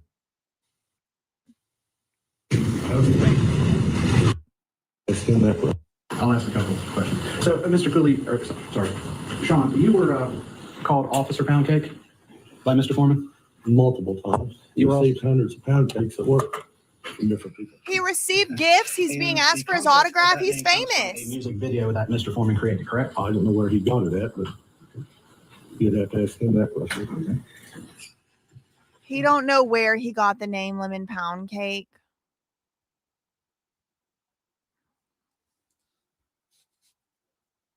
I'm going to play what's marked Defense Exhibit D. I'd like to mark. Okay. Oh, you have anything else?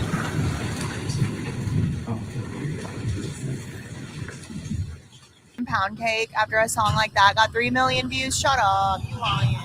Stop it there. Or you stupid. So you've seen Exhibit D, right? Mm-hmm. You would admit that's you with the glasses walking by the Lemon Pound Cake on the counter? Yes. And that is security footage from the search of Mr. Foreman's residence? I assume, yes. But there's no question that you during the search. Yes. There is question. There's No, that was me, yes, absolutely. So during the search, Mr. Newman asked you to watch the money. Correct. And you watched that money until he came back and got it. Absolutely. I'm gonna play what's gonna be Defense Exhibit E. Would you like to sign it? All right, here we go. Defense Exhibit E. They're going to argue over this one too. Can you imagine if we were watching this live? I didn't know it was going on till day before day before yesterday. Okay, here we are. His greenhouse. I'm green, da ba dee da ba die. Oh, you didn't? No. But you were caught on body cam that time, right? What do you mean caught? So other officers who wore body cam would be seen on that body cam, correct? Yes. So if I was close to him, I would have, yes. Oh, let me play this clip for you.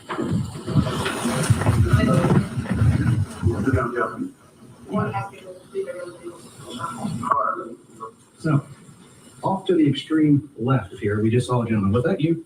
Yes, I believe so. So you are in this body cam footage. Could you run it back just a second and let me see? Oh, let me start it over. Okay, that'd be fine. So, just for the sake of the record, we see two people in this video. Do you know who the lady is? Yeah, I believe that's Mr. Foreman's wife, ex-wife. Who's the other gentleman in the doorway? I can't tell, but I don't know. Would it appear to be Kenneth Dick? It could be. It's just not. I couldn't make that out either. Actually, maybe look at this. I think this is a better image of it. Yeah, it does appear to be Kenny, yes. Because it is dark on my screen here.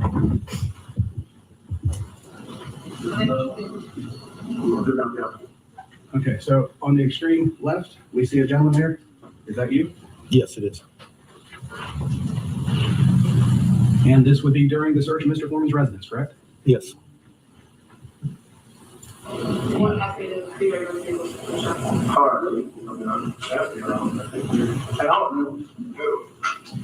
think it's like fan art.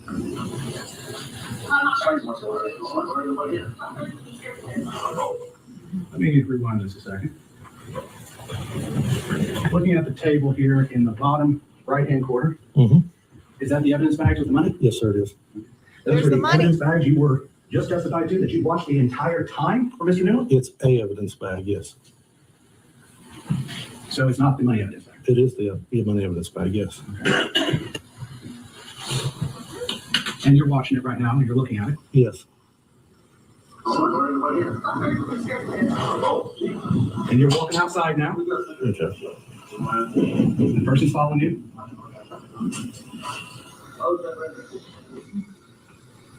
Sean, it would be a fair statement to say you didn't watch that money the entire time that Brian left it in your possession, correct? No, you are correct. But you can also hear me telling the deputy, keep an eye on that money. Oh my If you want to God. play Which it back, deputy was that? I don't know. I have no idea, but you can hear me and see me talking to another deputy before I walked out. Busted. The guy walking right behind you would have been the one. No, I was looking, the guy behind me would have been behind me. Just play it back and that's it. Okay, well, let's replay.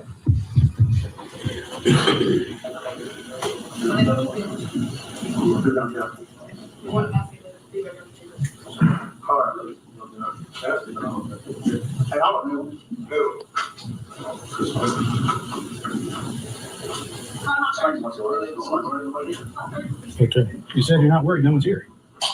I'm not- Well, let's replay. I believe I told him to keep an eye on the money before that. No, let's play it again. Okay, so remember, this whole thing is going to come down to, well, not the whole thing, but a big part of this comes down to whether or not these people are thieves. All right. Are they thieves? Are they not thieves? And this man said earlier that look at this. You see this?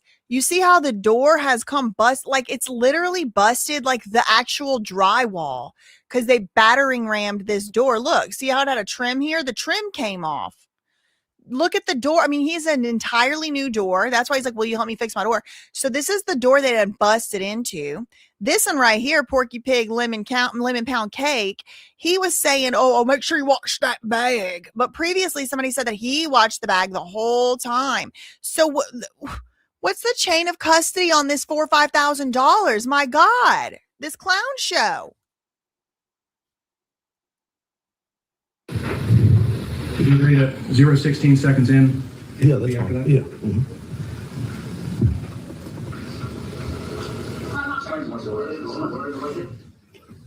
Did you hear it say, "Watch the money"? No. Before it said, "I'm not worried, there's no one in there." That's what you said. That's why I said yes. Yes. So the person asked you about watching money. You said you weren't worried because no one was in the place. Somebody asked him to watch the money. Won't you watch that money? He said, "Oh, I ain't worried about that money. There's nobody in here." Although his wife is sitting in there, which I don't think she would steal it. That's not what I'm trying to say. But they do have a responsibility, a duty to make sure that the money don't get stolen.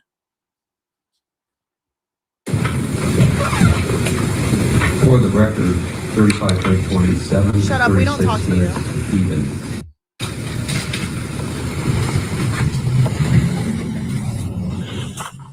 He looks defeated. Put a 9 in the chat if he looks defeated.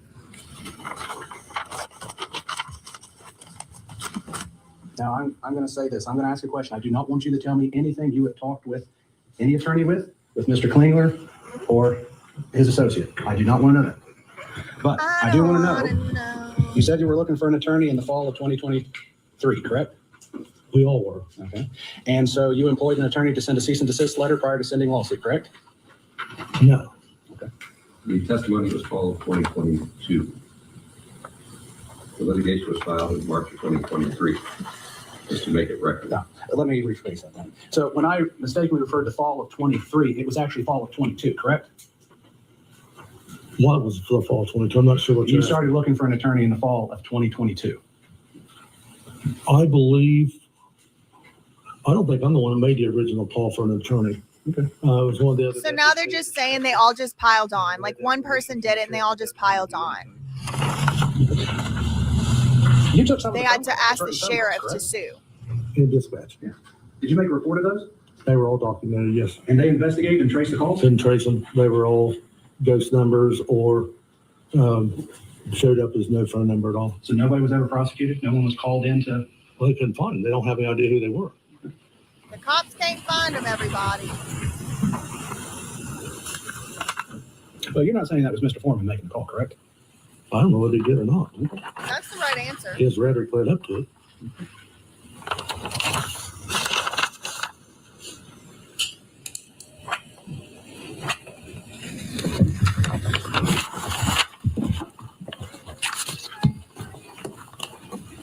Lemon pound cake. Lemon pound cake. Trending on TikTok. Lemon pound During cake. your significant time as a law enforcement officer, the public has criticized your duties, correct? Yeah. Some, yes. You've been called a lot of derogatory names? Not really. This may sound stupid, but I believe it applies to myself. We're not the thinnest people in the world, are we? It's like you're fat, right? I'm fat. We're fat, right? I was calling myself fat. But you would agree that we're not thin people. Absolutely. And you would agree that how you conduct yourself during a search and everything reflects directly on your reputation? Absolutely.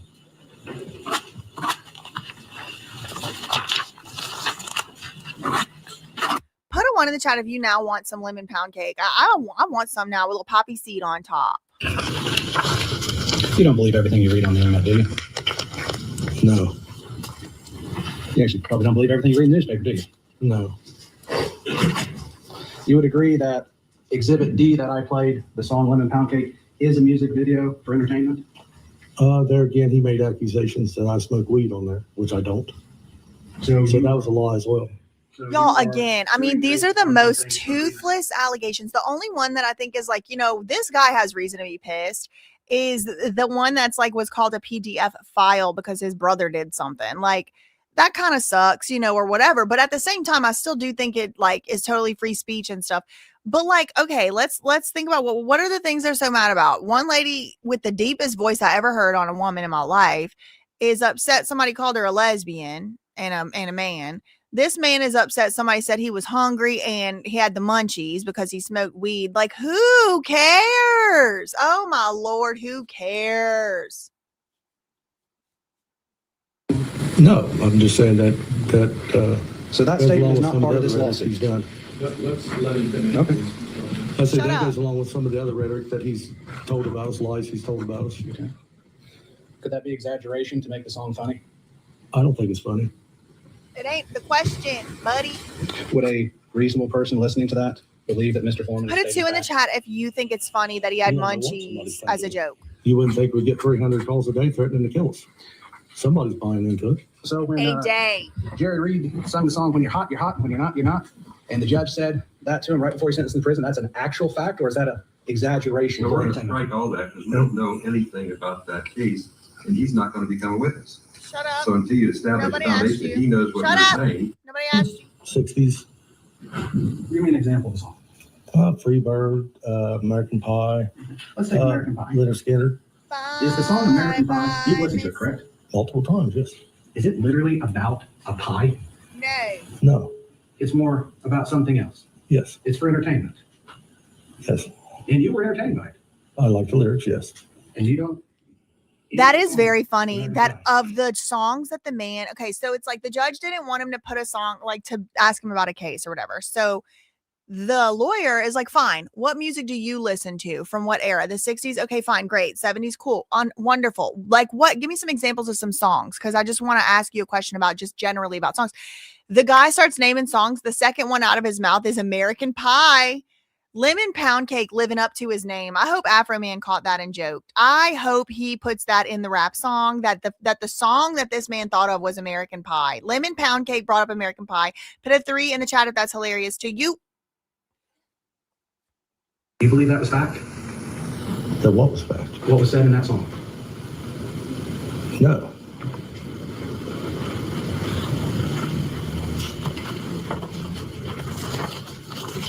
This may sound stupid, but when people talk about dirty defense attorneys, are they just saying I didn't wash my suit, or are they exaggerating? I don't know what's on their mind. It would probably be an opinion, though. There again, I don't know. Maybe they know something on you. Maybe they know something on you. Yeah, that or you've done something you shouldn't be doing. So when a person yells crooked cops, they may be just referring to cops in general doing bad things? It could be. Okay. Expressing their opinions about what they think? They could be, yes. Okay. So I'm going to get this straight. So you're saying that being called Officer Pound Cake has colored you in a false light, correct? No. Okay, so being called Officer Pound Cake has nothing to do with this lawsuit. No. So the only thing that you're saying painted you in a negative light is the general comments calling the Adams County Sheriff's Department thieves. They're calling me a thief. So there is a specific post that calls you a thief. There's photographs of me on it, and he's accusing all of us of being thieves. So that incorporates me as well.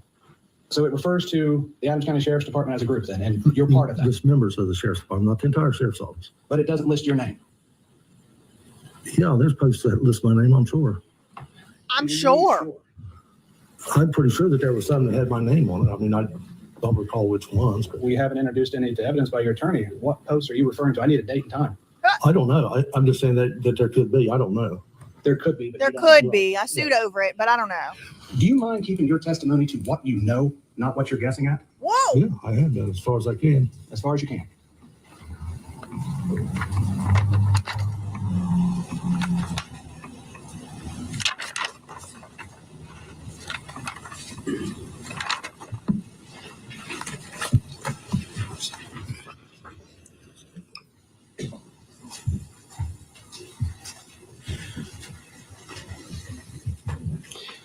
So in your defamation claim would be based solely on being called a thief as a group of people, and you're one of those groups. I'm concerned about me being called a thief as well as my fellow officers. They get their chance. Let's talk about you. Right. But that's They the get their sole chance. basis of your defamation claim? Being called a thief? Yes. That's the majority of it, yes. But not being called Officer Pound Cake. No. And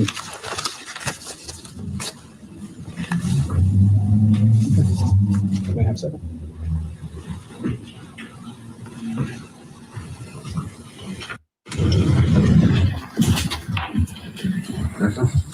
Next up is Randy Walters. All right, Randy up to the stand. Randy's next.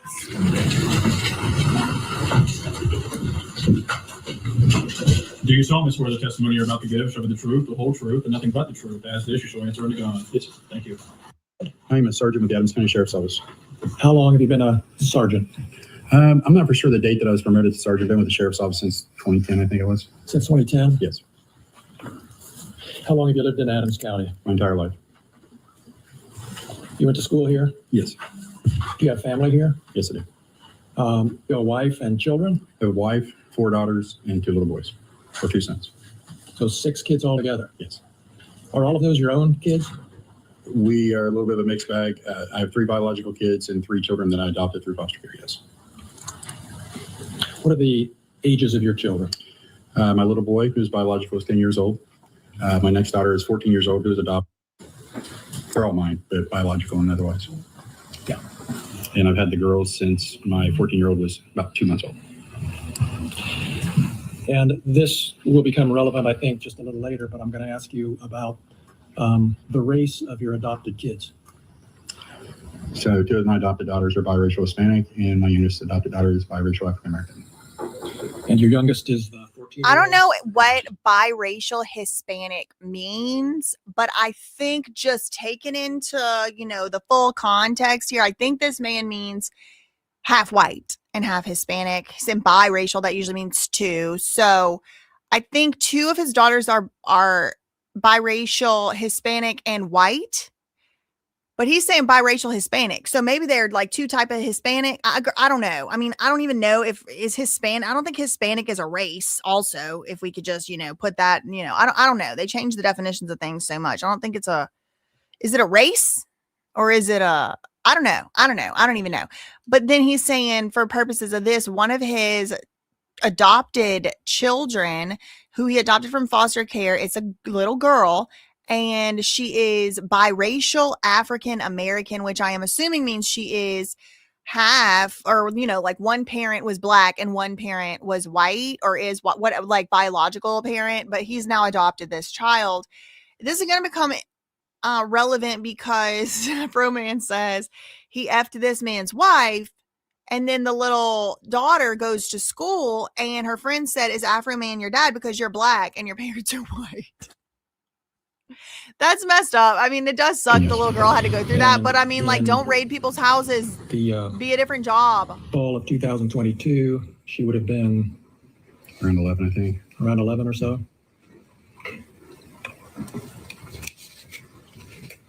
How'd you get into law enforcement? Just real quick, I do want to acknowledge a couple of these. Thank you so much to Cloudy Soup for the $5 super chat. Get you a man that looks at you the way that man looked at Mama's lemon pound cake. Indeed. Thank you so much, Pyrex for the $4.99 super chat. Was this lawyer hired on contingency? I hope not, because he ain't getting paid. They did not get any money. Thank you so much. You'll clap when I'm gone, being a member for 2 whole years. Hey, everyone, I'm late as usual. And thank you so much to Jenna again for the $49.99. It's now my wildest YouTube dream for a Goriana x AFROMAN interview and remix to Squirrel is Acting Up or I Don't Work for You. Yes, that would be so fun. Or a whole new brand new song. We might need to sing a song about a confection, a treat. Back boom, ACLU finally intervenes in your case. Yeah, that would be, imagine he supports me back and the ACLU intervenes. I don't really trust them, unfortunately. I don't trust people. I don't just trust any, like, after seeing these like free lawyers that step in, they usually mess the case up for people. So I don't trust now. Thank you though for that. For that $49.99. Did AFROMAN hold on. I had to block somebody in here. Oh my God, that was crazy. Okay. Sir, and it's just something that I've always worked towards doing. And you're the rank of sergeant right now? I am. And you took part in this search of Mr. Foreman's home back in 2022, is that right? Yes, I did.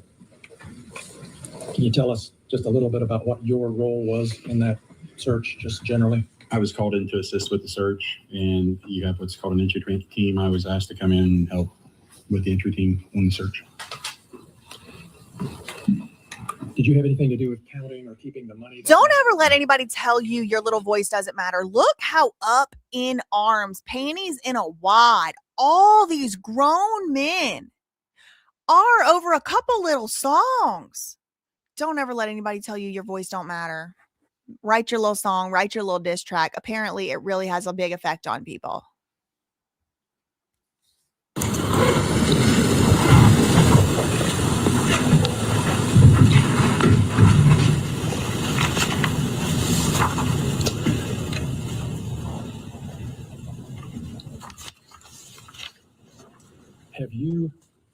been accused of stealing money from Mr. Foreman's home? Yes. Y'all, the way that this case is shaping up, it looks like someone did steal money from his home. Actually, I think it's a pretty strong case that some money was stolen.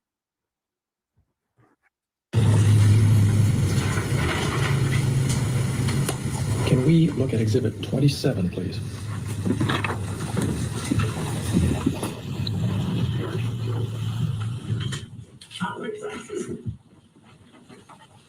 Oh I don't know if we can do this, Natalie, but can we see the date and the number of views on this? We need to see the number of views. The media playing system works because it's blocked by this gray bar, and the gray bar doesn't go away with those calls. All right, so let's just play it and see what happens. Thank you. I pay taxes, I work daily, I get ready, I beat up Bailey, Randy Walters, private eye, I'm the fucking wife, doggy style. Could you see anywhere on there the date on this video? It says 3 years ago, 727K on the views. So it says 3 years ago. That would have been sometime in 2023, I guess. And did Your you? Honor, I'm going to ask, is there a specific date and time on this? This one, just with the way that it on YouTube, it doesn't show the specific date, but I can represent that it was the 23rd of October 2022. And I would object to you representing Your Honor. Okay. So we don't know the exact date from this image. From this image, no. Okay. 2023. 3 years ago, and did you say 727,000 views? Yes. Now, we have 3 other exhibits that show the same clip on different platforms and dates. Is that right, Natalie? I'm just trying to figure out the most efficient way to do this. Can you bring up Exhibit 28 and just show us the first? I work daily, I get ready, I beat up Bailey, Randy Walters, private eye, I'm the fucking wife, doggy style. All right. Now, do we know when that one was posted? Can we see that? I cannot make out when that one was posted. No. Can you tell what platform that was posted on? That's on YouTube, and it seems like 974,000 views. 974,000. And is there any indication of a date that you can see? Not with the words it's covering up now. We'll have to figure out how to do that because that'll be doable. Well, all right. Can we go October 4th, 2022? You find it? Yeah, He's just replaying all the different clips and they're adding up the views. October 4th? Whatever she did, it took the line down. You can actually see it. It doesn't go away while the US pause. It has to be playing for the You have to play the whole thing again, so let's don't do that. Well, it didn't go away this time. Let's don't do that. Let's don't play it. 512, 574. Thank you. October 4th, 2022. We got a date on that. Let's go to Exhibit 29. And before we, do we know can you tell what platform this is? It says Instagram. Instagram, and can we find a date? I couldn't even tell you where to find one on Instagram or not. All right. So October 4th, 2022. It says right here. All right. So Your Honor, he says right here, could they please indicate where that is in this? Yeah, you'll see a logo on the bottom corner. It says AFROMAN with a symbol in the middle of it. If you look just to the side of that, it says October 4th, 2022 with a heart with 1.1K and messages is 71. Okay. Next question. We got the date on that one. Let's go to Exhibit 30, please.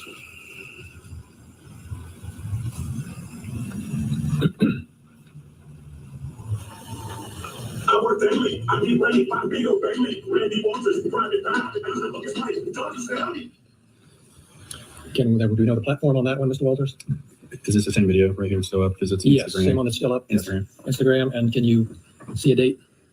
September 25th, I believe, of 2022. All right, thank you. And can we look at Exhibit 26?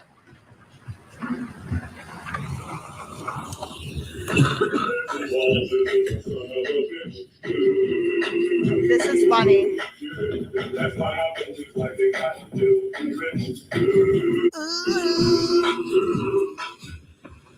All right. And I guess we should identify the platform for that one. Can you tell what platform that is? I believe it's Facebook. Randy August 26, Walters 2023. is a son of a beep. All right. Did you become aware of these posts, Mr. Walters, at or about the time they were posted? Yes. How did you become aware of them?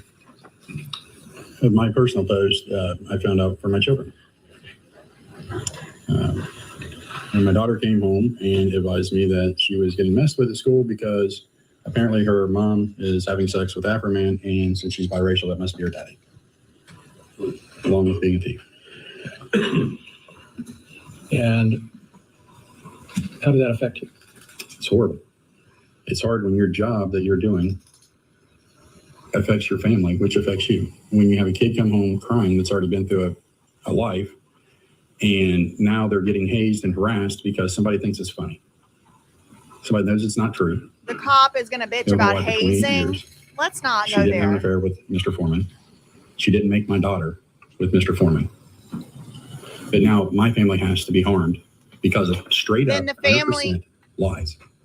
The family should sue. You don't have standing to sue for your family unless you put your daughter's name as a plaintiff on this suit, which he did not do. This is not fair to bring up family, and this is why the judge didn't let them bring up family a while ago, because it's not fair. You cannot just throw around collateral damage. Oh, my family got harmed. Okay, well then your family has to be subjected to cross-examination, to depositions. You can't just, oh, my family. Okay, they have to sue then. Even though she's a minor, you still have to put her name, like you have to put the name on the thing. Say, but my daughter was harmed at school. But the judge isn't butting in and saying, no, you can't talk about that here. He only butts in when it's the black man's lawyer. Isn't that interesting? He only butts in when it's the lawyer for like the cop, when it's not the lawyer for the cops. When it's the lawyer for the cops doing it, the judge doesn't butt in. Isn't that interesting? World, is it okay to make something up for fun that's damaging to others when you know for sure it's an absolute lie? I don't know if it is a lie. Oh, well, That's the he problem. could know. He would know if he did stuff with his wife, actually. AFROMAN would know if he did something with this man's wife. Some of these posts that we've seen call you a thief. Yes. Did that affect you or your job in any way? Yes. We as we've already heard, we can't go to calls, not figuratively every call, but the frequency of it, like people automatically, you're still in Mr. It's Foreman's about name. to get so much worse. You're legally rated him. You've done all these things. You know, your wife's having sex with him. Is that why you stole his money? Never touched his money. It's been proven. He knows. Did somebody say that to you? Yes. You can't make these simple street arrests with people that are mouthy. I get that. But now there's just fuel to the rage. Good. And then the fact that at the time I worked night shift, Adams County is a rural county. You do your work in your car a lot of times. You do your paperwork in your car. Well, try to find someplace safe to sit when you're literally getting death threats. Oh my God, because of shut lies. up. Where's the You're death absolutely threats? in fear for your safety to begin with as a police officer. No proof. But now intensify that because somebody is lying about No a proof. situation that they know the facts of. He's not supposed to be looking at No, the jury no. like that. He's not supposed to be talking to the jury like that, actually. Because the calls, the comments, everything, all lying. It created a situation that was uncalled for, that was unsafe and unhealthy for the officers involved. The problem I have is the respect for my family wasn't near the respect. This has gone to beyond the narrative. Mr. Foreman could ask a Thank question. you. Responses. Overruled. Go ahead. The respect for my family, including my law enforcement family, wasn't nothing like the respect I gave to his children the night of the raid. I stopped what I was doing when his wife, who I know and have been friendly with for years as far as being associates, said, hey, they were next door. Somebody pulled in and they're scared. I stopped what I did, what I was doing, and went and checked on his kids to make sure they were safe. With your guns? Because that's a priority to me. But the same respect Why is he so obsessed with kids? That's what I want to know. that was given to his family had no regard to mine or me. And that affects me. Because to see my family in distress because of my job is distressful to me. To have the public send you death threats over lies is distressing. And it was easy. Stop with the lies. But that wasn't enough. It's happened today. I'm gonna It tell just you came one home thing right yesterday now. Not one of these cops that's been on the stand today could ever handle being just a simple YouTuber. What I put up with on a daily freaking basis, these men could not deal with in a month. Post, Your same Honor, thing. I'm going to renew this objection again. It's beyond the narrative at this point, and further, this is now bringing in evidence that is beyond this. We're not going to allow like videos from yesterday. I get that. Last Friday, we have a video. I get what you're saying. Shut about up. Nobody the cares about you. nature Shut of up. the time. Shut up. You don't get to talk here, bitch. You don't get to talk here. Testify about stuff that is happening. Yeah, it's the effect. Sir, Yes. any other ways you haven't mentioned that you want to share about how these accusations of a theft and your wife having sex with Mr. Foreman have affected you or your reputation? It's affected all of our reputations, from a baseless lie till now, that we are not thieves. We didn't steal his money. I never touched his money, but I'm in the group of thieves. We stole his money. I spoke to him on the phone when he was concerned that he was going to be arrested that night. And apparently in some way on the phone, he didn't like my attitude towards not fixing his door. I'm sorry if you felt that I disrespected you in some way. I was explaining to him that we don't have the means to fix his door. We're leaving it in care of his wife. But I also cooled his fears that we're not coming to arrest you. Deputy or Sergeant Newman would like to talk to you. Get your attorney and come and talk to us. There's not going to be an arrest warrant for you. If we need to talk to you, we can find you. We can call you. You can come in. If arrest warrant would occur, turn yourself in, go through the system and do whatever. Nobody's chasing you through the woods as reported. Nobody's doing any of that. The respect that was given to him, which I guess is not required in society, was not put forward to us. Shut the fuck up! Cry Those are all baby! my questions. Thank you. I don't feel comfortable calling these people to handle any crimes. I can tell you that.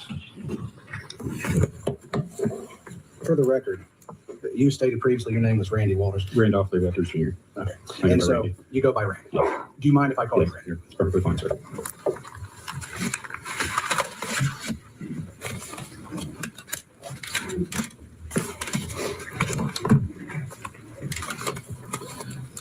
So you extended Mr. Foreman a significant amount of respect that night. I felt that I did. If I show you some of the surveillance footage, can you explain how to show respect? Sure. You want to sample that? It's the exhibit number. This will be exhibit F, defense exhibit F. This will be an excerpt of the security camera footage of Mr. Foreman for the kitchen of his home. On the primary question of August 21st, 2022. Make sure you get counter time for the deals with notice to the result. Pardon me, I'm Make sorry. sure we get the counter time so the court gets notice what the jury saw. Shut up.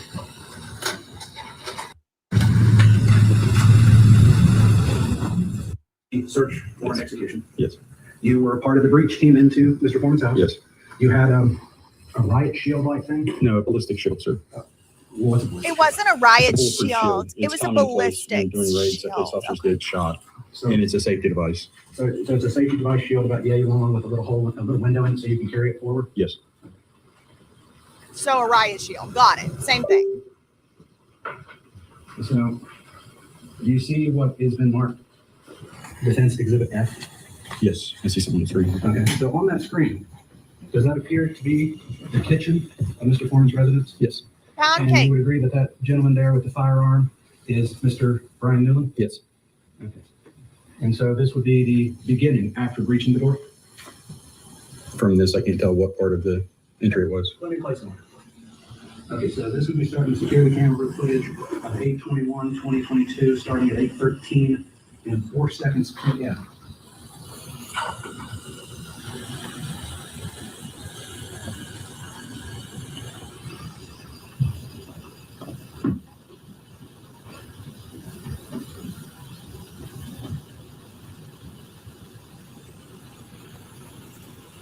I've stopped here because I'm going to ask a question. So you talked about a ballistic shield. Is that the ballistic shield you're referring to? Yes. And you would be behind that ballistic shield? Yes. Crazy. This is crazy. It's like a SWAT. Look at that. Look at him. Helmet.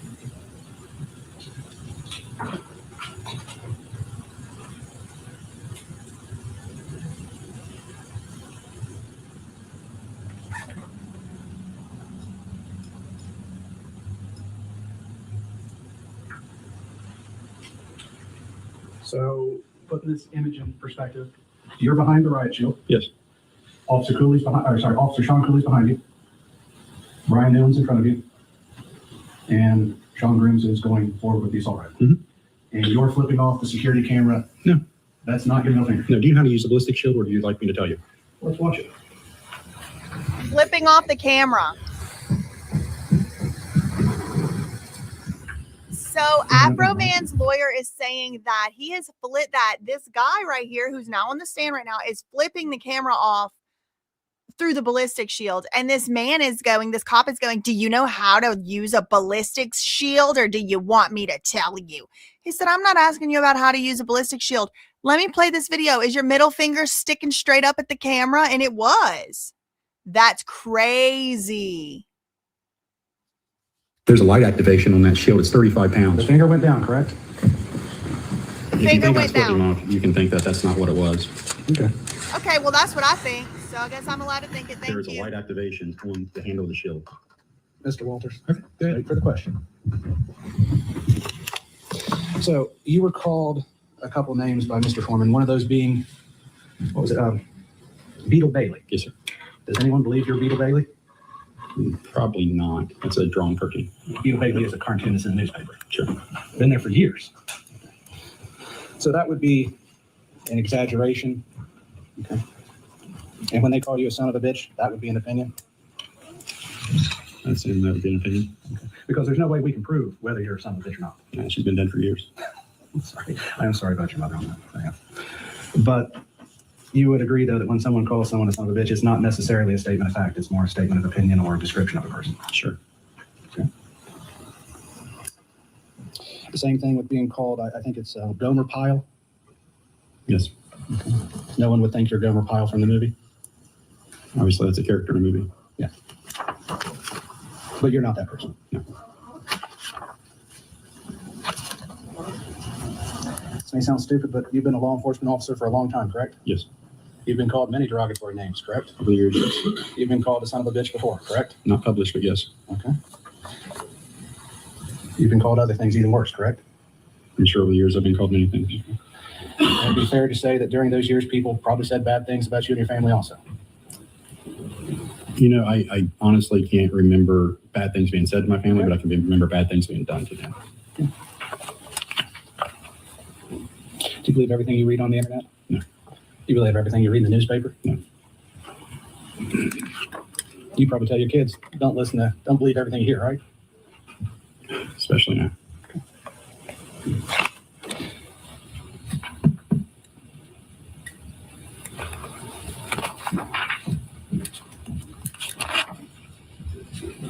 So, are you testifying and claiming that because Mr. Foreman called you Gomer Pyle, you've been painted in a false light with the public?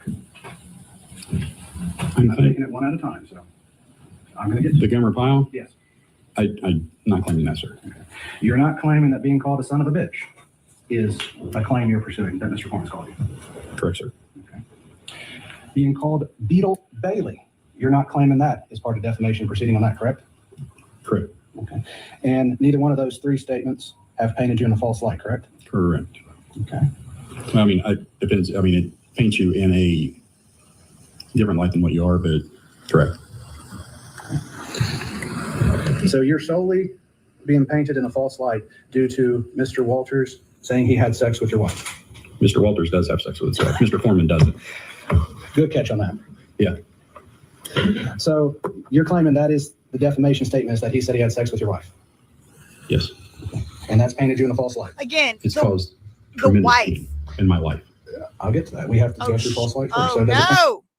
Where was I? That was his answer.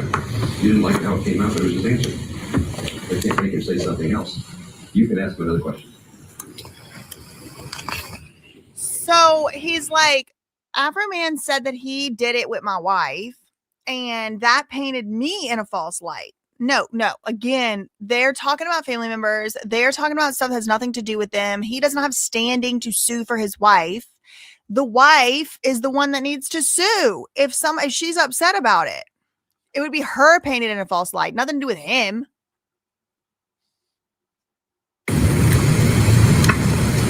And so are you claiming that Mr. Foreman saying he had sex with your wife is a private fact about your life? My family is a private part of my life. About your wife? Him having an affair with my wife would definitely be a private part of my life if that was occurring. But she didn't sue. That has Got it. affected your reputation? Yes. Okay.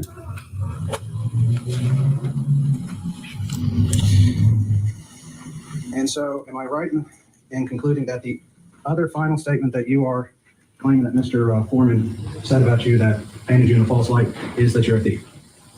Yes. And that stems from all the posts that and all the exhibits that Mr. Klingler referenced earlier? That's what he showed. The ones that talk about the police officers in general? Yes. Okay. Were you ever disciplined due to anything Mr. Foreman said? No. Ever passed up for promotion? No. Yeah, this may be a stupid question. Were you a sergeant before or after the Before. search? Okay. Because I know you couldn't remember when, so I was just curious about It was from before. it. Okay. Have you ever talked to the People's Defender or Informer about the statements? We were not allowed. So you were not allowed by the sheriff of Adams County? Yes.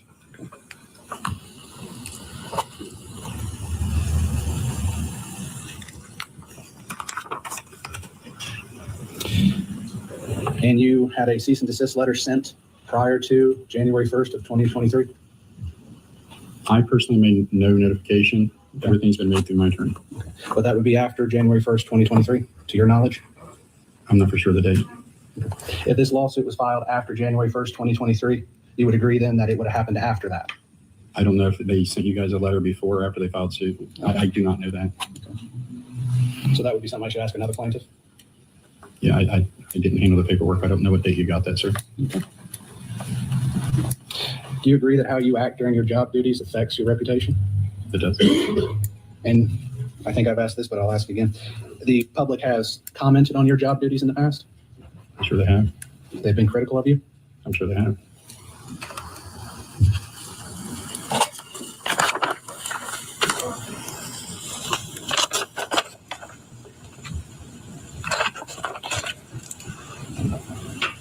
Did you order Lisa Phillips to disconnect the security camera? I don't, and I haven't reviewed a body cam since that event. I know that the intent, if I can, for the camera system is, in speaking with Detective Newman, that they thought there was some type of operation of narcotics transfers there. So it would be obvious that if there's a surveillance system, that would be on it. That camera system was disconnected with my multi-tool by Sergeant Phillips. I will trust in the fact, because I have not reviewed it, that I said, hey, disconnect it. I don't know for sure that I did, but I know that she used the multi-tool to disconnect it and was placed in the central area in that room for evidence to be collected, because it was to be collected. Because obviously, if you thought something was going on in the residence, you collect the surveillance system, you go later and get another search warrant. I didn't find out until a couple of days later that that was not actually collected. It was left at the scene, Yes. but it was disconnected. Yes. And you were To standing take his there evidence. to take his evidence. Yes. But it was not taken as evidence. It was not. So the only thing taken as evidence, significant evidence, was the cash. There was a jar of marijuana that was found in like the ball cap room, some cash, and some vapes, as I remember.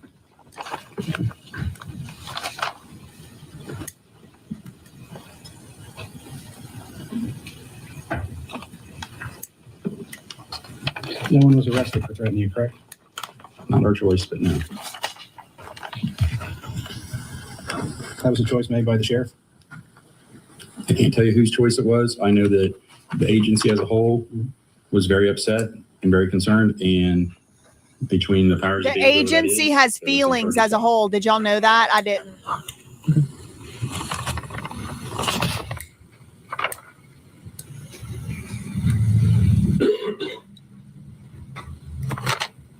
This may sound stupid, but being a son of a bitch is not a crime, correct? Can I have a second now?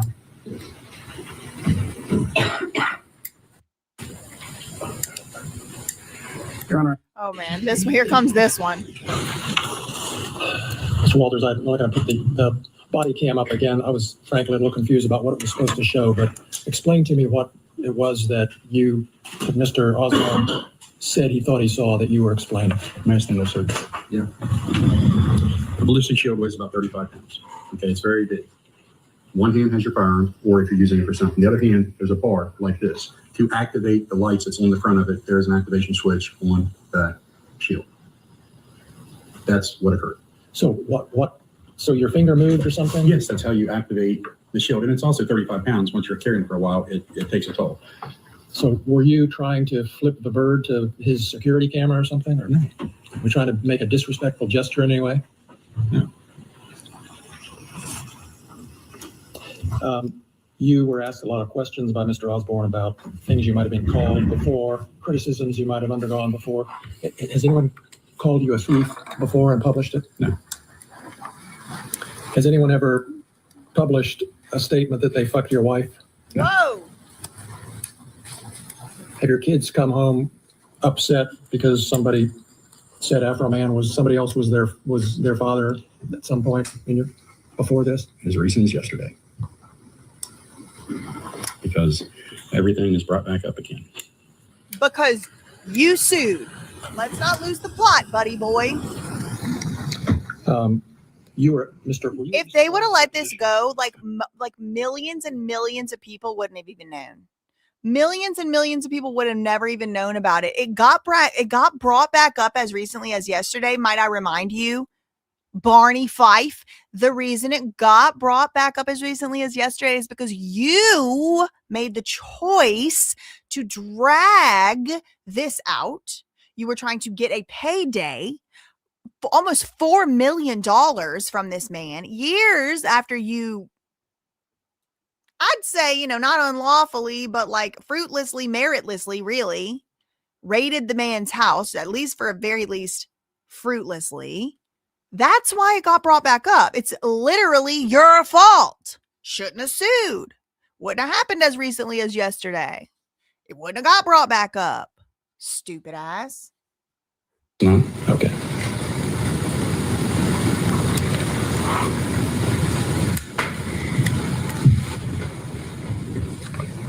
Those are all my questions. Thank you. Recross.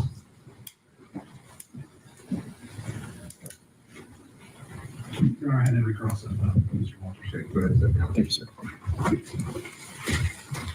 You have a witness coming at 1 o'clock, right? Yes. Okay, so we have lunch break till about 1 o'clock. Enjoy yourself. Don't talk about the case. Don't research. He has vampire teeth. Get some fresh air. Stretch. Don't Shut up. overrace thoroughly. No, you're not allowed to talk over here. You're not allowed. Okay, they're going on their lunch break. So let's get back into the trial here. I don't give a shit about what he has to say. Final thing, March 16th, certified update. Thank you for filing the motion. Oh, he's got his little star on. He's wearing his little star pin. Okay. Go ahead. Thank you, Judge. Would you introduce yourself to the jury, please? Certainly. My name is Mike Robinson. I'm a deputy sheriff at the Claremont County Sheriff's Office and been employed there for 35 years next month. And can you tell us your current position and responsibilities with the Claremont County Sheriff's Office? Sure. I'm assigned under the investigative section with the Claremont County Sheriff's Office. I'm an evidence technician. I'm a certified evidence technician through the Miami Valley Regional Crime Laboratory. I am a certified I'm going to object. He's testifying to stuff that was not contained in the report that was provided to us, nor anything about his background was provided. This is improper to ask this at this point. It was not disclosed. His name and his purpose here were certainly disclosed. I'm simply giving background information so the jury knows who's talking to them. He can certainly be cross-examined by Mr. Osborne if Mr. Osborne finds anything that he wants to question him about. But is there a written report? There is. Was that provided? It was. It was provided upon request. It's contained in the motion and limited email response to it and everything, noting the dates and times. There is no CV attached to it. He is asking stuff that would paint this gentleman as an expert. Expert requires at least 28 days notice prior to trial. It was never disclosed 28 days before. Does not meet that. Asking him his training and everything, which we were not disclosed, that puts us at a disadvantage because we had no ability to research it. I completely agree with him. Okay, I know it's going fast and this audio absolutely sucks. It's giving me a freaking headache. But he's saying, This man, this freaking technician from the police department or the sheriff's office or whatever, he does not get to sit up here and act like he's some type of expert on audio technician stuff. If he's going to be presented as if he's some type of expert, then that required 28 days notice so we could have the choice, the option to run this man's credentials through a check. We are supposed to be able to have that. That is the rule. That is the law. So his name and his job title is what we're willing to let him sit up there and say. They're trying to pose him off as an expert and try to make him look like he is really good at this crap in front of the jury and make him look overqualified whenever he's just hired for a 9 to 5 and he put some tapes into a recorder or whatever he did. So we're not going to go down that path. That's basically, my translation of what this man is saying. When it has not been followed per the rules. He's going to be testifying as a fact witness, Judge, as to the investigation he conducted into the alleged missing cash in this case. So the amended witness list is March 11. I don't remember the date of the first witness list. So as a fact witness, that's how I took him also. So his qualifications are relevant. I understand the objection made over the rule. You can go ahead. Thank you, Judge. Yeah, it is. Thank you.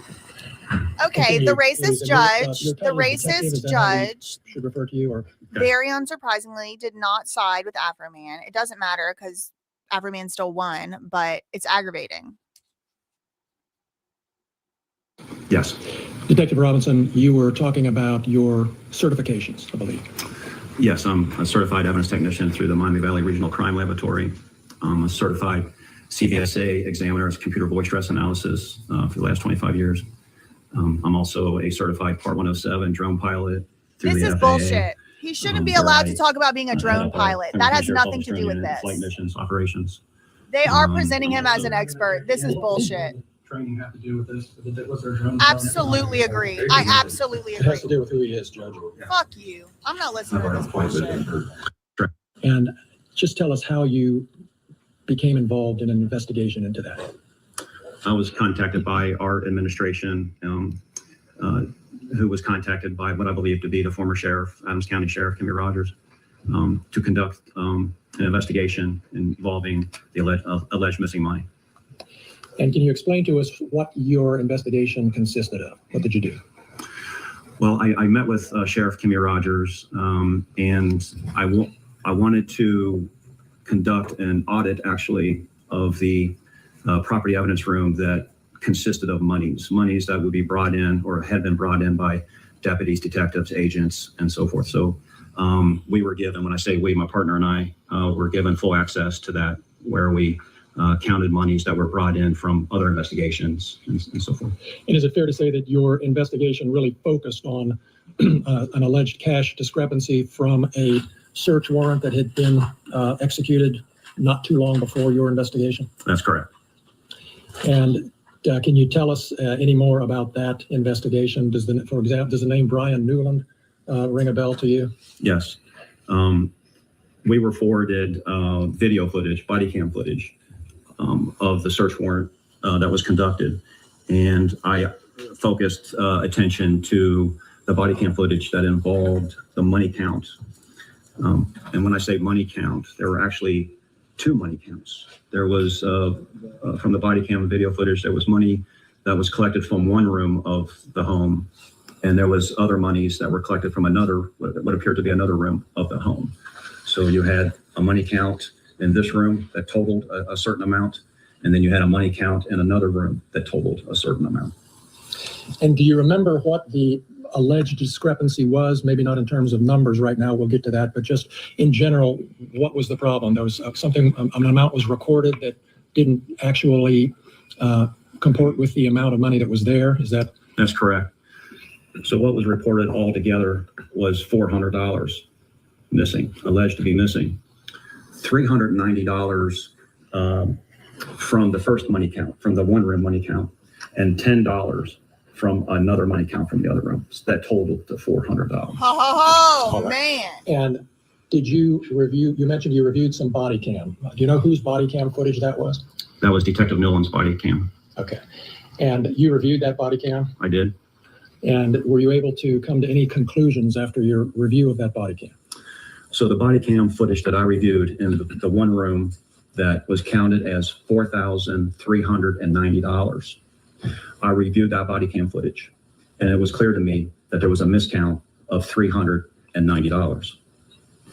Let's see can it. you explain to Let's us, see it and see if we can see the miscount. what it was about the What body it cam was. footage that led you to that conclusion? Well, it's just also not the video footage. It also includes audio. So video and audio together assisted me to determine this, but it's clearly on video. Let's see it. If do you want me to explain? Please do. Yeah. Why can't we just see it So- ourselves? What Detective Newman does in counting this money. Why is he explaining Well, as you this can instead see, of as us he seeing starts, it? He lays two $100 bills on the ground. You can clearly see that. And as he's counting the money, you can see it in body cam video, such as I'll demonstrate as I'm talking. And you can hear him count. With $200 on the ground, you can hear him count 3, 4, 5, 6, 7. And then he shuffles the money. And then when he lays down on the $200, he lays a single $100 bill down, and now he's counting 7, 8, 9, 10. He can't count. So what he's counting as $1,000 is clearly that he only has $600 in the pile. And as he continue on with the body cam video footage, he makes piles of 100, and there's several piles of 100, and it's over $4,000. But as he's collecting the money from the piles that he made, he collects. You can clearly see on body cam where he's collecting as $100. Somebody said if you can clearly see it so good, why are we not just looking at it? Maybe they'll pull it up. I don't know. We'll see. Contains $110. Now you can clearly see this on body cam video where there's a $50 bill underneath 3 20s. He picks that up and he collects it as 100, but it's clearly 110. He can't count. He had a pile over to, in the video footage, you see it on his left side. He's got a pile over there and he counted of $90. So he has 3 piles of 100s now in front of him. What a weird freaking way to count.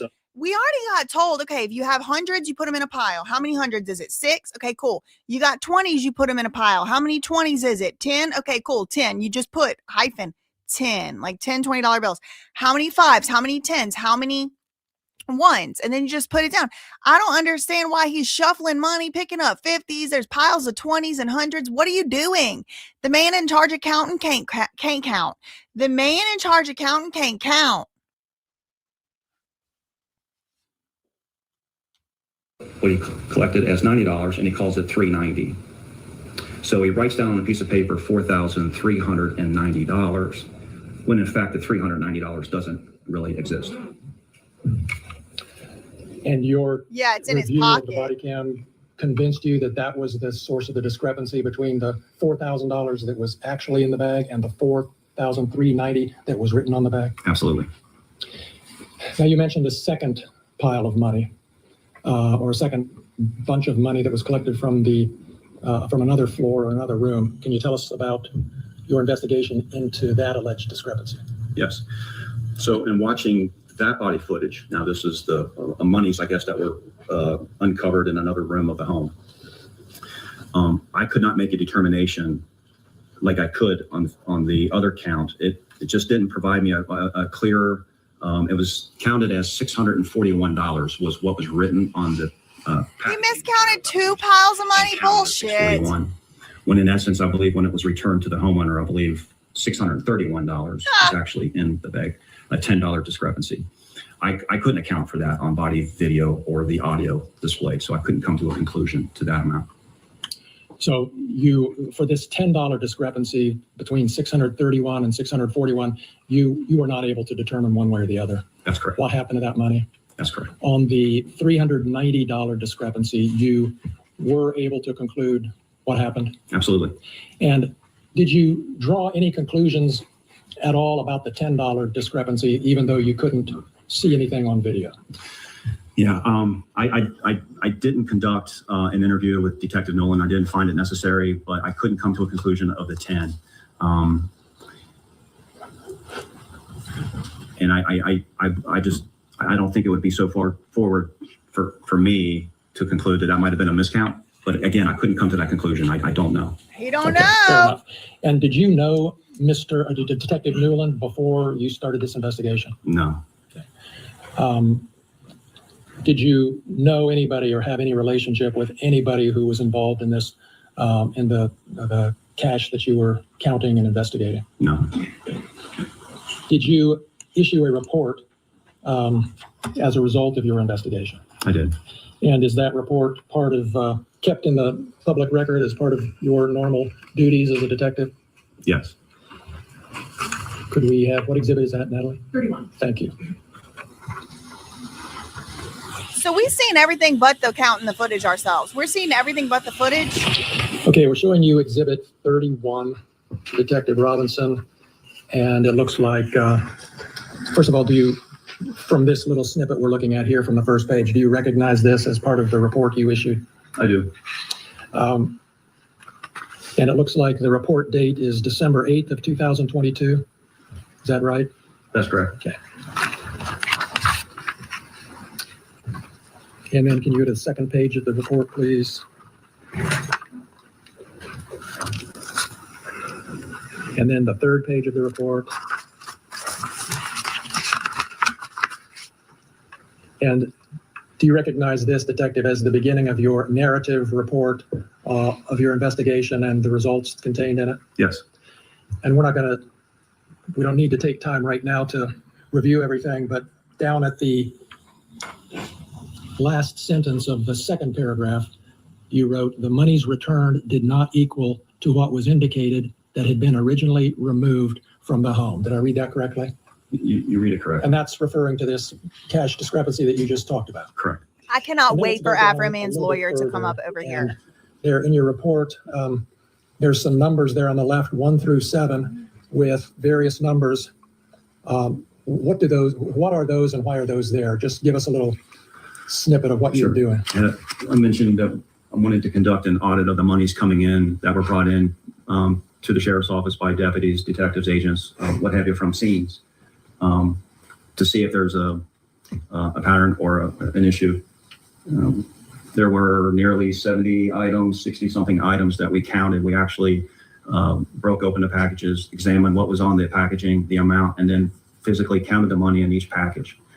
In almost those nearly 70 packages, we did find 7 discrepancies in that money, in those money counts by various deputies, discrepancies. detectives, agents, whoever brought those in. I don't have that list. But, of those 7 discrepancies, 3 contained monies that were less than what was indicated on the package, with the highest amount being $5.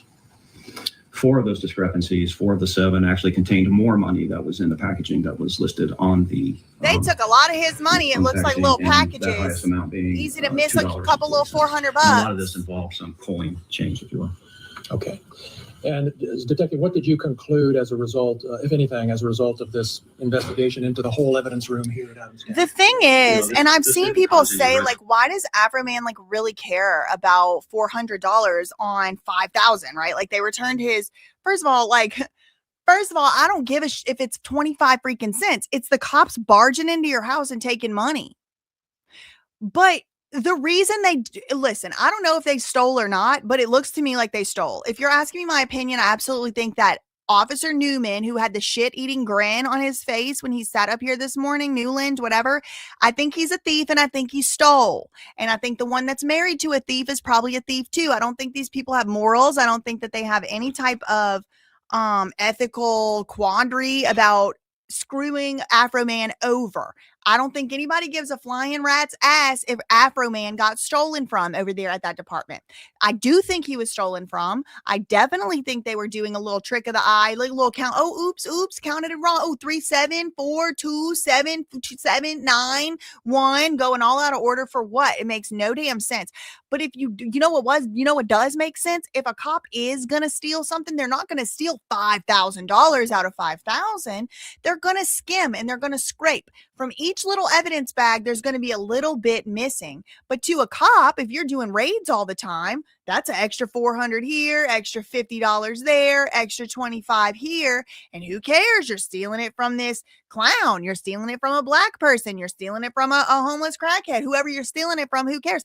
It's like, who really cares about $400 is the natural response when it's like you're talking about 5,000. Well, I care. I care. Because if the cops are busting down your door with a battering ram and coming in with a ballistics shield, like they're ready to do a freaking war, and then they're counting and you're moving all your stuff around and they steal money, it seems like they stole the perfect exact amount to be like, oh, oopsie, that was a miscount. To me, I don't know. I wasn't there and they're not showing the footage, so I don't know. To us that that there was a huge issue or anything, that this is a common mistake of counting money and coin. It really didn't send us a red flag. And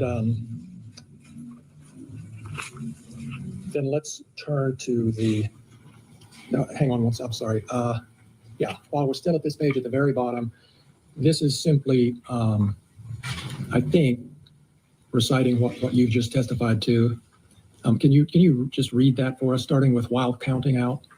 Can you see your computer monitor, or is it? Can you see it on this one? Is that easier or That's not? better. Is it okay? Yeah, Well, feel free. Yeah, no. We can blow it up a little too. that's fine. Look how he spelled 100. Hold on. 2, 1, hinder ed.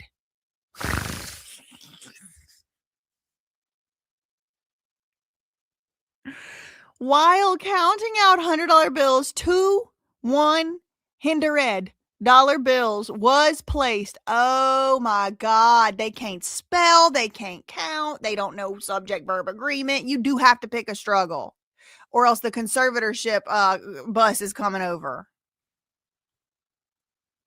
By Detective Newman as being 2. The counting continues 3, 4, 5, 6.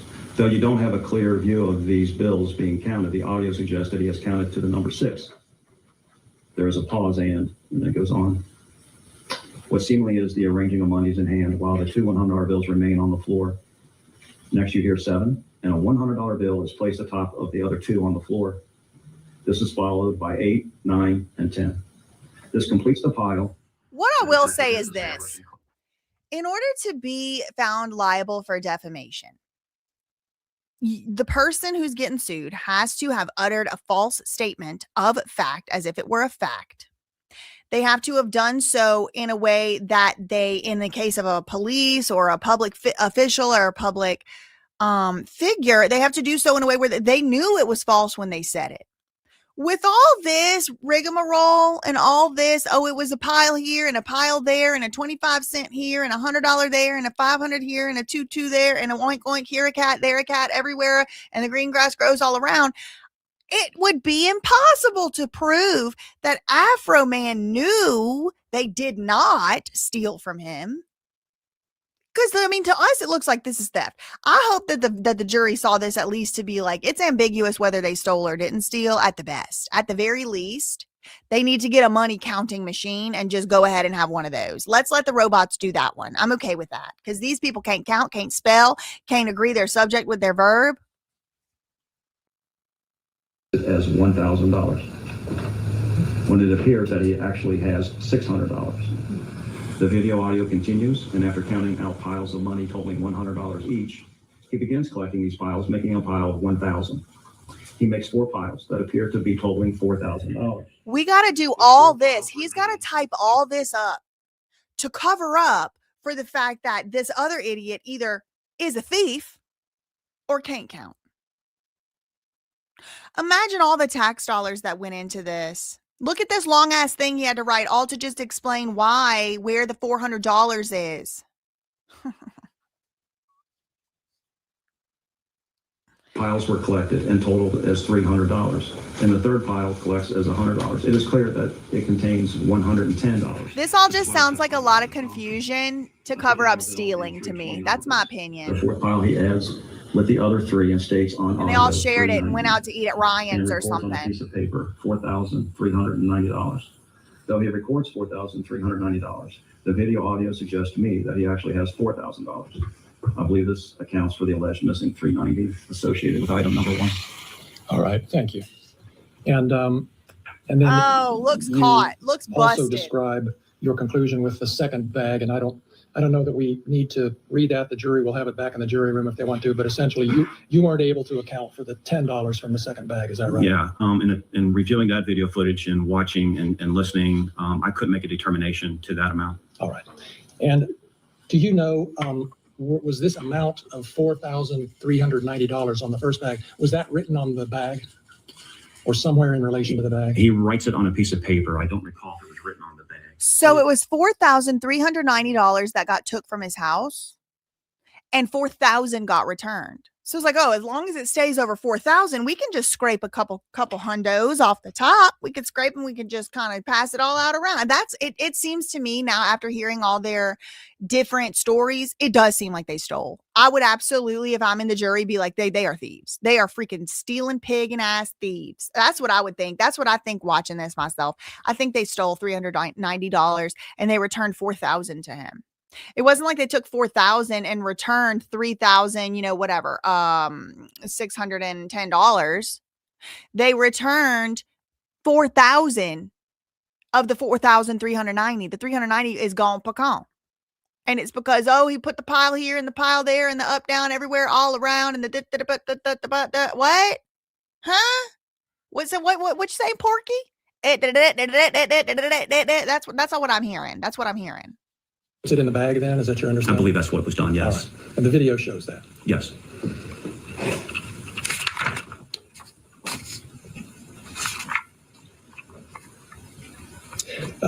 Detective Robinson, was your report available to the public if anyone asked for it? I would believe it would be, yes. Do you know if Mr. Foreman here or anyone else associated with him ever asked for a copy? You don't have a duty to investigate, by the way, in a defamation case. You don't have a duty to investigate. Those are all my questions. Thank you very much. That wouldn't help with actual malice. He tried, but failed. All right, come on, boy. Come on. Get on up here. Get on up here.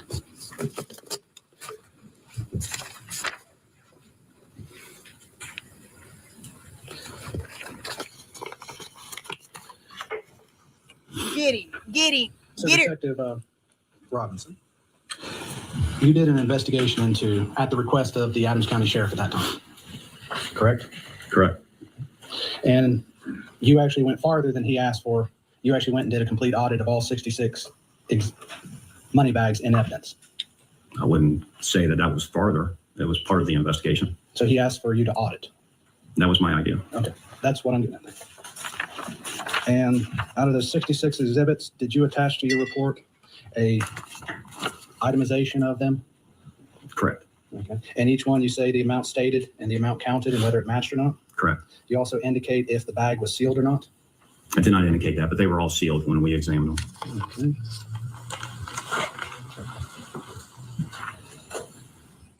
Another thing too, these pigs don't actually think AFROMAN had any idea how much money was in his house, right? Like, truly, like, I couldn't tell you for a fact how much cash money is laying around my house. Like, there might be a dollar bill crumpled up on the counter. There might be $5, over here. There might be some quarters laying around somewhere on a desktop or something. Like, I couldn't tell you an exact accounting of exactly how much cash is in my house. Now, it's definitely way less than $4,000 or whatever, but like, just, scaling it down for like, everyday common people who are not famous celebrities and rich and famous. So it's like, I think someone did say, I don't think they realized that this was like such a famous and supported musician. And I did point this out earlier.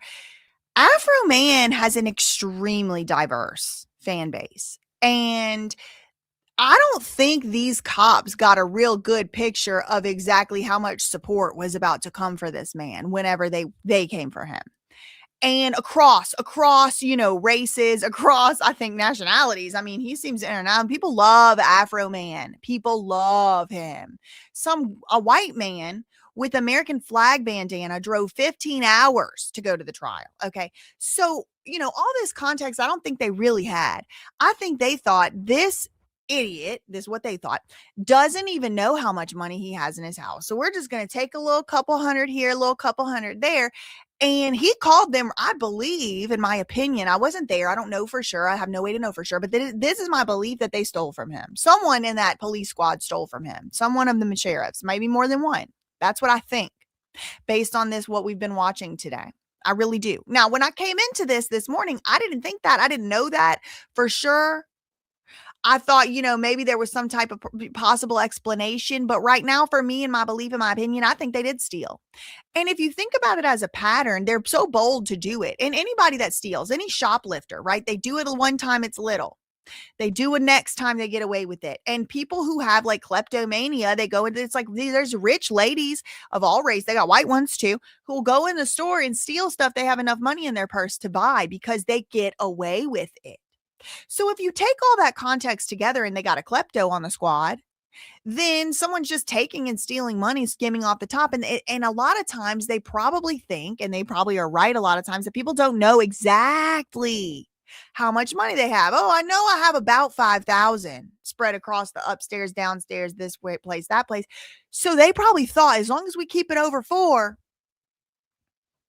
it's all good. He busted them, he caught them, and he said they stole, and then they sued him for it.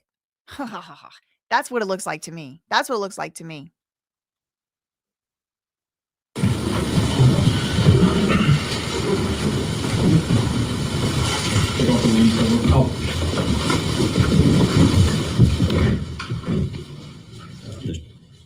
Okay.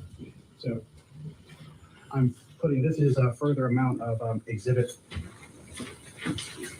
31 of the plaintiff. And so this would be the spreadsheet that you attached to your report? Yeah, and actually, yeah, that's correct. And it obviously states that there were some found what we indicated to be open. And that would be unsealed? Yes. So when it says open on here, it means unsealed? That's what we put in there, yeah.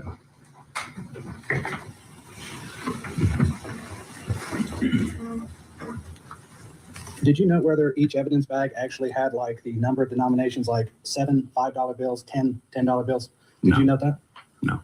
Okay. Did you get a chance to observe the packaging that the original money was in that was returned to Mr. Foreman? I believe so. I don't recall what that looked like, but I believe we had that ability, yes. So you don't remember if there was the bills written on it, so many 5s, so many 10s and such? I don't. Okay. But if you had noted that, that would be in your report? Not necessarily. Oh, no. I'm concerned with the total amount, really not, I wasn't concerned by denominations, but I don't recall if that was on the packaging. That's crazy. You didn't check to see if the right amounts were in the bags? On the front of the bag, you could determine whether you miscounted or not just by doing multiplication. I'm not sure. Perhaps, maybe. You're not sure you can do multiplication, or you're not sure that you can count up that? Well, again, I don't know if those denominations were listed on the bag or not. Okay. I just know what the video clearly shows me. So so let's ask that question. There was 8 hours of body cam footage. How much body cam footage did you watch?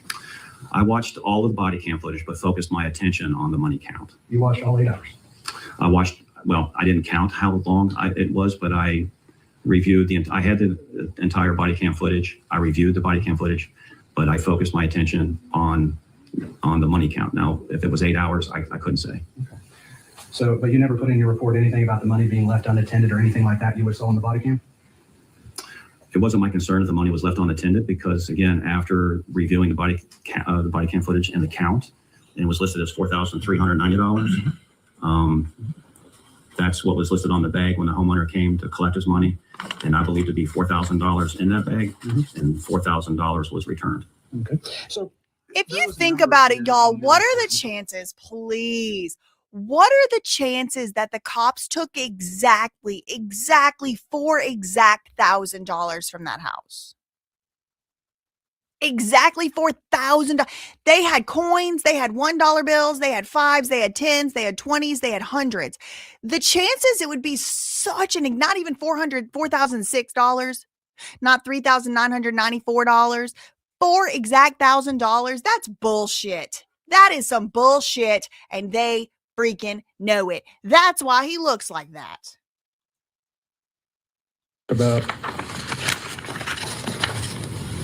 That's bullshit. Bullshit. do you recall what the total amount that was listed on? Thin blue line, mother, right here. You said it was how much?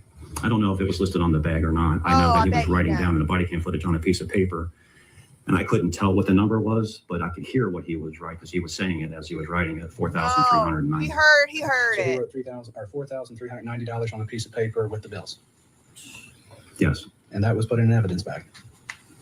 To my recollection, yes. And so your investigation, it's off by $390. On that money count, On on the the first first count, item 1, yeah. And then the second count is off by how much? It was written as $641 or listed as $641, and I believe the money that was returned was $631 when they counted it. $10 off the top. Because can you remember? It's that's the thing. They're not smart. They're very stupid, but they're conniving. They're trying. This is my opinion. This is my opinion based on watching this trial, based on their own words and their own behaviors. They take a little bit because it's like, oh yeah, they took 690, they took 641 from my downstairs from the bag. Let me go pick it up. Oh, it was only 631. Oh, I couldn't remember. It was 4131. They're taking money from people. That's my opinion. I think they need an audit, and it don't need to be Barney right here. It needs to be a real auditor, like maybe the feds. I can't determine today what happened with that. No, sir, I can't. But you do make an allegation in your report what happened to it, correct? I indicated in my report that confirming the miscount of monies of $390, it would not be so far to believe that it was a miscount of that money. But again, I couldn't come to any conclusion of what happened to that $10.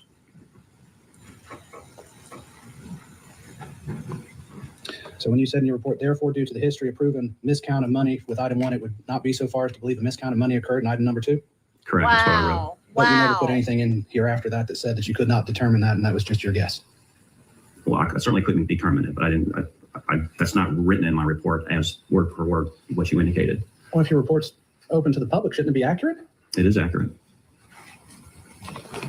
You're saying today, though, that you can't determine, but you said here in your report that you can determine. So explain to me what's accurate about that.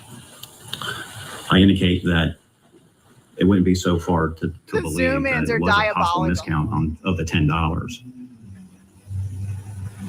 But it doesn't go on farther in that same paragraph after that to say that you could not determine. No, it doesn't say that. Okay, that's what I'm saying. So that's not, this is not accurate to your testimony. But that's exact. I mean, that's the fact. I cannot determine. And so that should be in the report here. I believe by reading that, you can believe that it cannot be determined. That's how you read it. That's how I read it. Okay. And you went and interviewed Mr. Foreman, correct? I didn't interview Mr. Foreman. Who did you interview in relation to this? I didn't interview anybody in this situation. Not even Dee Russo, the evidence technician? Wow. Yeah, she was with us when we did the audit. So you interviewed her? It wasn't an interview. Well, what was it then? Just indicating of what, providing what we needed as far as the audit concerned and the money count. And she was with us when the money was being counted. So not to be mean to Dee, but so she was what, just fetching and carrying the evidence for you?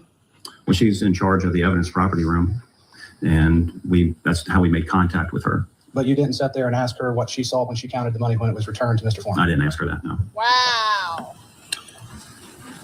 I'd like you to look at the second to last paragraph. I submitted a subpoena for the raw footage from Channel 19.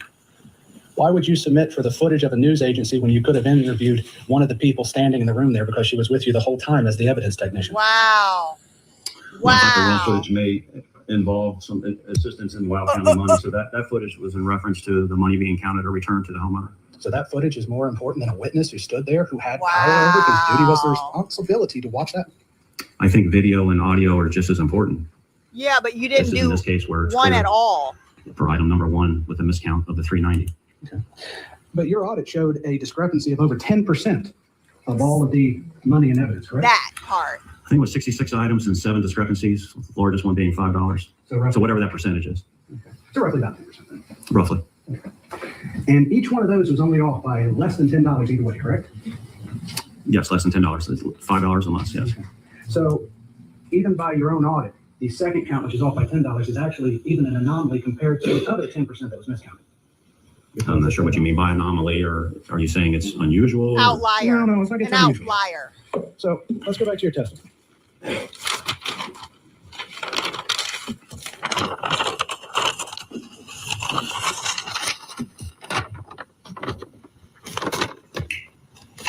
Okay, so you testified during your audit, you had 3 that indicated less, with the most being indicated missing $5 as a miscount, correct? That is correct. You then found 4 that had more money than listed, with a highest being $2.40, correct? Correct. So $10 is more than you found in the 10% audit, correct? Yes.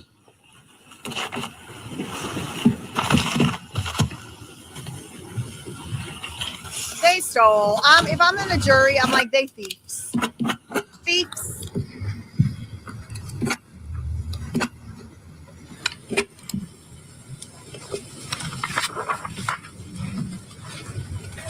You know, I just keep thinking about like all the restaurants I worked at, like all the bartending and waitress jobs that I had, like putting myself through college, putting myself through school. You know what would happen if we miscounted by 10% at the end of the night and we were trying to collect our tips? What do you think happened? Do you think it was like the police station where a sweet, nice auditor comes and says, oh, it was just, she just miscounted it. Actually, no, that comes out of your freaking paycheck, comes out of your pocket. You don't even get it that day. If a simple waitress, a simple server, a simple bartender, which I was, can't even so much as miscount, then why on earth is this being passed off like this isn't egregious? Even if they're just counting wrong, we had 6 discrepancies out of what? So I mean, it was 10% of the packages of bags had the wrong shit wrote on them. This is ridiculous. This is ridiculous. I can't recall if I sent any copies. I may have. I just don't recall. You sent a copy to Mr. Foreman, though? I don't recall sending a copy to Mr. Foreman. Okay.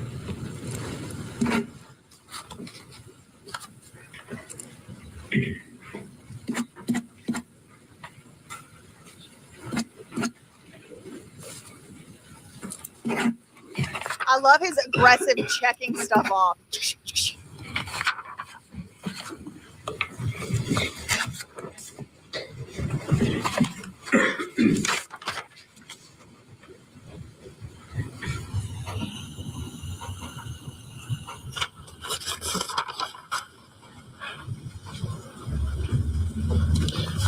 Did you look at the return on the search warrant? I did not. But as far as you know, it would have an incorrect amount of money on it due to the miscount? The search warrant return should have $4,390 as one count and $641 as the other count. Which adds up to over $5,000? Yes. So, okay. If I may have a second count. Go ahead. Your Honor, no further questions for this witness at this time.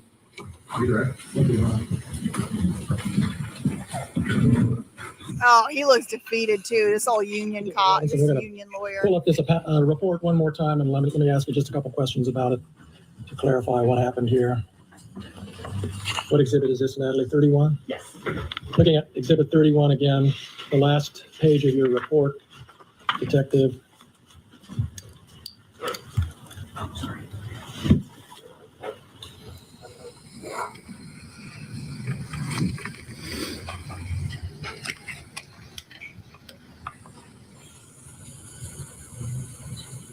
You don't have to reset it. Where's this information? It's marked up. Your Honor, mine is not. Thank you for the accommodation. Yeah.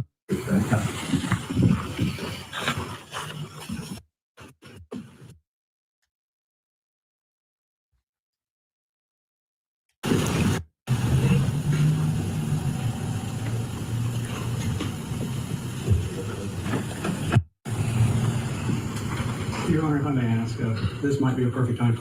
I can try, Your Honor. They're having tech difficulties. Let me get to the part. Okay, here we go.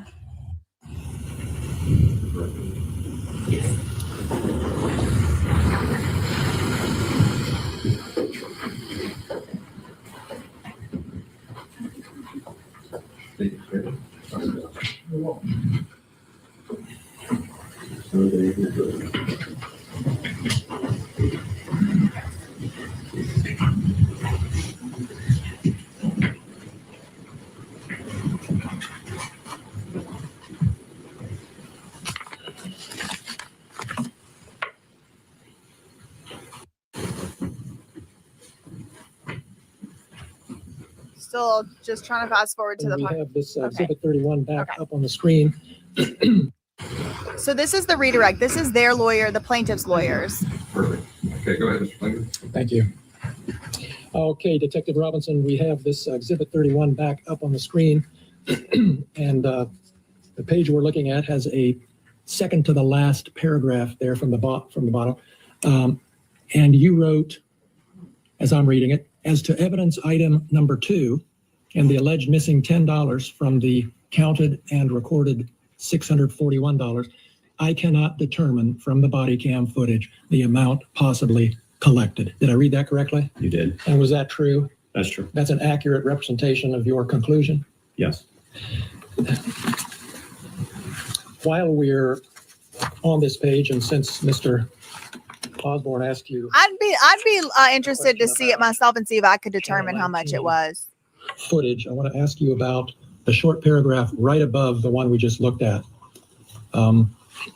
where you wrote, I would like to note that a news article published by WXIX reporter Ken Baker on August 30th, 2022, a week after the execution of the search warrant, the homeowner reported that investigators removed $4,000 from his home. Why was that important for you to include in your report?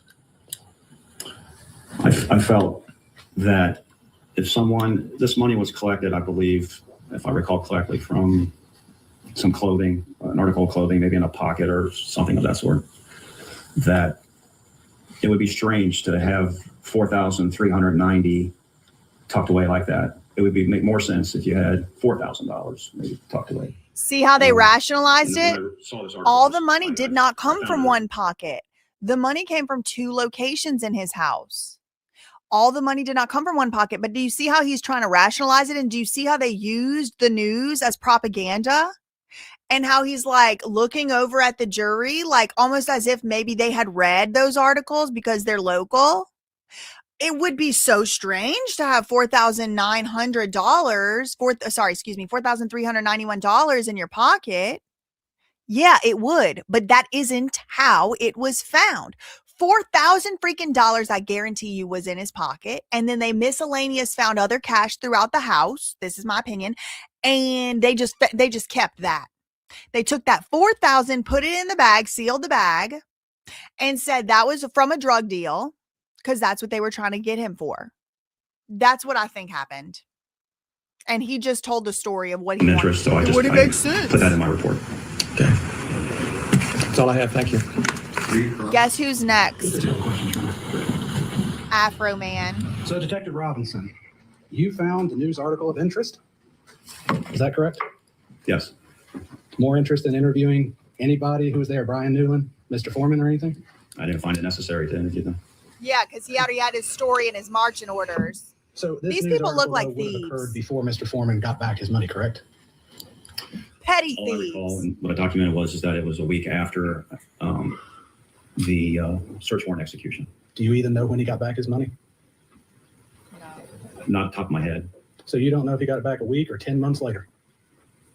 Is that correct? Well, he didn't get it back a week later. So But when he got made it. that statement, he I did not can't have his recite to money, you. correct? I'm sorry. When he made that statement to the news, he did not have his money back, correct? I don't know that for sure. But I don't believe he did. How about, let me finish, it's easy to step on each other. Go ahead, Mr. Osborne. Mr. Robinson, let's cut the crap on this. Oh! You said he didn't have back his money a week after the break, right? I don't know when he got the money back. I don't recall the date. I'm assuming that it was a week after the search warrant execution that he did not have his money returned. So when he made that statement, you would assume he did not know or have his money back from the police department at that time. Are you saying he didn't know the amount of money, or? I'm asking you, based on what you just testified to, did he have back his money a week after the raid? No, I don't believe he did. Okay.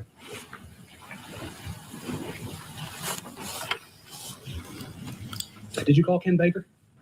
No, I did not. No further questions, Your Honor. No redirect, Judge. Start step down, thank you. Thank you, Your Honor. Thank you.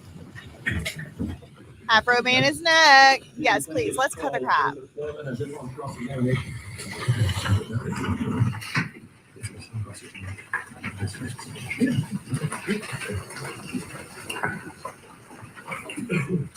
So 45 to be that. That's all we You need. solemnly swear the testimony you're about to give shall be the truth, the whole truth, nothing but the truth, as this you shall answer unto God. Yes. Thank you, sir. And seat. Lemon Thank you, Your pound Honor. cake. For the record, would you give us your name, please? My name is Joseph Edgar Foreman. You are known under the stage name as AFROMAN, is that correct? Yes, sir. And you create music videos and do performances, is Yes, that sir. right? Look at the How many sunglasses. states of the United States have you performed in, do you think? Probably all of them. All 50. Yes, sir. And how many countries have you performed in?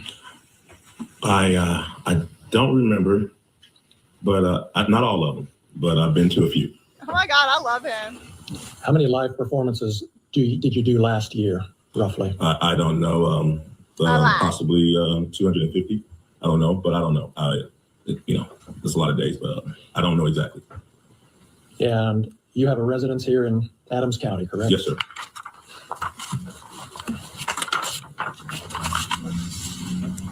You've been performing for 20 or 30 years, is that right? All my life. All right. I like it. And is it fair to say that one of the first big hits you had was But Then I Got High? Because I got high. Because I got high? And do you think it's accurate to say that that song has had over 300 million views on YouTube? Sounds right. You have a large presence on social media, obviously, correct? Only growing.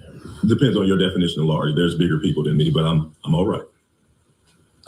And on Instagram, is it fair to say that you have 247,000 followers? Yeah, I just got some of them the other day. You got new ones coming all the time Yes, not all the time, just here lately. because the trial's coming up? Yeah, all the publicity from the officer's lawsuit and me is running up my numbers. Yeah. Yeah. And on All YouTube, the you have- publicity from the officer's lawsuit is running up my numbers. We got your back. We the people have your back, Afro Man. Almost 1 million followers, 983,000, is that right? I haven't looked. It was 977 last time I looked. And on TikTok, It's 1 million you have today. about 392,000 followers. I haven't looked at it, but that sounds kind of right. You know when you post something that a lot of people are going to see it, don't you? Yes. Yup. And I ain't sorry about it. When this search happened back in August of 2022, Mr. Foreman, you weren't at home? No. You were driving home from Chicago? Yes. And you got an alert from a family member that the sheriffs were there searching your home, is that right? Yes. And you were able to turn on your phone and watch through your home security system That's awesome. what the deputies were doing for That's a period of awesome. time, weren't you? Yes.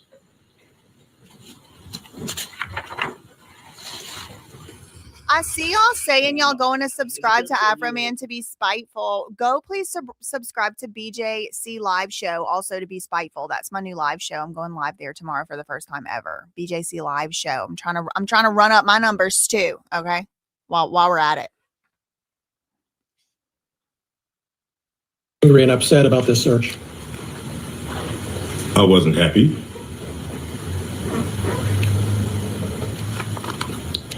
And is that why you posted the things we've seen this week, because you weren't happy? No, I posted it because the sheriff's never supposed to raid my house in the first place. The whole raid was a mistake. Okay. All of this is their fault. Tell If they me. hadn't have wrongly raided my house, there would be no lawsuit. I would not know their names. They wouldn't be on my body. They wouldn't be on my home surveillance system.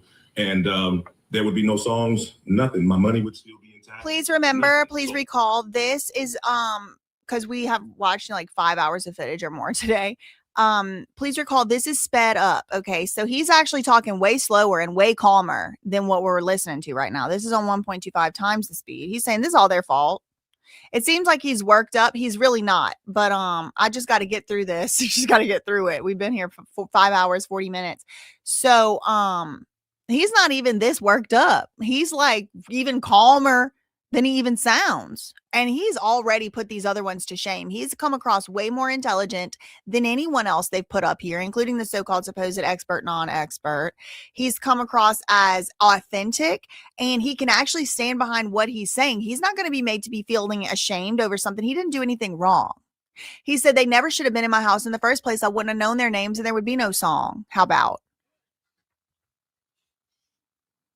Only raided my house, there would be no lawsuit. I would not know their names. They wouldn't be on my body. They wouldn't be on my home surveillance system. And there would be no songs, nothing. My money would still be intact, nothing. So all of this is their fault. Woo! And because they executed a search warrant on your home, that gave you the right to post the things that we've seen this week. Yes. On the internet? Yes. Because Is that right? Is that right? The answer is yes. yes, for Yes. tearing down my door, not paying for it, not being apologetic, me being a sport, doing something peaceful to raise the money to pay for their damages, me having the right of the freedom of speech as an American to talk to my family, friends, and fans about what the sheriffs did to my home. What? Yes, I had the right to my freedom of speech. After they left, Yes. I had the right to kick the can and to do what I had to do to repair the damage they brought to my house. Yup. Yes, I did. That Yes, he includes the right did. To post the videos that you've just been posting Yes. up until Friday. And Yep. beyond, right? Yep.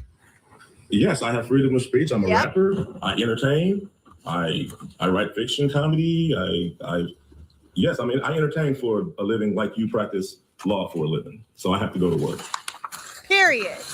Period. Bitch. Anything else? The deputies left a warrant return at your house, didn't they? I think they left something with my ex-wife. I'm not sure. Well, you saw, as soon as the search was over, as soon as you got home, you saw a document that showed exactly how much cash had been taken from the house, correct? I know I got paid $5,000 for the show that suit was in. I forgot that money was in that suit. But, I heard, I don't know what piece of paper I heard. I knew they took some money.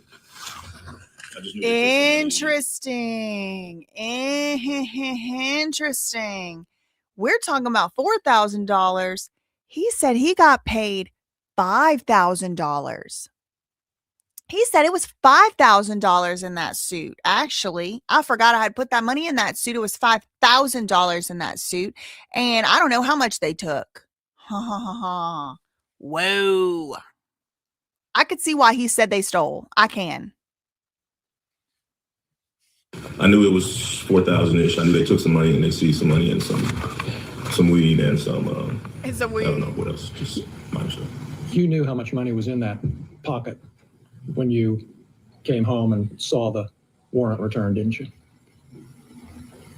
It was $5,000 from back when I did that show. I remember it was $5,000. But anyway. So is it your testimony that they actually took $5,000 instead of? Sound like no, it. I just know. I know when I did that show, it was with Snoop Dogg and Wiz Khalifa at Red Rocks in Denver. Snoop and Wiz. Of that show, for me, they sent in a deposit, but the balance was $5,000. I put the $5,000 in my coat pocket. I got drunk, I got high, and I forgot to get that money, and I hung that suit back up, and that's where they got that money from. So it was $5,000 they got? Yes, it was $5,000 that was in my suit when I got paid in Red Rocks. Now, after all of this stuff, whatever, it's I don't really know the complete number. It's 46, it's 430, the number bounces up and down. But all I know is I got paid $5,000 at the Red Rocks with Snoop Dogg and Wiz Khalifa when I paid. Snoop Dogg and Wiz Khalifa. And you got $4,000 returned, right?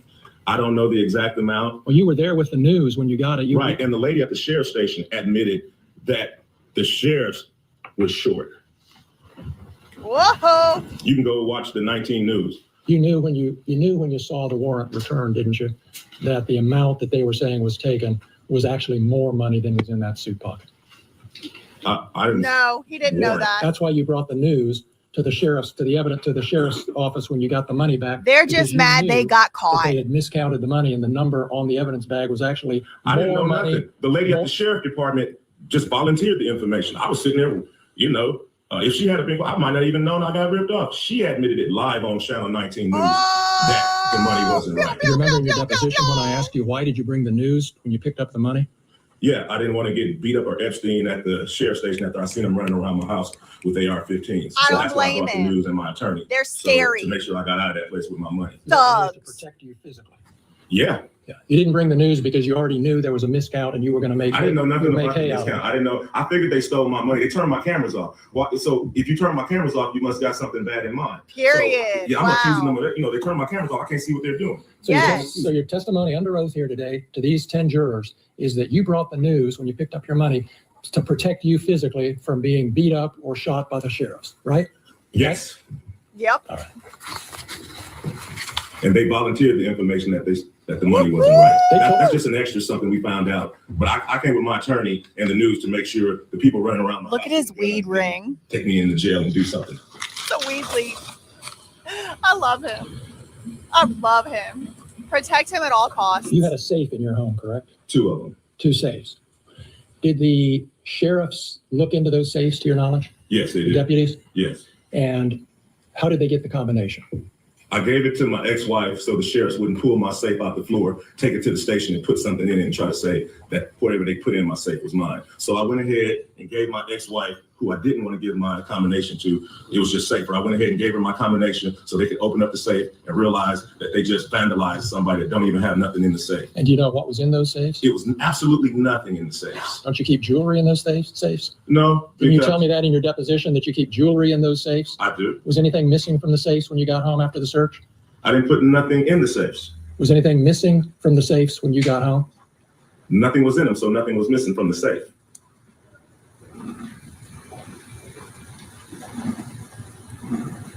You talked to Randy Walters on the phone before you got home that evening during the search. He is legitimately more intelligent than a single solitary person that's suing him. All 7 of them. He's smarter than everyone. There's no comparison. He's quick, he's fast. And you know what?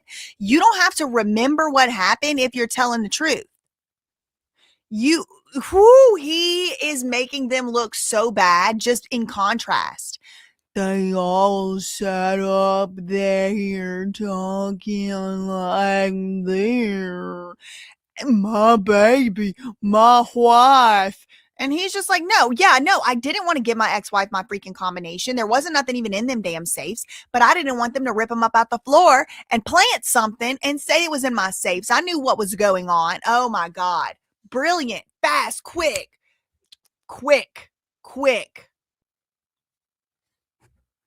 He told you that they were taking some money and some vape pens and a small amount of marijuana. He told you that. Yes, sir. No, y'all, he should run for sheriff. He should run for Adams County Sheriff.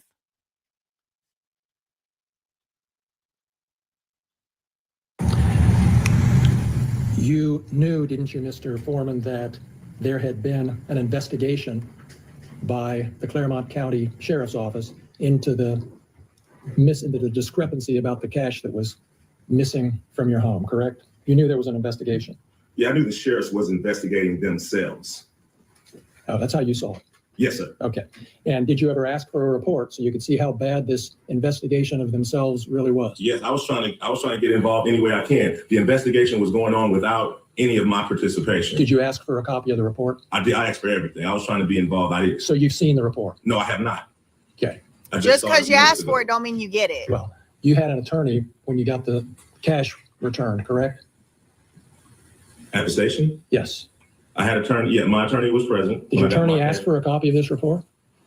It wasn't in it. When I got my cash back from the station, it wasn't an investigation until we realized money was missing. Well, did you contact your attorney and say, hey, get me a copy of that report? Your Honor, I'm going to object.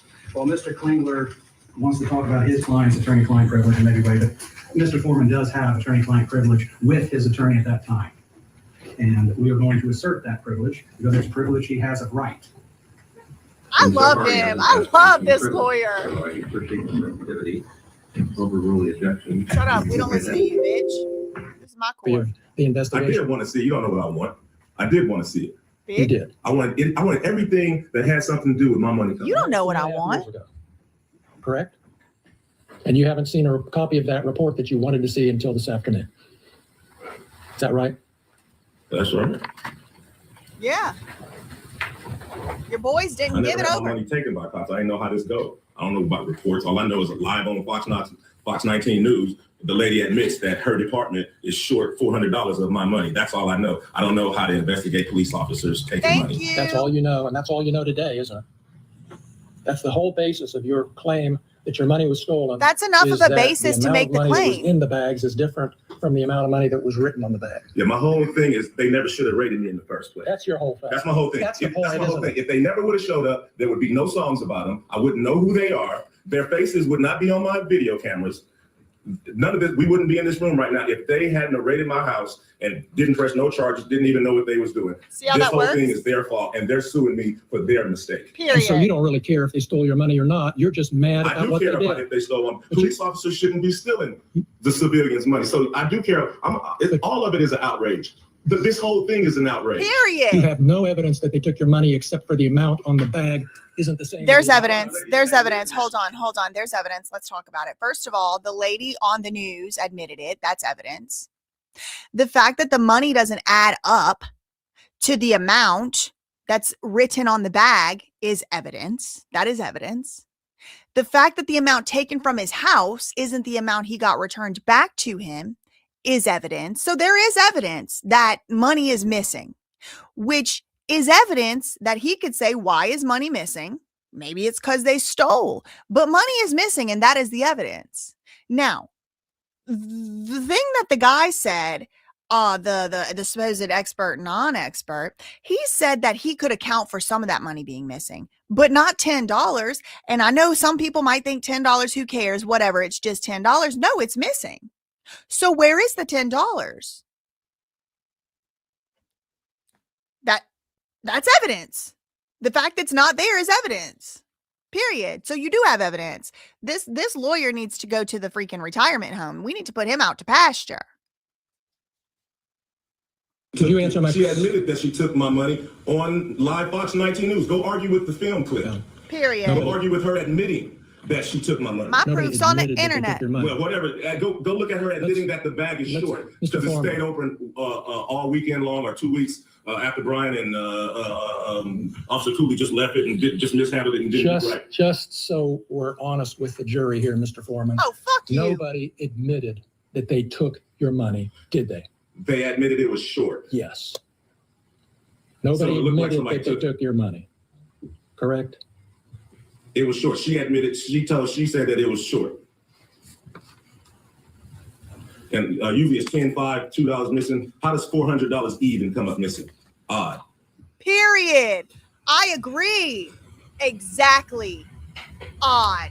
You posted videos about Brian Newland doing hard drugs Yep. and snitching on his friends. Sure did. And you posted those based on rumors, didn't you? Yep. We can look at your deposition, but before you argue with me, but isn't that a fact that you made those allegations based on rumors you said you heard? Yep. It's a fact. William Newland is a convicted pedophile, and Brian Newland is his brother. After I zeroed in on Brian, I asked about him. Come to find out, he's a large statutory rapist that has sex with all kind of underage girls. He buys them beers and gets them drunk and all kind. That's probably the reason he had to leave the Adams County Sheriff Department, because he Woo! I was thinking that. That's with underage girls. And he had to get out of town and go get a job in Yep. the All right. He You don't looks wanna like the answer my type. question? I do. Please ask another one. Well, let me ask this one again so I Ask can me get an another answer. one. Bitch. You remember in your deposition when I asked you, you have no reason to think these rumors about Brian Newland are true. I think do they're you? true. I And you believe the said, rumors. Well, it's more entertaining if it's true, and I can make some money. Remember that? No, I don't. That's a however long that deposition was. You can read the deposition and it tells you what I said. Do you have a copy, another copy of that? No, I don't remember I'll show that. it to you, and I can show you my copy. Refresh your recollection. You're gonna refresh his recollection. It's Tree. thank you, Judge. If I can get it working here. Your Honor, I would object to using the screen to refresh his recollection. That's publishing it to the jury. If he wants to refresh his recollection, he can show him it and then ask him a Right. question. You don't refresh recollection by putting something on a, He right. would refresh his memory by reading it, and Yep. then we'd re-ask the question. 100%. That's You right. can do it that way. Just make sure you think he reads it right. I'm just trying to get through the verbiage. Now the judge is implying that AFROMAN cannot read. The judge just implied that AFROMAN cannot read whenever it is obvious he is the smartest person in this entire room. We want to make sure he's going to read it right. I have to Fuck wrestle with you. you about Fuck whether he read it you, right. you disgusting pig. Sure. So just read it. And then if we want to Disgusting. move it as an exhibit, you can do that. Remember your deposition being taken, Mr. Foreman, in your attorney's office on This judge knows this case is cooked. This judge knows this case is cooked. Now it's just trying to make him look stupid. They're trying to make him look stupid and bad. They couldn't make him look like a criminal. So now they want to make him look stupid. It doesn't work. The jury sided with him. Huh.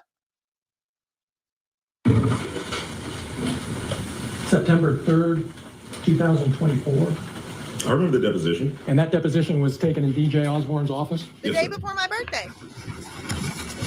That's the same office that you used to film that video that we saw last night with the Lick 'em low, actor Lisa. playing Lieutenant Lisa Phillips. Lick 'em low, And Lisa. that actor was sitting in the same Same chair spot. that Lisa Phillips sat in during her deposition, wasn't she? Yeah, the actor played Lisa because I wouldn't have known her if she had came to my house and cut off my camera. Yeah, right. That's the office we're talking about, and that's the office where I took your deposition, right? Yes, sir. And in that deposition, I'm referring to page 84 of the deposition. I had asked you about. Jack, he's testifying. No, he's using his deposition to refresh his memory. He's doing it right, so sit down, please. Oh, Did I this ask you this cuck. question, and did you give me these answers, Mr. Foreman? Question. I reviewed. Would it be fair to say these are rumors? Answer. You know, Stephanie said it, and you know, some other people that don't remember, you know, I'd be in a hurry in Walmart or something. They shake my hand. Yeah, Brian used to do this, used to do that.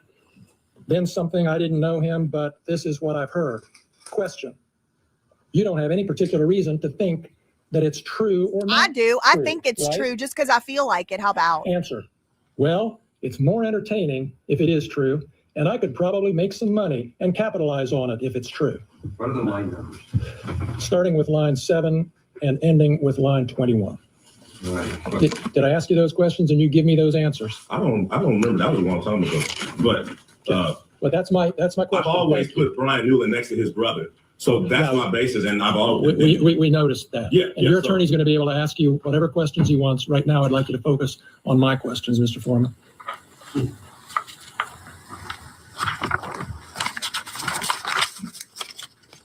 You have no evidence that Brian Newland ever molested little boys, do you? If you look at the picture, he's holding the little boy's butt. It's too much for me. Okay. So you use your eyeballs. Again, his brother's a. That's how I feel about the Michael That's your Jordan. evidence for posting that pedophile stuff about little boys. I'm trying to figure out what kind of guy is kicking on my door. What kind of guy is walking around my house reading my bank statements? It's a dude that's possibly a pedophile, got a convicted pedophile brother, deputized by the sheriff, walking around, possibly stealing my money. I'm just trying to figure out what's going on as I zoom in with my cameras. That's not the type of guy I don't think should be on the police force. I'm going to refer you again to your deposition. If you don't trust my reading of it, I'm happy to give it to you, Mr. Foreman. Give it to me. On page Let me see it. 98 of your deposition on that same day, beginning at 9/11, did I ask you this question and did you give me this answer? And again, the only evidence, you don't have any evidence that Brian Newland is a pedophile or plays with little boys. Answer, no, sir. Sounds like he does have Did I some ask you that evidence question? Did you because give me people that came up answer? to him in the I don't Walmart and told him. What are the line numbers? Beginning with line 11, ending with line 14 on page 98.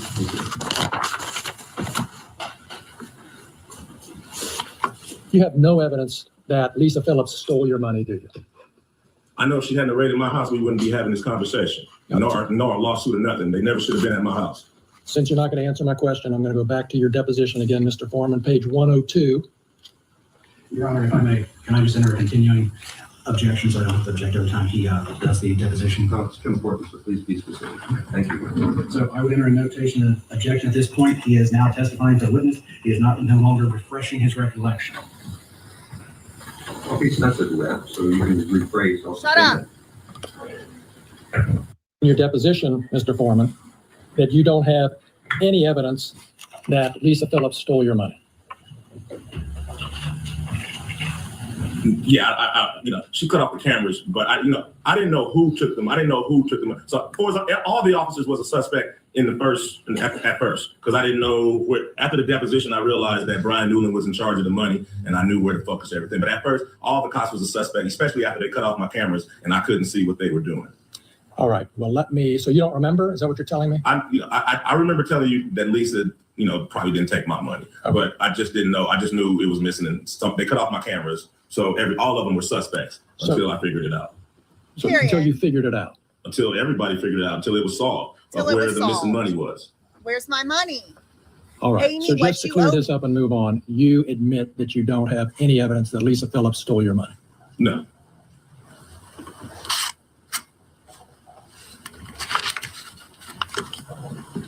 But I know if she wasn't there in the first place, we wouldn't be having this conversation or be here.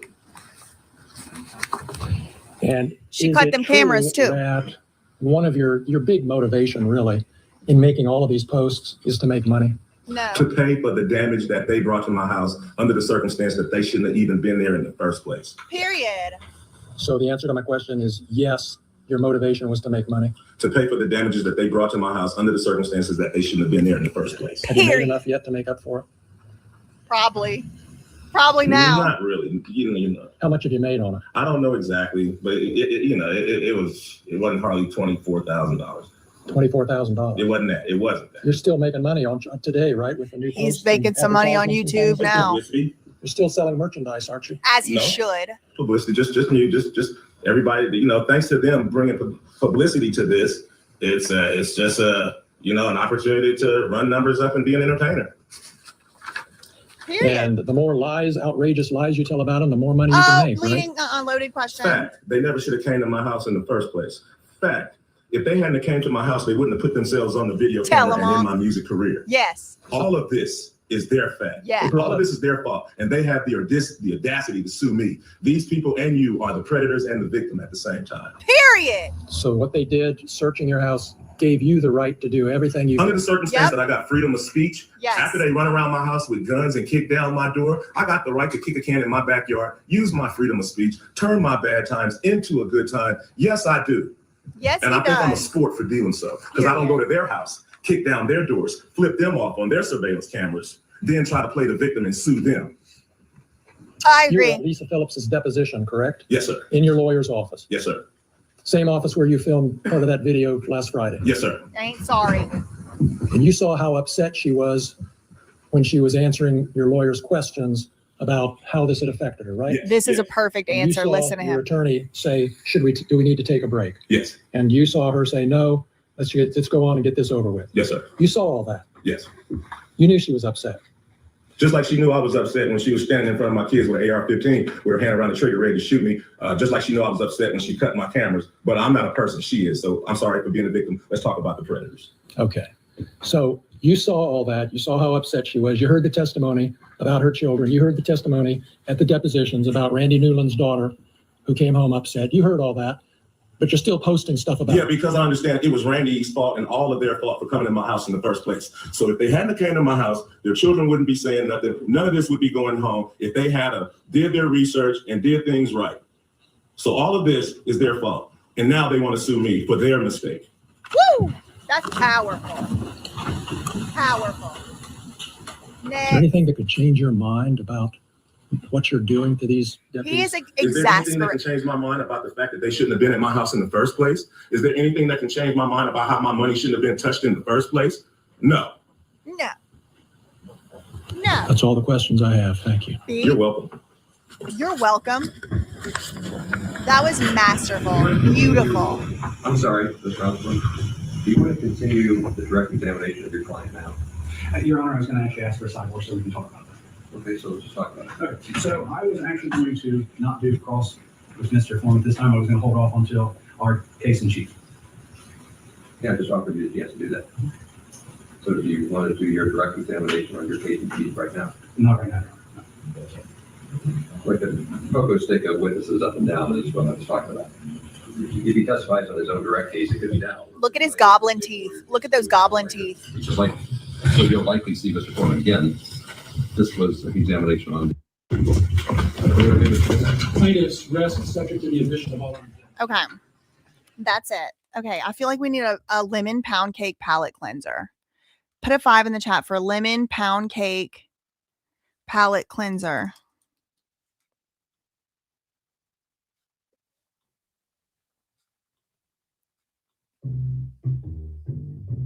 Wait, let me start it over. Over? Dang. What a banger. What a banger. And I know, and cut him a slide. Okay, hold on. Thank you so much to Jenna being a member for 16 months. Do we think they learned anything, or are appeals coming? I don't think they're going to appeal. No, I don't think no, I think they might have learned their lesson on this one. I don't think they want to become even more famous. I can tell you that.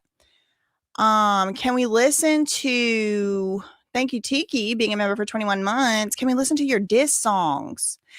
Which diss song are you talking about? We can do Squirrel is Acting Up. That's like a diss song. We can do Squirrel is Acting Up. I don't know if y'all know this or not. I have a music channel.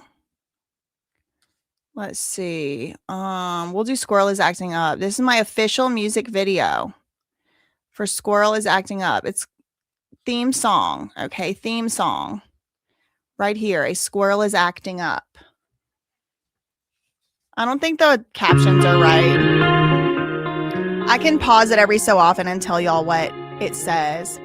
I'll tell you the first, because the captions are wrong. The first words are, hey, I heard you wanted some attention, even though I shouldn't even mention your crusty name. I can't blame you. I know your views are tanking, but honestly, you really should be thanking me for not calling the cops. Okay, that's the first verse. And I wrote it myself entirely. The words.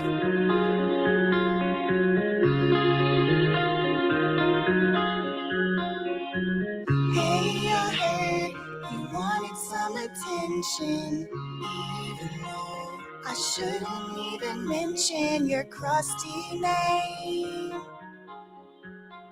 You're so deranged.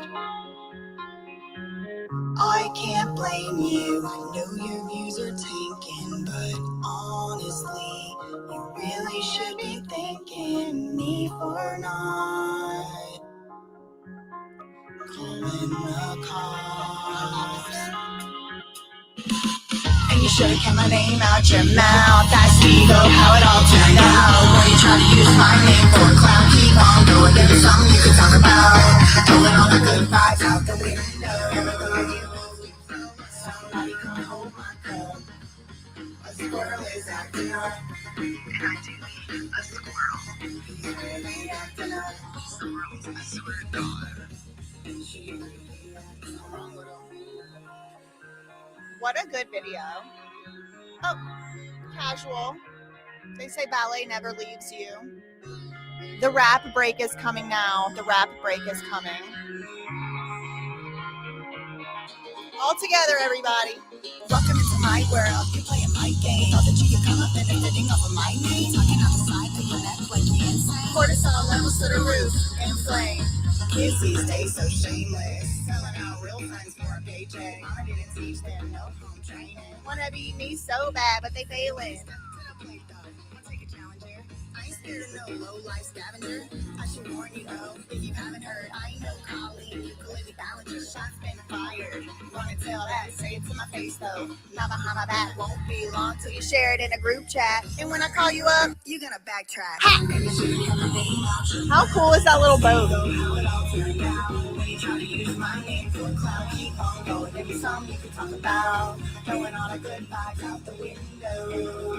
How cool is that little boat?